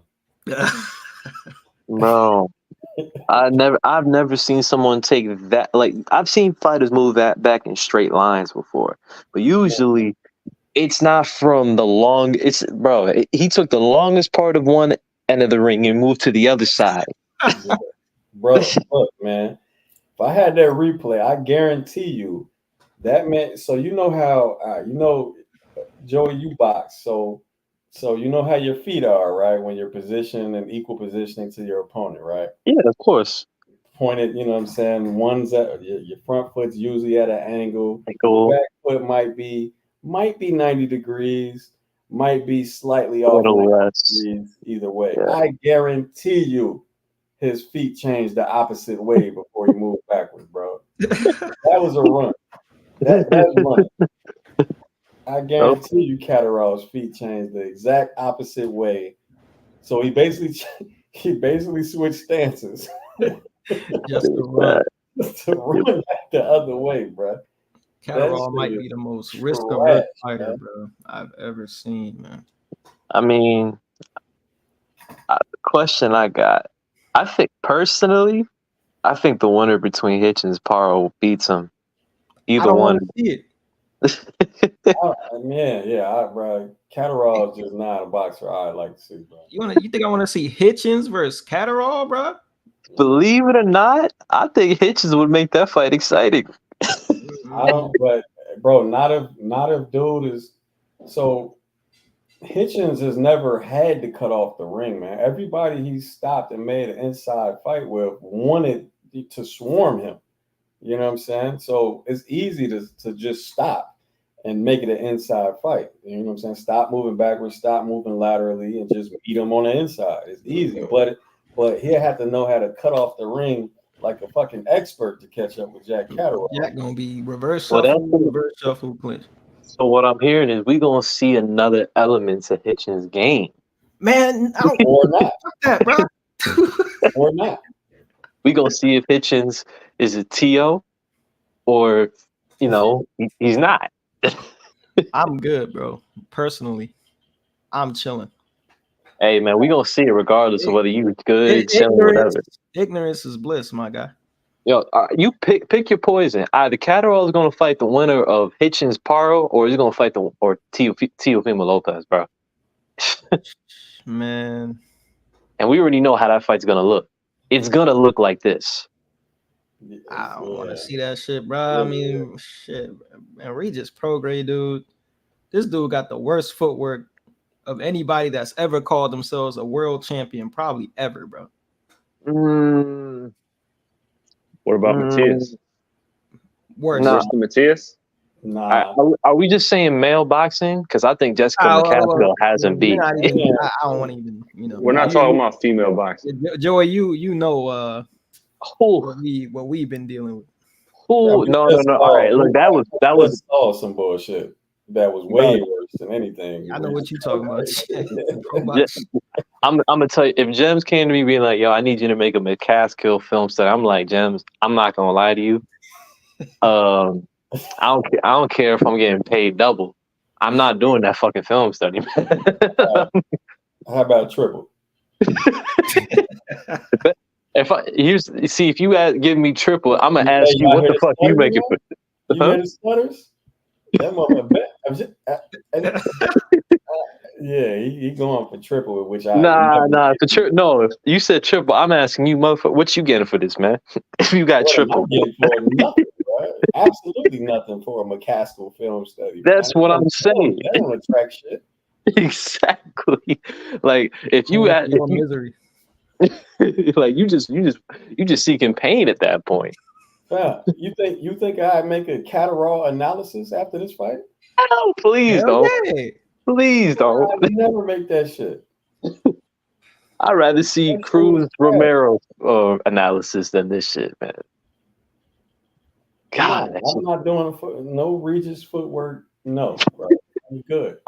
I mean, shit. Is there anything that was not covered in Jacob's film study? The walk 'em down wasn't covered. The walk 'em down, switch 'em down was not covered in the film study. What the run up? Yeah. I should have known this was gonna happen because I'm like, man, Regis You had is. stupid feints in there. I had feints generally, but not the feint to the right Hell from no. 4 feet away. Nah, bro. Okay. That first knockdown, I was like, oh my God. I was like, yeah, it's a knockdown, but it's like It was a he ref just- decision. yeah.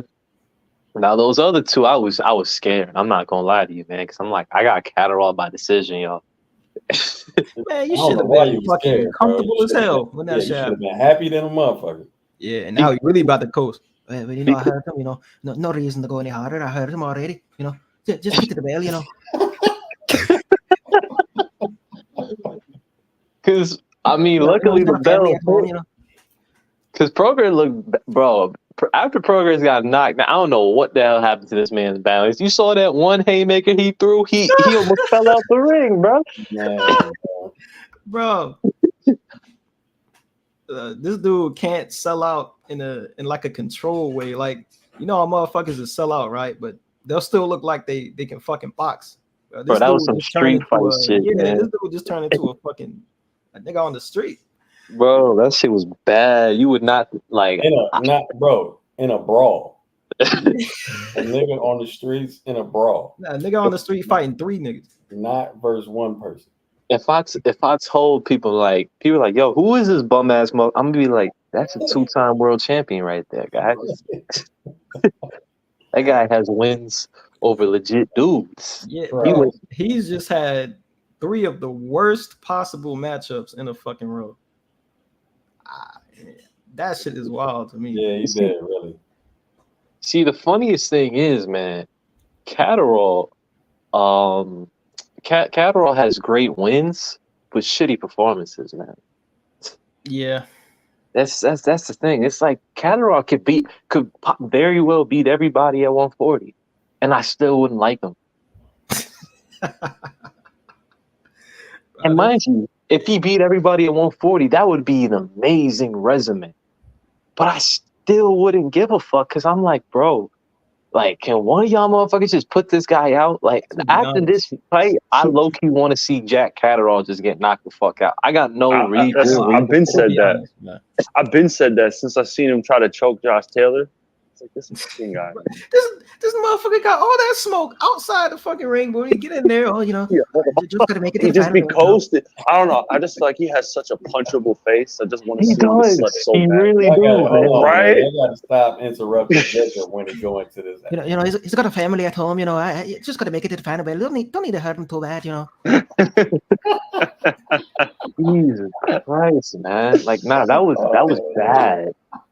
Those first 6 rounds were horrible, man. I was Bro, yo, that shit looked like, and I know y'all be in the gym, so that shit looked like two like, bitches, bro. I'm that sorry. shit like 2 novices that don't fully understand what range they gotta be at to throw which punch. Bro, they didn't understand their range the whole fight. That was the worst part. Like, that was the thing. Look, it's These one are thing. world champions. You got one was fighter worse. who's coming straight forward, and another fighter just constantly disengaging because he doesn't feel comfortable. And then it's another thing where you have 2 quote unquote world level fighters who are consistently fighting at the wrong range, just having a jab fest. That shit was irritating. That was awful, man. I was like, and on top of that, bro, every single time I saw those motherfuckers overreach with that cross, I'm like, bro, can one of y'all just, just take a little step forward and just beam an uppercut, please? Some type of counter. Goddamn hook. It took Prograis it took Catterall 10 rounds to finally do something about that shit, man. And by then the fight was pretty much wraps. Man. Well, by then, shit, he already secured it on the judges' scorecard. Oh yeah. Oh yeah. He I said it before, man. I'm like, here's the thing. I was comfortable picking Catterall because that shit was in England. But them first 6 rounds, I'm like, bro, does England represent this boxing right here? Like if I'm a judge of scorecard, I might very well just pick Prograis. I don't want people to think I fuck with this shit, man. This is some lame ass shit right here, bro. But I don't want people to think I fuck with Prograis because he don't look like he really know how to box like that. Like, I don't understand. How can you be so deficient at an entire aspect of your game? Jesus Christ, man! Like you got one guy who can't close distance to save his life, man. My thing is, what does Prograis look like in sparring? The same. Coaches got to be blind, bro. Why people keep asking about Ryan Garcia? Ryan Garcia is trash at this level too. Trash, bro. He has a left hook. That's what he has. I swear to God, man. People really did not watch that Haney Garcia fight. First off, I'm gonna say it straight up. I might be alone. I may not. I'm personally not looking forward to that rematch. I did not enjoy that fight. The only because they only remember the damn highlights. Right? That shit was remember all that gay ass scary shell he was doing on Devin Haney, a dude that can't fight on the inside at all, man. Like bro. That shit was trash, boy. Man, the middle rounds were not really competitive. Bro, the funny thing, listen, don't get it twisted. I'm talking about relative to what they're around, like, relative to contender, world level boxing and championship level boxing. That shit is fucking trash. Trash. The funny thing is, you could argue that Devin won 7 rounds in that fight. You can. I'm gonna be the first to say it. You can, but the thing is about it, man. Like, well, giving Devin that fight after everything, it just would have been a bad look on boxing. Yeah. But he still couldn't have got the fight with 7 rounds. He got knocked down 3 times. It would have been like 6. It'd have been like 112 to 111 or some shit like that. Something. Either way, man. All I'm saying is this, bro. The thing that Ryan had a point deduction. But the thing that people don't take, in the first round, in that round that he dropped Devin in. Oh wow! Okay. Anyway, so the thing that people forget about, bro, I wasn't impressed with either dude. Ryan, his fucking scary tail bullshit, and Devin, he was super inaccurate that fight. His counterpunching was dog shit that fight, man. And it's Ryan fucking Garcia. It's not like it's a hard guy to hit. And he couldn't. He got hurt in the first. He got caught with a punch in the first round. You know, first 10 seconds of the first round.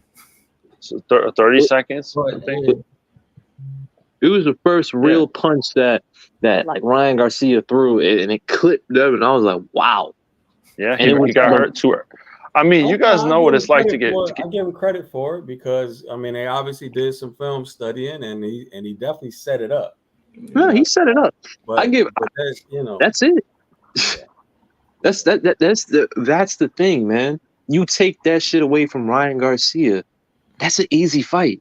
Not to mention Ryan did get hurt by Haney in like the second round with that left hook. Yeah, man. Look, I mean, I think it was like 5 rounds in a row after that. That was easy Haney rounds to score because Ryan wasn't doing nothing but using lateral movement and getting to the fucking scary shell, bro. He ran out of gas. This is who we comparing folks to. That shit was trash, man. And the worst part about it was, man, like it's like Devin won those rounds, like Jem said, because Ryan didn't do anything. It's not as if Devin was putting belt to ass to Ryan Garcia those rounds, man. He was just doing enough. He was throwing and he was landing jabs and shit enough for where he could just secure the rounds. But Devin wasn't impressing nobody. No. I think people get excited about the event. You know what I'm saying? They forget what the action really looked like, man. You know what I'm saying? Like outside of the highlight moments that Ryan provided, that fight was awful. I was like, because like people keep saying, "Yo, this is the biggest." And then he did the Catterall at the end. That shit was so garbage. Ryan by knockout as a bet. Nah, man. Like that shit was so frustrating because I was watching that. It was just boring. It was up until when Ryan caught him, and then the fight changed and shit. But the worst part about it with Ryan is after he dropped him the first time, like people forget there was a period of time before he put him on the canvas, and like I think the 10th round, it was like the next 2 rounds straight. It was the same bullshit where Devin, although he got hurt, was kind of like winning rounds because Ryan gassed. He didn't do shit, bro. Didn't do nothing. Lateral movement, scary shit, lateral. Like, man, bro, that Right, Ryan is tough. You don't remember that shit? Good Lord. It's an awful fight, man. Oh man. Aside from, it was better than this one because, fuck. Well, that shit was definitely better than this fight. Fuck that. Yeah. Maybe this fight was not. But I don't know if we're thinking about the event more than the action, though. You know what I'm saying? No, because I'm gonna say talking this about the one. action. Look, I will say this much: it wasn't 2 fighters in there that didn't know their range, unlike this. Yeah, one. that's true. That's like true. This was. I mean, they didn't even have a chance to hit each other in this. That's what I'm saying. These two, they just look stupid. You see, Ryan just looked like a dude who didn't possess the championship level of conditioning, and Devin, he was just wildly inaccurate. And on top of that, this motherfucker didn't study the one fucking punch that he was supposed to be aware of. It just looked like Ryan did his homework, but didn't do his road work, and vice versa for Devin. Well, we knew that. Well, I heard that his plan was to roll under the hook. That was their method to taking it away, which is dumb. That was their grand plan. That's dumb. That's stupid. Yeah, because if your method is to roll under a hook, especially an athletic guy like Garcia who has a fast hook, you can't rely on. It's probably the fastest hook in boxing. I'd say in a way it's faster, but I see what you mean. It's fast as shit. Like you're not trying to fucking duck underneath, like time somebody who has that much speed, bro. You want to have multi-layered defense, so just in case you can't see it coming, boom, it gets caught. I'm holding the phone. Whoop. Not rolling under the hook, but that was their method, and that was pretty fucking stupid. I didn't see him roll a single hook. He got clipped too early. He couldn't roll under it because but that was what the plan. Like that's what I heard Bill Haney's plan was to roll under the hook, and it was one of the people in his. I forgot what the trainer's name was. One of the dudes that was in Devin's corner. I think it was his pad working guy. The guy that does his pad work.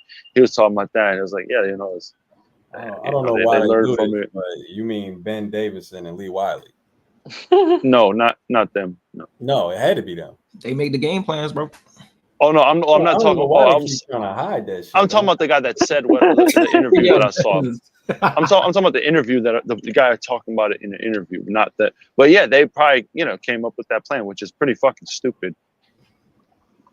Yeah, for the life of me, I don't know why they try to hide that shit. But that's like that should be like the last resort is to roll under the hook. But you should be trying to block that shit. You should be trying to step away from it. Mm-hmm. Period. I mean, you shouldn't be dabs and pulling your hand back like you throwing a javelin, or got a bow and arrow. But anyway, man, I'm go ahead, man. I'm gonna get out of here though. Nah, I mean, I was just gonna double down, man. No, those like people. We already said that, Andro. We already said that. People are like really anticipating this rematch. First off, truthfully, everything that's going on between those two is making me less and less interested in a fight that I didn't really care about to begin with. Like the only reason I want to see the rematch is to see Devin Haney make an adjustment. That's about it. Yeah, that's about it. Can you stop that left foot? You saw that video I sent the chat earlier? Yeah. It was he was working on blocking the hook with Mickey Bass. It's like, okay, let's see if you could, apply the most basic left hook defense, keeping that fucking that right hand up. All right, man. Well, I mean, again, and not single mid-range jabbing. One sense, Ryan sets it up with obviously probing the backhand. So Devin Haney has the one option to throw the jab on Ryan's timing and then winging that left hook off the probe. That was the first round. The other one was throwing a jab, changing it to a hook when Devin Haney tried to reach to parry. And he barely had to reach at all for that fast-ass hook to come around and crack him. why Haney will be more worried about that jab than that hook. Nobody knows. Yeah. Nobody knows. Right. I mean, Haney could fight out a high guard. Why not do that? He respected the vaunted Ryan Garcia jab. But Isn't anyway, that how Tank fought him at a high guard while probing with the lead hand? I mean, I guess it's different because he's a southpaw and his lead hand is like right in front of Ryan's. But I mean, it'd be a little different for Devin. But regardless, I get what you're saying. Control that fucking left hand at all times. what? He's talking about how Tank was controlling Ryan's left hand, like probing. Yeah. That's open stance a little different, but yeah. All right, y'all. I'm out. All right. I